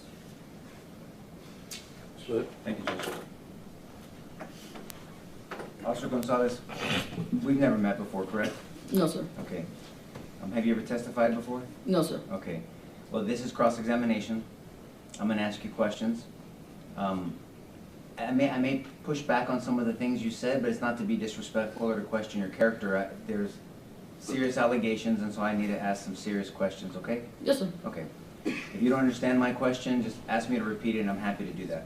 Yes, sir. Okay. So, what did you review in preparation for your testimony today? As far as, like, what do you mean? Anything. What did you review? Video, statements, reports? Oh, no, sir. I didn't review anything. Nothing? No, sir. Did you prepare any reports after this incident? No, sir. No one asked you, Rangers didn't ask you to make a report or just to notify, annotate anything? Not that I'm aware of, no, sir. Are you going off of your memory? Yes, sir. Okay. And since this horrible incident, obviously there's been a lot of media, right? Yes, sir. And you've seen a lot of the media, I'm sure. Yes, sir. And there's been a lot of talk about this, right? Yes, sir. So we're gonna try to have you focus back on what you think you were perceiving and seeing at that time. Is that fair? Is that okay, officer? Yes, sir. Okay. And you talked about jurisdiction. I'm not sure whether the government asked you questions about your jurisdiction with all the campuses in the district. Did you hear him ask you that? Yes, sir. But there were certain officers designated to certain schools. Yes, sir. Like Robb Elementary did not have a designated officer. No, sir. You know that Adrián was designated to the high school. Yes, sir. And that was his full-time position. Yes, sir. He was not designated to Robb. Yes, sir. None of you were. Yes, sir. But actually, and I know you know this, as a Texas peace officer, the whole state of Texas is your jurisdiction. Yes, sir. I mean, you can make an arrest anywhere. That's a fair statement? Yes, sir. An agency holds your license to make sure that you're a peace officer, but as a Texas peace officer, if you're in Lubbock, you can make an arrest if there's an arrest made in your presence. Yes, sir. An offense, I'm sorry, thank you, Jason. If there's an offense done in your presence, correct? Yes, sir. Okay. And so because Adrian wasn't assigned to Robb Elementary, he didn't have the keys to Robb Elementary. Yes, sir. And so I want to talk about keys because you were asked about lockdown procedures. The police department played a role in teaching lockdown procedures, correct? I believe so, yes, sir. Have you ever been part of that teaching curriculum? Not that I'm aware of. And when you mean not that you're aware of, what do you mean by that? I mean, I put on presentations at the school, but it was more towards underage drinking, vaping, things like that. It's possible that I may have contributed somehow. Okay. And when you say you made a presentation at the school, are you a subject matter expert in underage drinking? No, sir. So anybody can just give a presentation and you're really a facilitator, you're just clicking through slides and you're presenting information that somebody else created. Is that a fair statement? Yes, sir. Okay. And anybody can do that. Someone can put on a training, but really they're just clicking through slides and facilitating information that somebody else put together. That happens often. Yes, sir. That's what you did with this underage drinking one, correct? Yes, sir. Okay. Now, on the lockdown procedure, you know this from your experience that all school doors should always be locked. Yes, sir. Because they asked you a question about officers going around to check if doors were locked, right? Yes, sir. And is that because, unfortunately, there was a kind of a culture of teachers leaving doors unlocked for convenience so that they can get in and out of these school classrooms? Yes, sir. And you heard of the magnet system, right? Yes, sir. And so teachers in that whole district, approved by some of the schools, would be used this magnet system to where if a door was technically locked, you could use that magnet system to stop the latch from catching on the frame, correct? Yes, sir. And because they didn't have a key fob process in and out, it would be convenient for either a student or really substitutes to get in and out because they didn't have keys, right? Yes, sir. But that was, and I'm not being disrespectful, we just have to talk about this. I mean, that culture was against, I was going to use the word antithetical, but it's against the procedures of the school district, right? Yes, sir. Because those doors have to be locked. Yes, sir. Now, one second.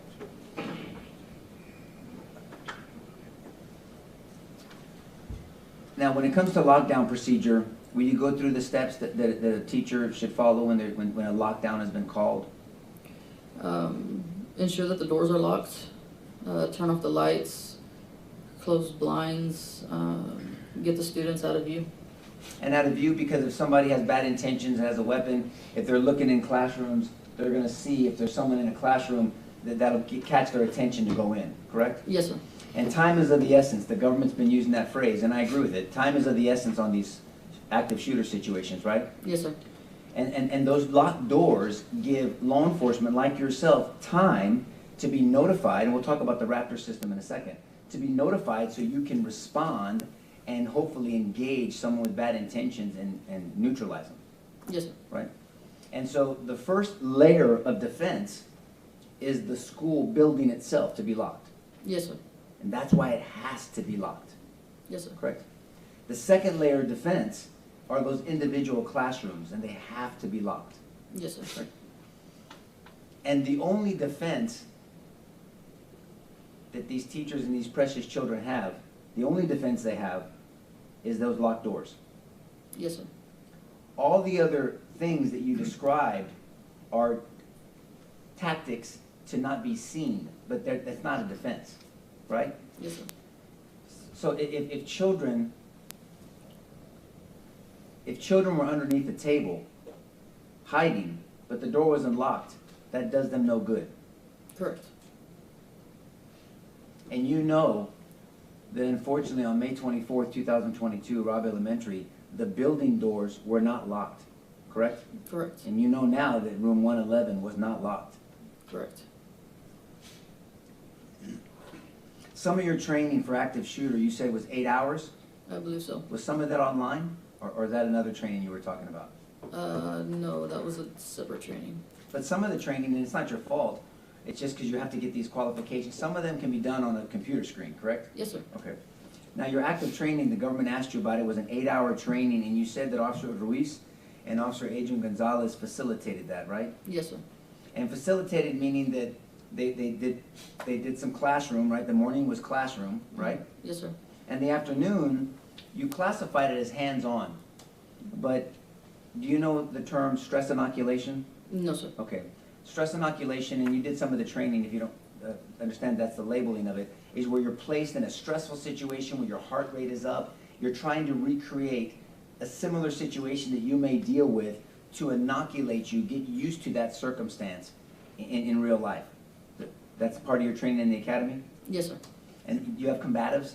Yes, sir. And you have hand-to-hand, open-hand techniques? Yes, sir. You have control techniques, because you can't always punch or strike somebody, right? Yes, sir. And in your academy, you have open-hand strikes, correct? Yes, sir. You can use forearms? Yes, sir. God forbid, sometimes you can use an elbow, right? Yes, sir. Hammer fists? Yes, sir. Elbows? Yes, sir. Knees? And so all that can be done, but then also you can use manipulation tools where you're manipulating someone to get handcuffs on them without having to strike them, right? Yes, sir. And then in the continuum of use of force, some officers have an ASP, right? Yes, sir. In the old days, I'm an older dude, they had a baton. Yes, sir. You have tasers, Yes, sir. and then you have your sidearm Yes, sir. with backup magazines, Yes, sir. and you have handcuffs. Yes, sir. So all of those are use of force that you're trained into, and some of those you're trained to inoculate, to do those under stressful situations, to hopefully you don't need to, but if you need to, you can perform well. Yes, sir. So with this afternoon scenarios that you had with Adrian and Officer Ruiz, it was more of a conversation, is that fair to say? Yeah. Yes, yes, sir. Right? I mean, you guys didn't go through the school and use Robb Elementary or one of the high schools to simulate an active shooter.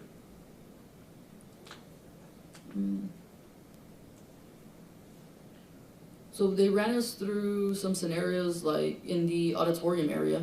Okay. I don't know if that's more or less what you're. No, what it's you're not, implying. but let's talk about that, because I want to go where you want to go. So the auditorium is a big area which has kind of escalated seating, right? Yes, sir. And so it's mainly for plays or for gatherings or maybe pep rallies. That's what that's used for more.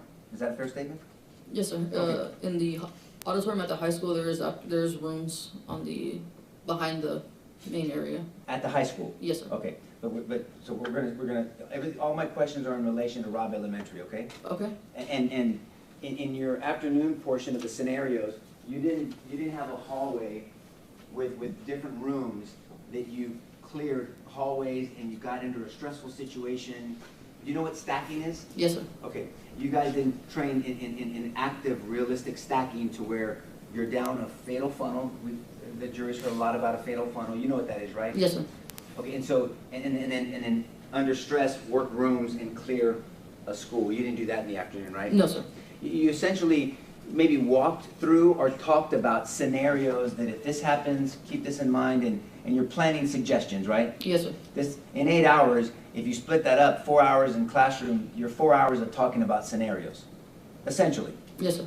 And so Adrian, Officer Gonzales and Officer Ruiz essentially facilitated it and talked about it, and then everyone, it was kind of a group discussion based off you're reading a manual, you're reading a curriculum that somebody else gave them, like you did with the underage drinking, and then everyone's talking about what they trained before. Yes, sir. Essentially, right? Yes, sir. And when the government asked you, did you guys go over solo training, you paused, and I wrote it down, you said, I believe so, but you're not sure. No, sir. Right. And so solo training is very different than stacking and active shooting, right? Yes, sir. And you know that in active shooter training, it's usually done with some type of long rifle. Yes, sir. M4, AR-15. Yes, sir. And then your sidearm is your secondary weapon. Yes, sir. And so when someone stacks, there's usually a shield, and then people are behind them, and they're moving. At some point, once you breach a room, people are going to break off, clear a room, and then hopefully engage the attacker. Yes, sir. The bad guy. And you guys didn't do that. No, sir. Have you ever trained in breaching a door? No, sir. And that's not typical training for a school police officer. And I'm not being condescending or disrespectful. Do you understand? Yes, sir. Okay, but that's not typical for a school district police officer, right? No, sir. But even though you haven't been trained in this, you know that there's a difference between breaching a door that opens inward versus open outward, correct? Yes, sir. On outward, you need tools, and the jury's heard about the tools you need. Objection, she said she has not been through that training, Your Honor. But she so says this she would knows be about it. beyond her. It'd be speculation if she hadn't been trained in it. Okay, only answer if you know, ma'am. Go ahead. I'll overrule the objection. They don't want me to ask you these questions, but do you understand this All I'm training? gonna ask the questions that they know, not that they speculate about, Your Honor. Yeah, I just, only answer if you know of your own personal knowledge. Yes, sir. Understood? Yes, sir. Proceed. Have you heard through your training experience, not personally, but you know about outward doors, breaching an outward swinging door, correct? Yes, sir. You know that you can't kick open an outward swinging door. Yes, sir. You don't need special training to know that, right? Yes, sir. Okay. And you know that there's tools needed to breach an outward swinging doors. I'm not asking you how to do it, you just know there's tools needed, right? Yes, sir. Okay, that's all I was gonna ask you. Now, on May 24th, 2022, am I moving too fast? No, sir. Okay, and you know if I get a little passionate, it's not towards you, okay, Officer Gonzalez? It's not you at all, okay? So just bear with me, and if you think I'm, just tell me to, hey, Nico, calm down, okay? Yes, sir. All right. You said you left to have lunch at home. Yes, sir. Okay. And I believe you testified you live, without giving the address, you live less than a mile from Robb Elementary. Yes, sir. And you heard gunshots? Yes, sir. And then I believe you said that you have a bulletproof vest that you put back on. Do you know if it's rated for long rifle or just for handgun? I'm not sure. They don't let you know that when it's probably for just a handgun, or you don't know? I'm not sure, sir. Okay. But that you said that you heard, initially you heard there was a vehicle accident, and that would be a 1050, correct? Yes, sir. And when I say 1050, different things that are called in, different incidents that are called in have a labeling. Yes, sir. And so at 1050, and then you believe you heard Sergeant Coronado say that it was shots fired. Yes, sir. Right? Did you later come to find out and know that Sergeant Coronado, Officer Salcedo, and Officer Mendoza were actually on the west side of Robb Elementary before the shooter made it into the building? Did you find that out later on? I believe it was mentioned, yes, sir. And so you don't know where Sergeant Coronado was when he put this out on the radio. You believe it was him. Are you sure it was him, or do you think it was Adrian? I believe it was Sergeant Coronado. Okay. Why do you think it was him? I distinctly remember hearing him yell into the radio. Okay. But he's not your sergeant, because he's not with he's with Uvalde, right? Yes, sir. Okay. And so you don't know where Sergeant was, whether he was at the corner, you later found out, or where he was, right? Yes, sir. Okay. And you said that you got there and you got there quickly. And I want to bring your attention to that, because you described to this jury, based off questions from the government, but it seemed like you condensed time, so I want to make sure we go piece by piece, okay? Mm-hmm. Did I hear you correctly, that when you got there, you parked on Old Carrizos, and where else? What was the other street? West Cargyle. West Cargyle Street? Cargyle. Okay. Where is that in relation to Robb Elementary? May I approach? I know I can approach that, sorry. You already gave me permission.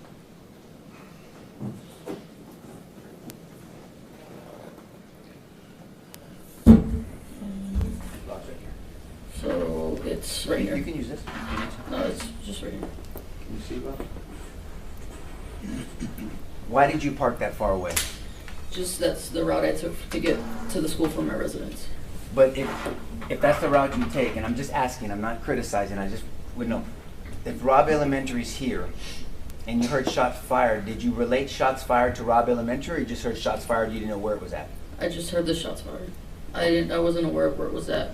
But it seems like you were going to Robb Elementary. At what point did you orientate yourself to Robb Elementary, and why did you know it was here?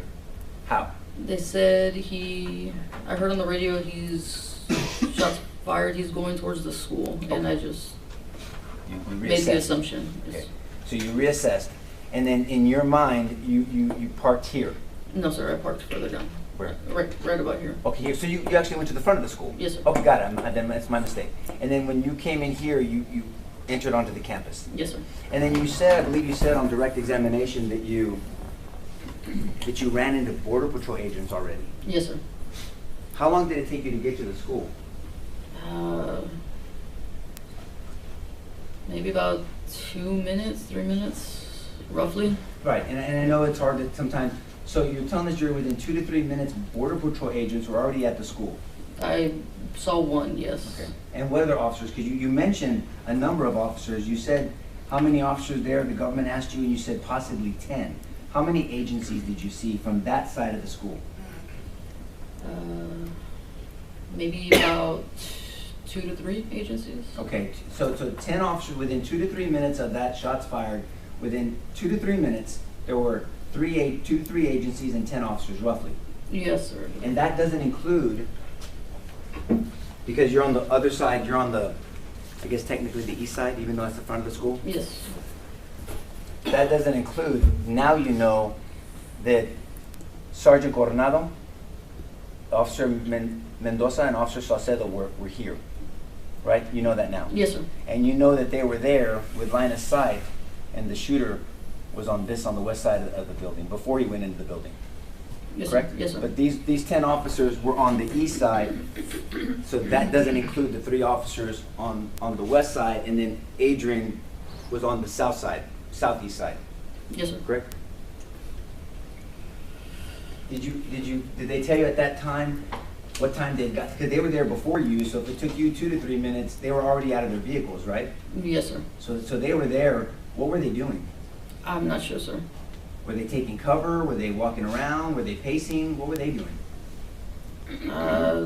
When I started speaking with them, they were standing like in the breezeway of where the office is. They weren't running to the gunshots?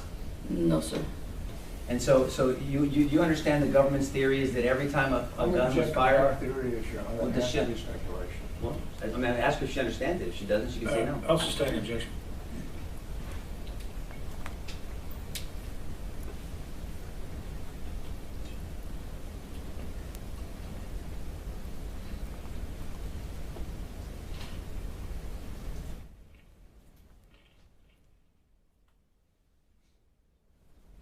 And so you have 10 officers from 2 or 3 agencies standing in the breezeway, not running to the gunfire, but yet you proceeded towards the building though. You did. Yes, sir. Had you heard more shots by that time? No, sir. Had you heard any shots when you got at the scene? No, sir. At any point did you hear any shots? No, sir. How close did you get to the building?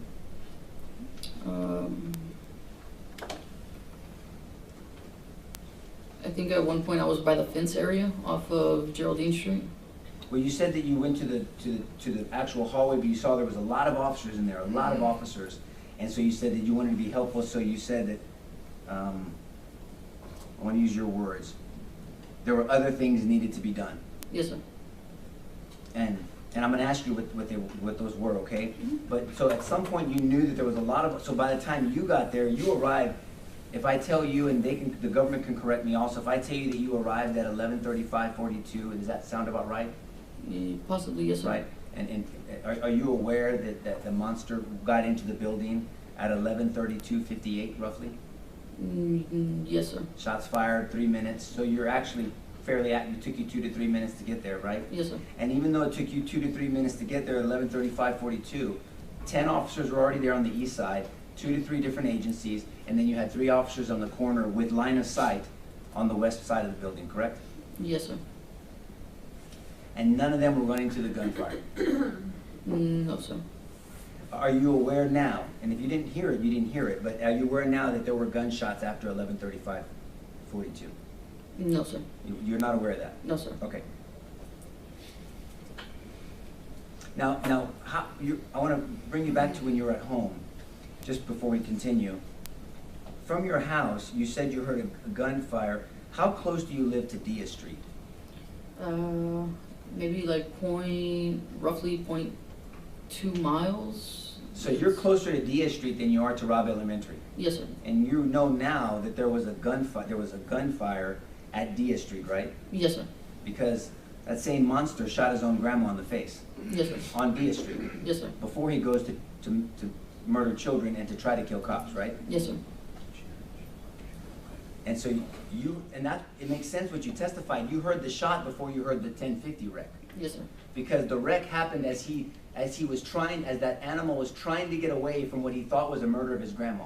Yes, sir. Right? Yes, And sir. so you heard the shot on Dia Street of his grandma. That coward tries to go away, then he wrecks the car, and then that's when the 1050 comes out, the accident. Yes, sir. And so that's actually consistent. So when you said there was other things that needed to be done, you described some of them. Do you agree that the most important thing that needed to be done was to get those children out of the school? Yes, sir. But yet, and I'm not bragging on you, I'm just saying, but there was a lot of officers that weren't doing that. They were formulating a plan, correct? Yes, sir. And you went to do crowd control. Yes, sir. Thank you, Officer Gonzalez. Pass the witness, Judge. So when you got there, you heard no shots? No, sir. And you got there within about 3 minutes? Yes, sir. So all of the shooting, as far as you were concerned, had been accomplished by the time you got there? Yes, sir. You couldn't have done anything to stop it after 3 minutes? No, sir. So those first 3 minutes are very important. Yes, sir.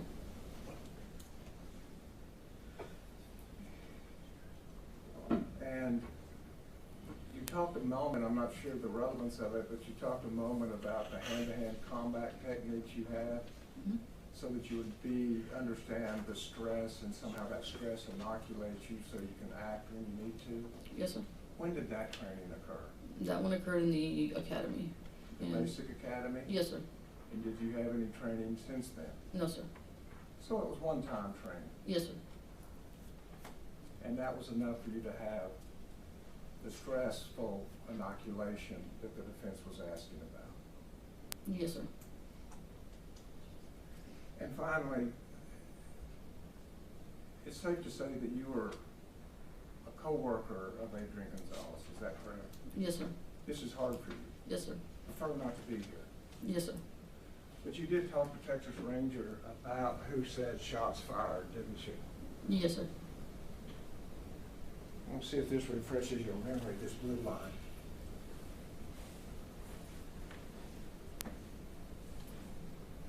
Yes, sir.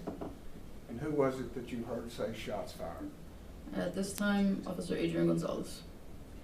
Not Coronado, but Adrián Gonzales. Is that correct? Yes, sir. Pass the witness. So when I was asking that question, you were mistaken. I was right when I said it was Mr. Gonzalez, right? Yes, sir. Okay. Or at least appears to be that way. Yes, sir. Right, okay. And so the government asked you all of the shooting had accomplished by the time you arrived. Yes, Remember that question? Yes, sir. And you arrived at 11:35:42. Yes, sir. Are you aware that at 11:35:43 there were shots fired in room She 111? just said that that's all the shots fired she heard, Your Well, Honor. That has to be speculation. Well, no, this is from Texas Ranger report, Judge. The It doesn't same matter report if that the they. report is from what she saw or heard. That's what I'm asking the Yeah, limitation. I guess, ma'am, if you said all the shots were done, you're gonna say you don't know that, but, it's your personal knowledge. That's So right. I'll rule the objection. Go ahead. Thank you, Judge. And so, do you know that at 11:35:43 there were shots fired in room 111, 1 second after you got there? No, sir. Do you know that at 11:35:44 there were shots fired? No, sir. At 11:35:44 another shot fired. No, sir. 11:35:51 shots fired. No, sir. 11:35:51 shot fired. No, sir. 11:35:51 shot fired. No, sir. 11:35:52 shots fired. No, sir. 11:35:52 shot fired. No, sir. 11:35:52 shot fired. No, sir. 11:35:56 shot fired. No, sir. 11:35:57 shots fired. No, sir. I'm gonna stop, so all the shooting hadn't been done at 11:35:42, correct? Obviously. Yes, from what you're saying, yes, sir. Yeah, and I'm not blaming you. I'm just trying to bring light to this. But there were 10 officers on the scene on the east side, and there were 3 officers that saw this person before he went into the building, right? Yes, sir. Okay. Pass the witness, Judge. And I was just asking, as far as you were concerned, you testified that you didn't hear any shots. Is that fair? Yes, sir. And so just based on what you knew, Yes, sir. is that a fair way to do things, to testify about what you know? Yes, sir. Let other people testify about what they know. Yes, sir. Pass the witness. Anything else? No more questions, Judge. Thank you, officer. Yes, sir. Recall either side. No, Your Honor. No, Your Honor. Okay, the rule's been invoked in this case. You are released from the subpoena, you're released to go, but please don't talk about the case with anybody until you're aware the trial's over. Yes, sir. All right, thank you. Ladies and gentlemen, I'll give you your afternoon recess. Let's take about 10, 15 minutes. Will everyone rise for the jury, please?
Please be seated in order.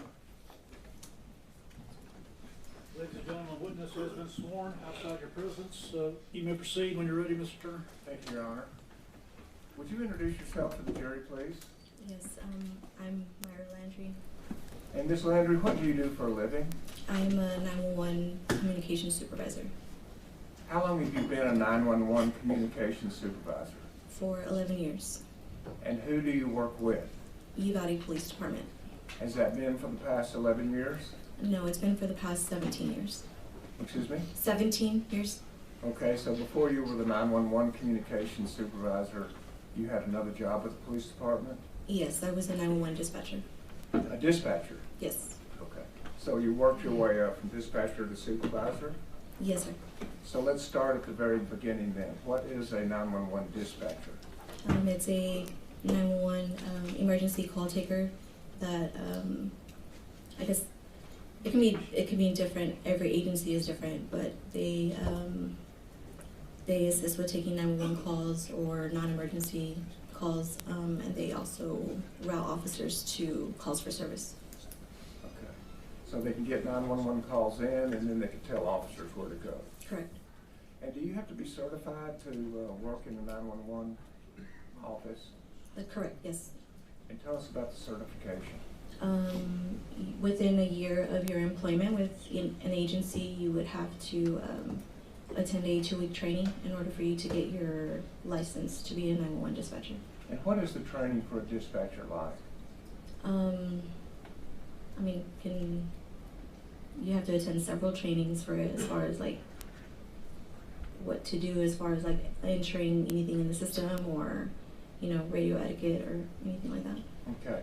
Let's start with the dispatch room in Uvalde for the Uvalde Police Department. Okay. Could you describe the room for us and how it is equipped? So the room it's small. We have a total of 3 consoles, however only 2 are fully equipped with 911 and radio. Okay, so it has 3 consoles, and what is a console? It's just a workstation for a 911 dispatcher. So you have 3 places for dispatchers to sit. Correct. And that's called a console? Correct. And how is the console equipped? It has about 6 monitors. On each monitor, it has different softwares for different agencies that we dispatch for. And so by monitor, are we talking about something like a small screen, a small TV screen or Yes, something like that? a computer monitor. And there's 6 in each console? Correct. And does each console have a different 6 screens? Or are they the same screens, just 3 times? No, it's I'm sorry, I don't understand what you're trying to say. That's because it was a horrible question.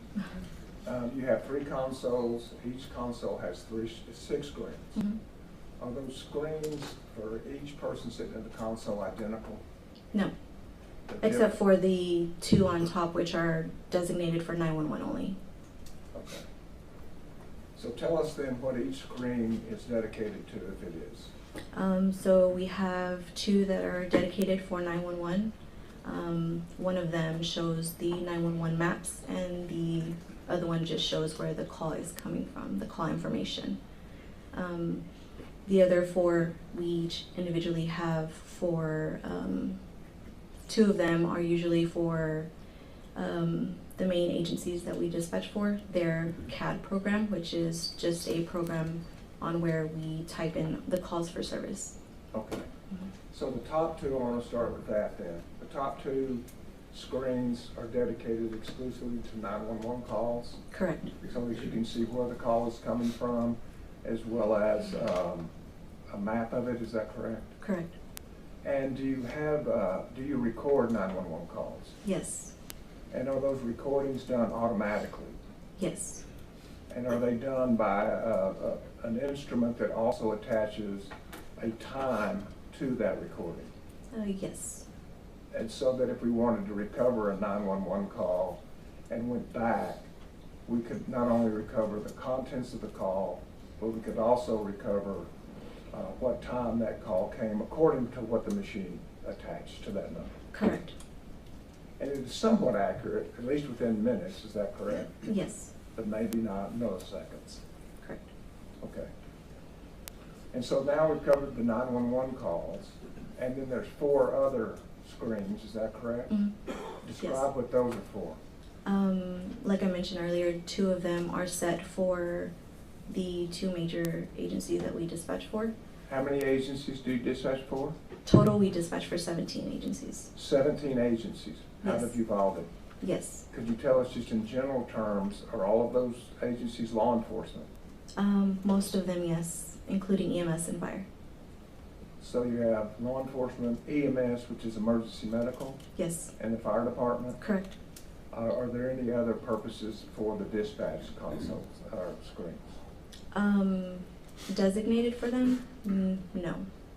Okay. And so, out of the city of Uvalde, you dispatch not only for the city police, Correct. you also dispatch for the sheriff's office, Correct. the school district, Yes. and who else? Sometimes if needed, we will dispatch for DPS, Texas Department of Public Safety, and in the surrounding little cities that we have in Uvalde. So you reach out and help other smaller communities? Correct. Okay. And as far as the dispatch consoles, those differ from a 911 call? Yes. Tell us how it differs. I'm sorry, you said say that one more time? The dispatch consoles are different from the 911? Yes, I guess you could say, yeah. I guess describe for us what these four screens show a dispatcher. So the 4 screens, one of the screen is for a program that we do call for service, and that's for the Uvalde Police Department, and then some of like the smaller entities that we dispatch for. And then the Uvalde County Sheriff's Office has their own software that we do calls for service for on another screen. And the other 2, we just have either, our daily email up or, just for, or the recording system is also up too as well, just in case we need it to replay something.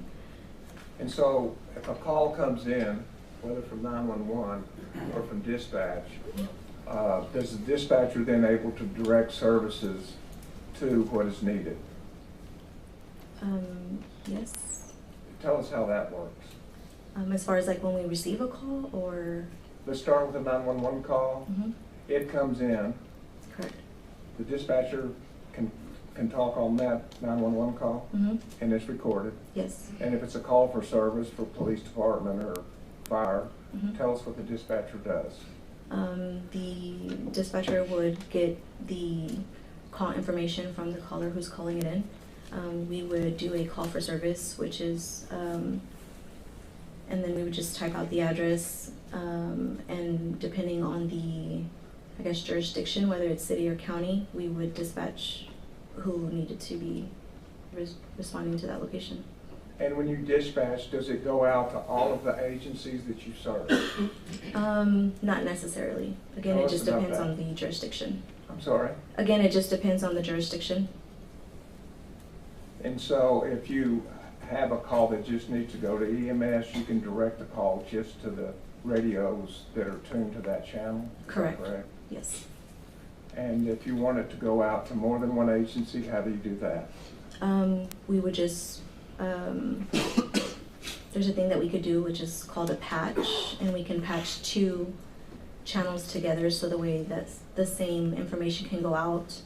But we only do that if it's like like something that all agencies are going to be responding to, maybe. But if not, then we would just broadcast on each individual channel.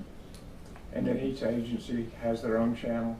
For the most part, yes, but it's just mainly, we have, Uvalde Police Department has their own channel, but there's a separate channel which the Sheriff's Office is, and that's where a lot of the other agencies communicate with dispatch with.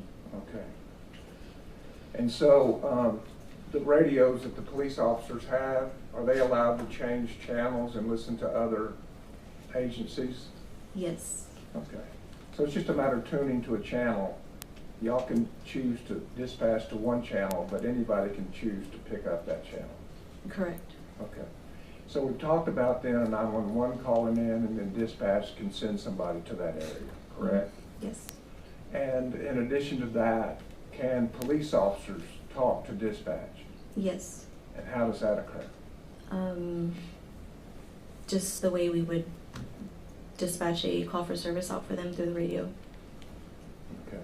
And so it just comes in on a different screen is the only difference? No, it'll be on the same screen, the same radio that we communicate with them on. Okay. And when a police officer dispatches or sends information to dispatch, can his fellow officers also hear that? Yes, if they are on the same channel or not scanning. Okay. But if you're on a different agency, it just may depend on if you're on that channel or not. Correct. Now, in addition to 911 calls being recorded and the time recorded on that, are dispatch calls also recorded? The non-emergency lines? Yes. Yes. And on those emergency dispatches, does the recording instrument also attach a time that it came in? Correct. And once again, close within minutes, but perhaps not seconds or Yes, sir. milliseconds. Yes, sir. Is that correct? Yes. And so how many dispatchers do you have working at one time? Right now it's 2. And back in 2022, how many did you have? 2 including myself, so 3. So 3 total? And who were the other 2? Working that day or? On May 24, 2022. Do I say their full name or? Yes, please. It would be Gianna Santianes and Samantha Diaz. And were you there also? Yes. So there were 3 people in the room on May 24, 2022? Correct. And did it become extremely busy at that time? Yes. And at about what time did it become busy? Probably around 11:30 in the morning. Okay, and can you tell us what happened? Yes, we received a 911 call stating of a accident that was near the funeral home in Uvalde, Texas. And did you actually hear that call come in? Yes, I was in the same room. Okay, and when the call came in, it was a 911 call? Correct. And did y'all dispatch from that call? Yes. And who did that dispatching? Which dispatcher dispatched it out? Samantha Diaz, I believe. Diaz? Yes. Okay, relay that information out to what agencies would receive that? Uvalde Police Department. Because it happened in the city of Uvalde? That is correct. Okay. And what agencies normally listen to the Uvalde Police Department channel? That I wouldn't be able to be specific on. Does the school district have their own channel? No. And so what channel are they assigned? They could come in on either channel, which is the SO channel, the Sheriff's Office channel, or the Uvalde Police Department channel, whichever. So just on their unit, they can turn it to either one of those channels and monitor that information? Correct, unless they're scanning, then they would come on either or. Thank you. And so, did the dispatch office of the Uvalde Police Department receive a subpoena for phone calls, 911 calls, as well as dispatch from the period of 11/29 to 11/36/05? Yes. And did you help comply with that?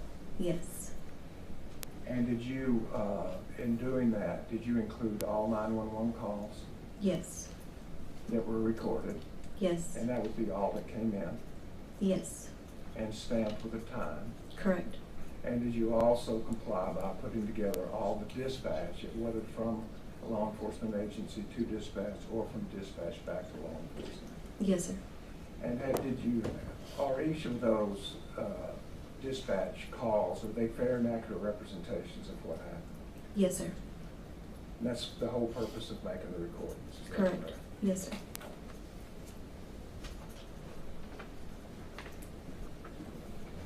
showing you State Exhibit 1039 and 1039A, does that appear to be the same kind of time increments that were on these dispatch calls that you provided as pursuant to the subpoena? Yes, sir. Read off of State's Exhibit 1039 and 1039A. That's just the... No.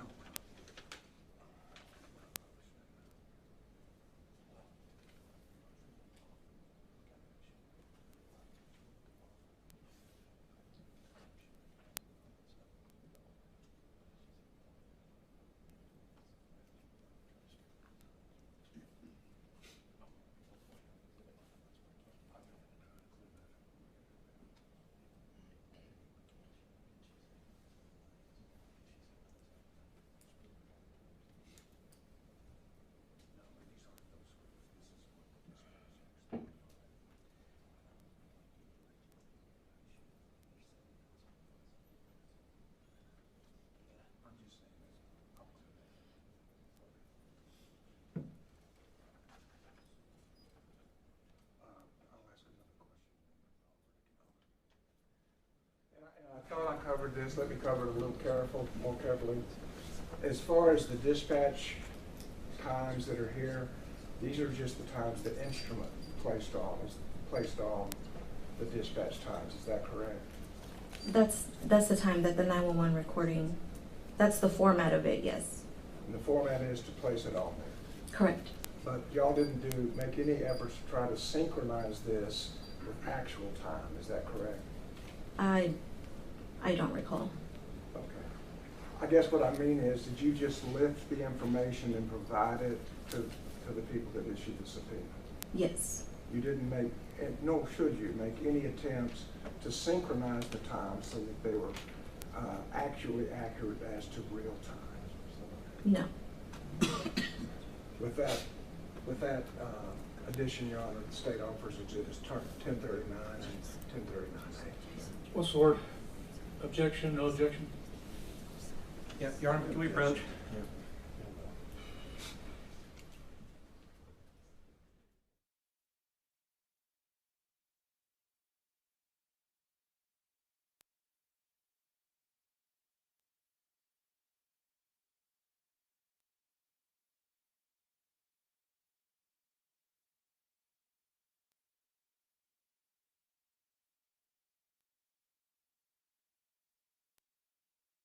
Not to synchronize the times, correct? Correct. It's to provide the information that your instruments provide you. That is correct.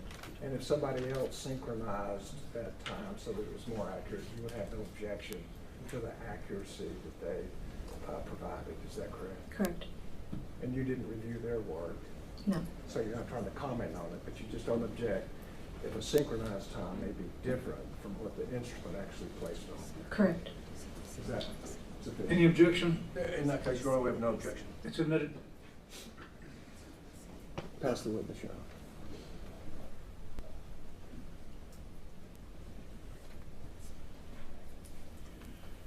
Your witness, Mr. Hilliard. Sorry, Judge, thank you. Good afternoon, Ms. Landry.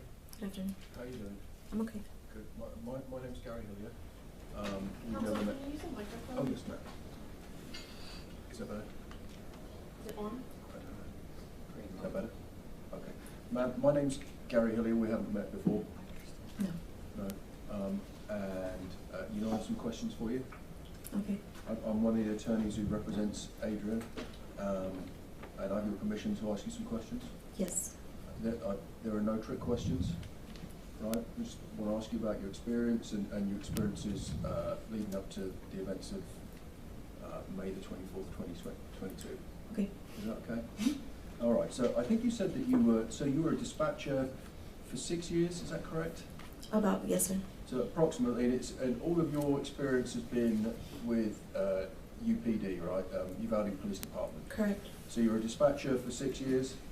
Yes. So that means basically someone phones the police, you pick up the phone, take the call, you type something into the console that the prosecutor was talking about, right? Correct. decide which unit or agency is appropriate? Yes. Because sometimes people are calling for the fire department. Yes. You take those calls. Correct. Sometimes you need to send EMS. Yes. You take those calls. Yes. So you take the call, you notate it in your system. Yes. Right? And then you will transmit it, probably with a device similar to this, Correct. over the radio by pressing a button. Yes. Right, and activating the appropriate unit with a call sign. Correct. And that's called, is that radio protocol? Yes. So, and would it be correct to say that you wake the other unit up first? For example, you would say, I don't know, Uvalde 123 control, or Uvalde something like that, right? Correct. And that would give that person, well, Uvalde 123, they're calling me. Yes. Right, from Uvalde. And they would do the opposite. Yes. And that is how you know who you're dispatching, right? Correct. And they would acknowledge that call. Yes. So they would say received, control, something like that. Yes. According to a protocol in their training. Correct. And they use, and there's code words like 1050, right? Code number Yes. 1050. That is for a traffic accident, right? Yes. And you hear, you know, people see it on the TV. People say like 10-4 to confirm that they've received it. Yes. Right, or received. Yes. You hear people say Roger, right? Yes. I don't know why. It's just something that's developed over time, right? Yes. To confirm that they've heard and received. Correct. And that's basically how that works. And I don't know how it is now, but at the time, so you did that for 6 years, sorry. About, yes. And then you promoted to become the supervisor. Correct. So would it be fair to say that being the supervisor in the dispatch, I want to call it the control room because you're in control of stuff, but in dispatch that means that you kind of got a back seat a little bit, and you are watching your dispatchers and you will help when appropriate, right? Yes. Is that a fair statement? That's correct. Right, and so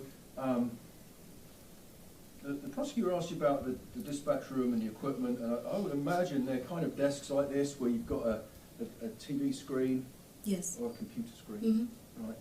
But would it be fair to say that back in, at the time of this incident, in the dispatch, when you received 911 calls, they were received on a telephone? Correct. So, you know, it's not a cell phone, right? But right. Someone would phone emergency, whatever that is, and one of the dispatchers would pick up a telephone and speak into it, right? Correct. Because the reason I ask that is that can be going on. For example, you phone me and I'm the dispatcher, I'm talking to you on the telephone, yes. right? I'm the call taker, right? Yes. You'd say that person is the call taker. Yes. I'm the call taker in a hypothetical. And let's say, for example, I need to transmit that to a unit on the ground, I'm also the dispatcher. Correct. Right, so because, why ask in that case? Because on some of the 911s that the prosecutor just offered, you can hear like how would you describe it? Like crossover, if you like. You can hear the phone call and you can hear someone being dispatched on the radio. Correct. Right? So sometimes it's confusing to the ear, right? Yes. And it must be confusing to you sometimes. Yes, it can be. But you've done it for a long time, so you've got so much experience, you can key into the voices. Yes. Right?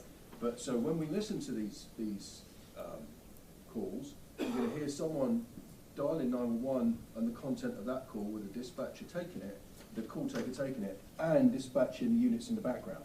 Yes. And then you can also hear sometimes the unit's response. Yes. On the 911 call. Correct. So when the jury hears it, it gives them notice to listen. You're going to hear the response of the units on the ground. Yes. Because you'll hear, for example, you'll hear there is a 911 call that is in evidence. And I'm sure you've heard it from Miss Maureen. Are you aware of that one? Possibly. Yeah, one of the two. I think it's one of the ones on your. It's been put into evidence already. Yes. But we have to acknowledge they're disturbing phone calls, right? Yes. And this must have been a very difficult day for you, right? Yes. And so I come from I promise you I come from a place of respect when I ask these questions, and none of it's a criticism, right? But yes. It's a disturbing phone call, and it's very sad that when you're hearing Miss Maureen talk, you can hear officers on the ground saying things, right? Yes. So and it's awful, and you can hear Miss Maureen describing the incident. The jury has seen the video, but, and when it happened at the time, we warned the jury, but you can hear Adrian transmitting things, right? I believe so, yes. Yeah, because you, sorry, Jason, you worked in what year did you start there? 2009. 2009. So you worked and dispatched radio transmissions for Adrian for a while, right? Yes. Because he worked for Uvalde PD. Correct. And then he went over to the school police, right? Yes. So you recognise his voice. Yes. So I mean, we hear at least at one occasion when Miss Marine says that the killer goes into the school. At the same time, you hear Adrian saying he's going around the west side of the building towards the school, right? I believe so. Remember that? Right. So at the time, there were no headphones in the control room or in the dispatch. Correct. Do you have them now? No. Still not now? No. Okay. And I wanted to talk to you very briefly about the timestamps on the, we say timestamps. So when someone makes a 911 call, the system automatically records it. Correct. Right. And when you make a dispatch, the system automatically records it. Yes. And that, you call that a timestamp. Yes. Right. And I believe that you said to the prosecutor they're somewhat accurate. To the best of my knowledge, yes. Yeah. And what I mean by that is that you don't set the time on that No. machine, right? That's done automatically. Correct. So you have no knowledge how that's done. Correct. Right, so sometimes they can be off. Right? Yes. That's the point I'm trying to get at. That's why Mr. Turner asked you those questions Okay. a minute ago. Now that is no fault of your own, right? Correct. Yeah, it's just the way the computer and the system works. Yes. Right.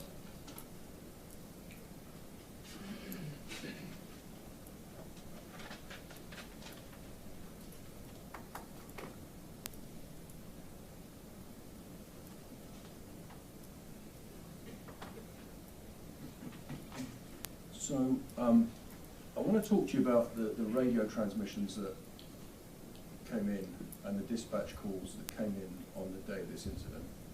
Okay. Right, because you were interviewed a couple of times, right, as a result of this. Yes. You were interviewed by the Texas Rangers.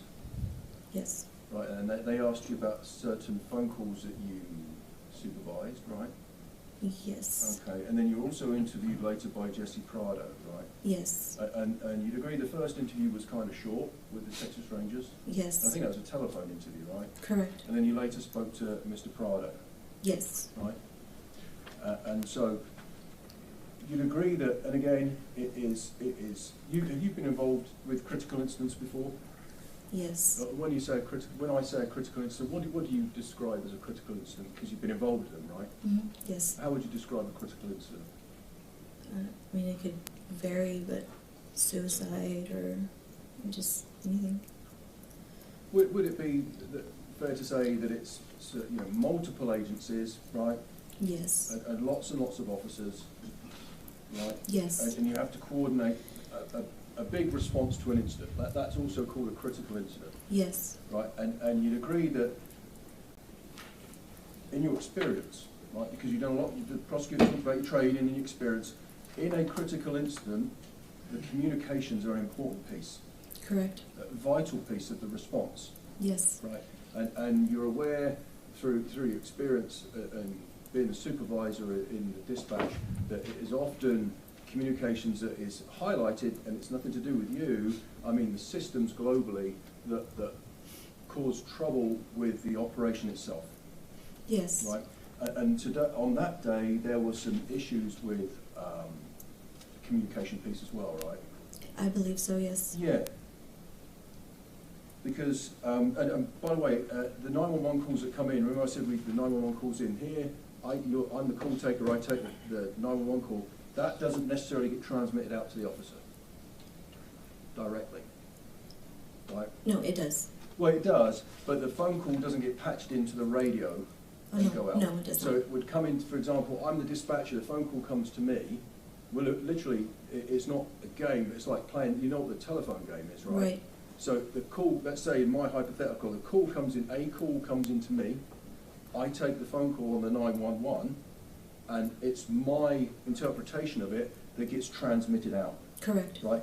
The 911 call, the emergency call, doesn't get patched into the officers on the scene. Correct. So all the officers on the scene can go by is what is sent out to them by dispatch. Correct. So you'd agree that sometimes there is a disparity or a difference between what is coming into the dispatch room, the call taking function, and what goes out to the officers. It could happen. Yeah. And so, and one of the things that can be a problem with that is an open mic, right? Yes. Or a hot mic. Yes. Right? And because what we said is, I believe that there are, how many radio channels did you say were operating that day?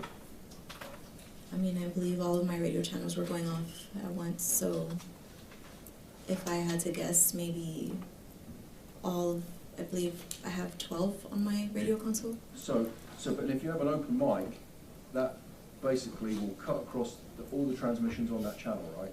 On that one channel, yes. On that one channel. Yes. And what an open mic means, I guess, is now a radio is like a really fancy walkie-talkie, right?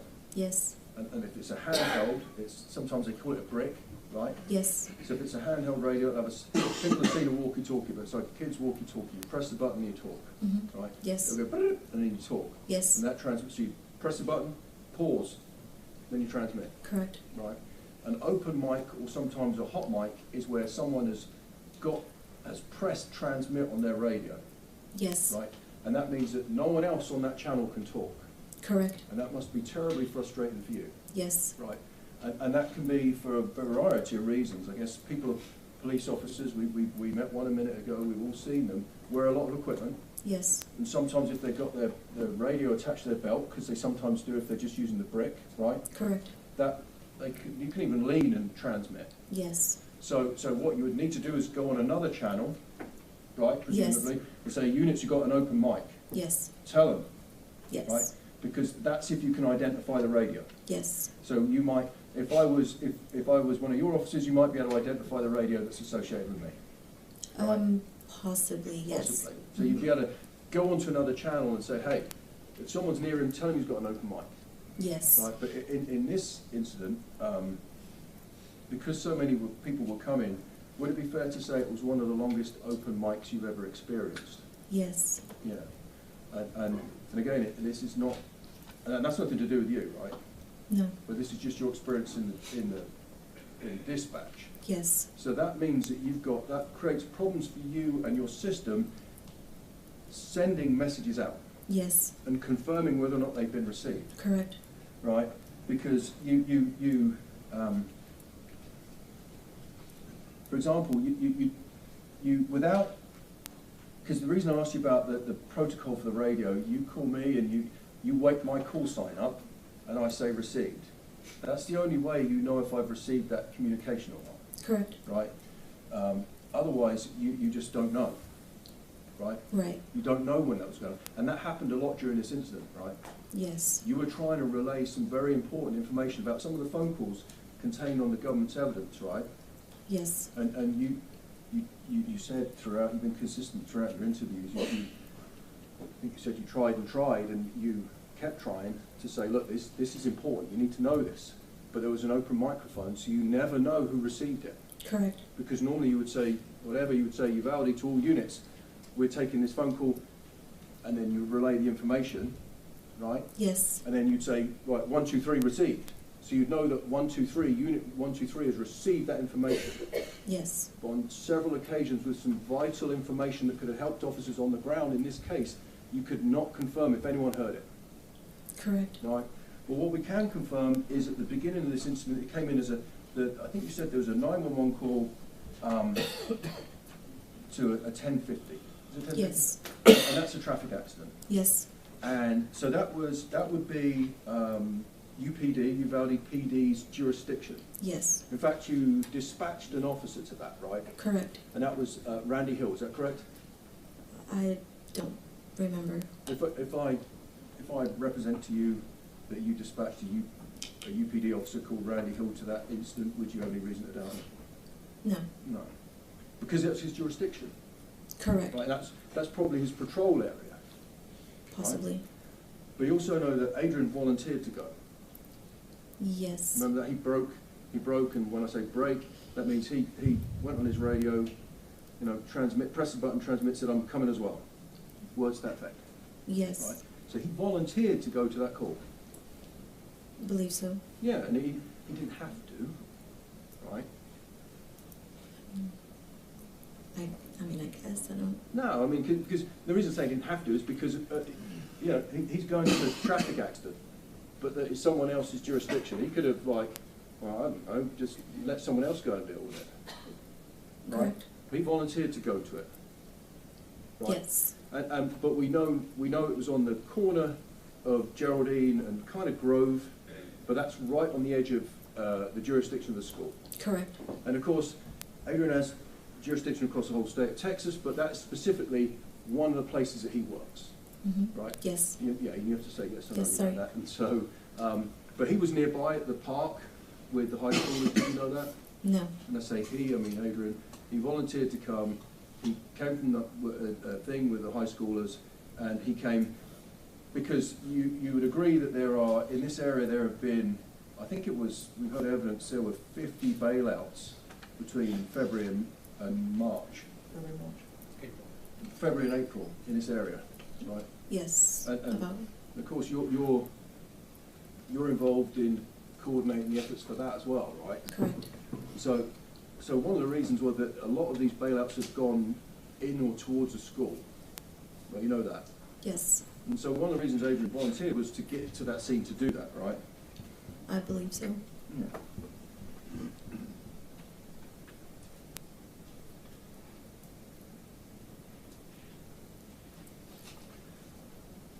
And so I think we've spoken about the communication problems that we experienced on the day. Are you also aware that, would you agree that, or were you aware that sometimes there were communication problems at the school with radios not breaking?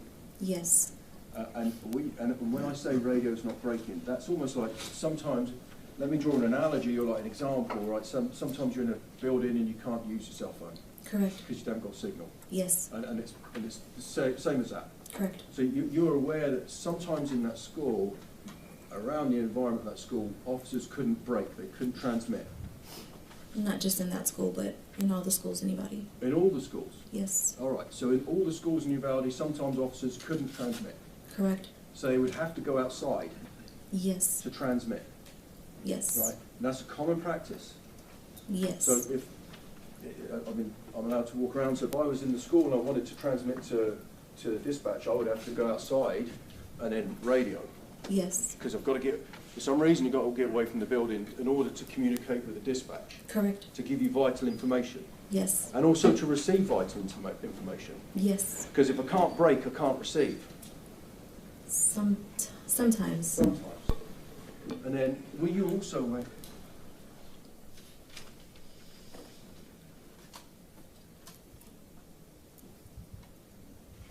Were you also aware that sometimes officers were dispatched via WhatsApp because of that problem?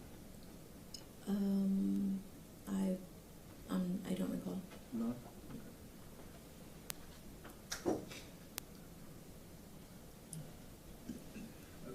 Go on, Judge.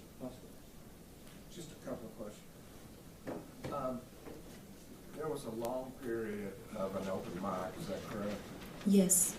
That was not within this first 5 or 6 minutes, though, that you provided as part of this subpoena, is that correct? Correct.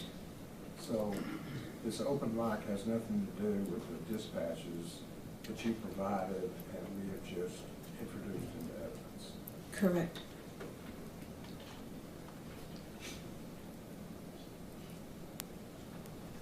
Absolutely.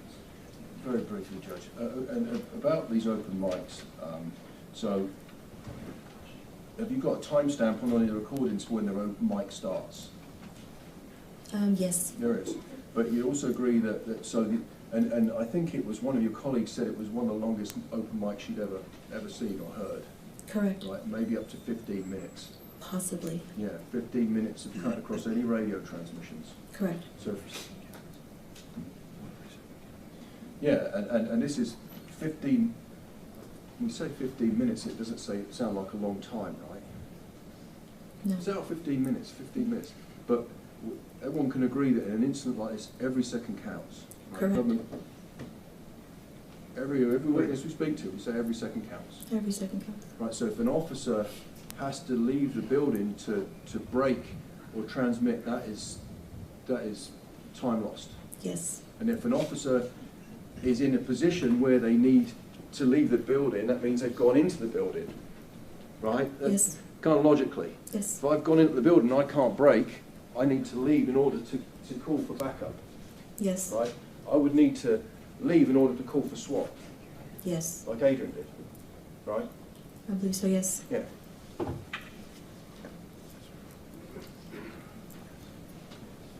Yeah.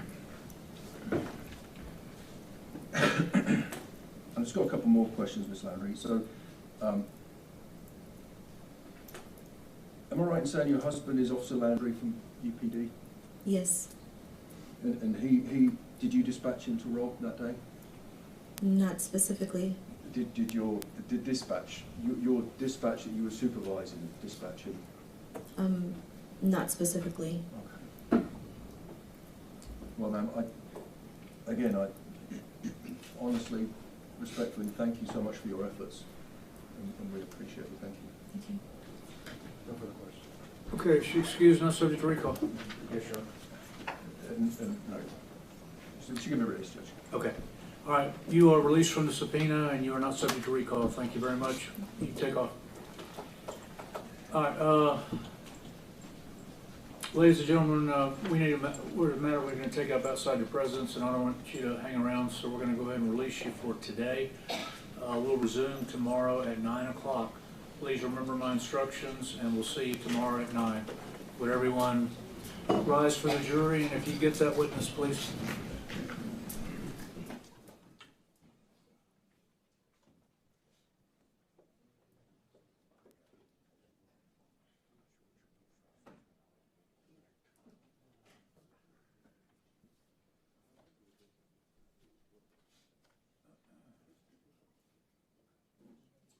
Okay, please be seated in the courtroom, and we can get that witness in. Yes, Your Honor, we're conferring, it may save us some time.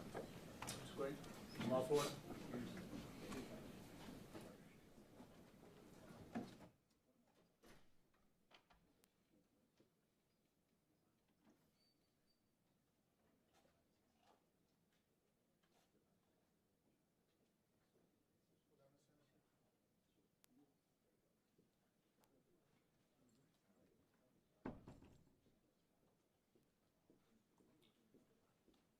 Good afternoon, sir. You solemnly swear the evidence in the testimony given the cause will be the truth, so help you God. I do. Have a seat over here. They're conferring, and we'll get to you in a minute. Yes, sir.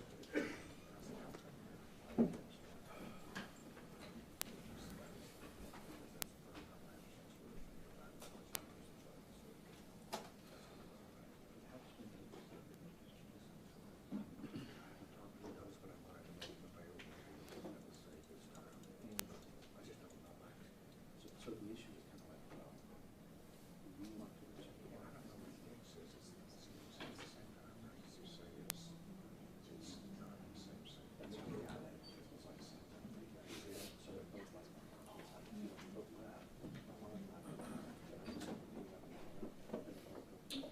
Mr. Piot, if you do those Starbucks runs, you need to bring enough for the class. Yes, Your Honor.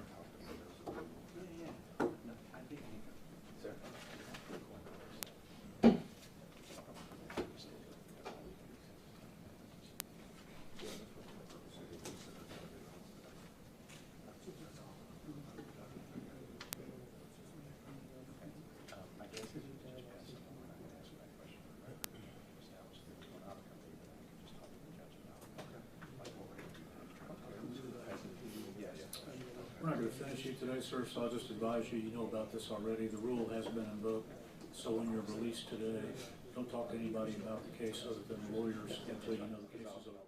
Yes, sir. Yes, Your Honor, I think we've been able to reduce it, so, but I do have a few questions.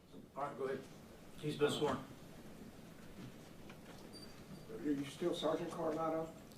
I am no longer Sergeant Coronado. I retired, so I'm no longer employed with Uvalde PD.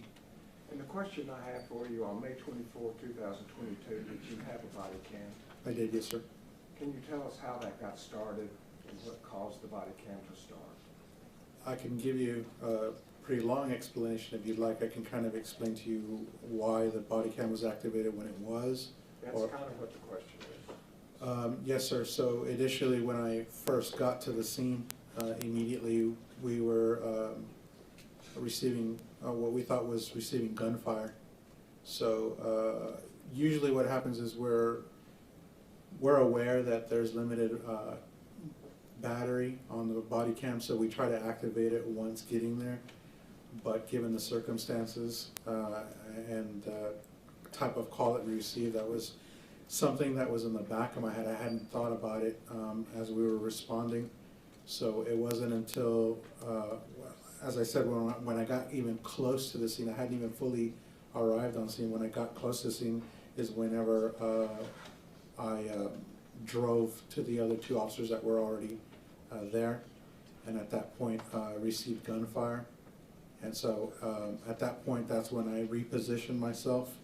And I guess I can testify to that tomorrow, but I repositioned myself, and it wasn't until I got on campus and was running down that I activated my body camera.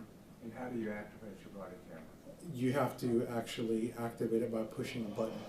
And that's what you did? Yes, sir. When you were already drove to the other side of campus and had run down the hall, down the hall? Yes, sir. Yes, sir. Okay. And is that accurately depicted in your body camera? I believe, When yes, it sir. starts? Yes, sir. Is that a fair and accurate depiction of when you activated your body camera? I say that only because,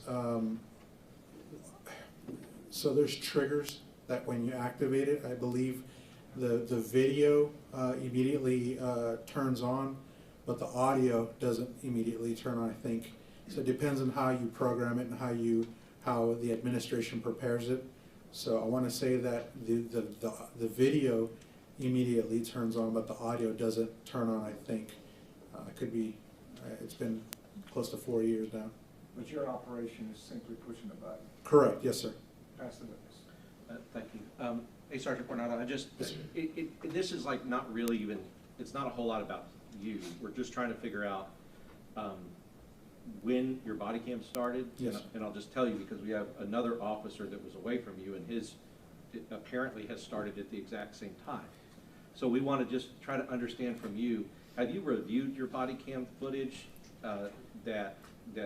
like in where it started with the prosecutor? So I have reviewed it, which is to say I've looked at it. I haven't gone into great detail about time and things like that. I know that it had been some time after the fact that I had reviewed it, but as far as getting accurate times and being able to go over details as that, I never truly investigated that part of it.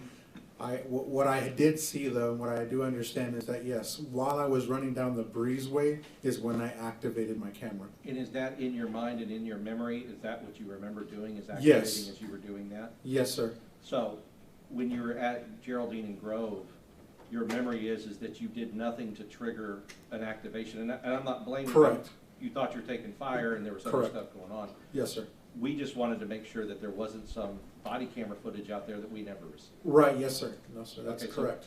So in your memory, where the body camera turned on is where you remember turning it. Unless that thing activated and turned on and then turned back off, I do distinctly remember, because it's a habit.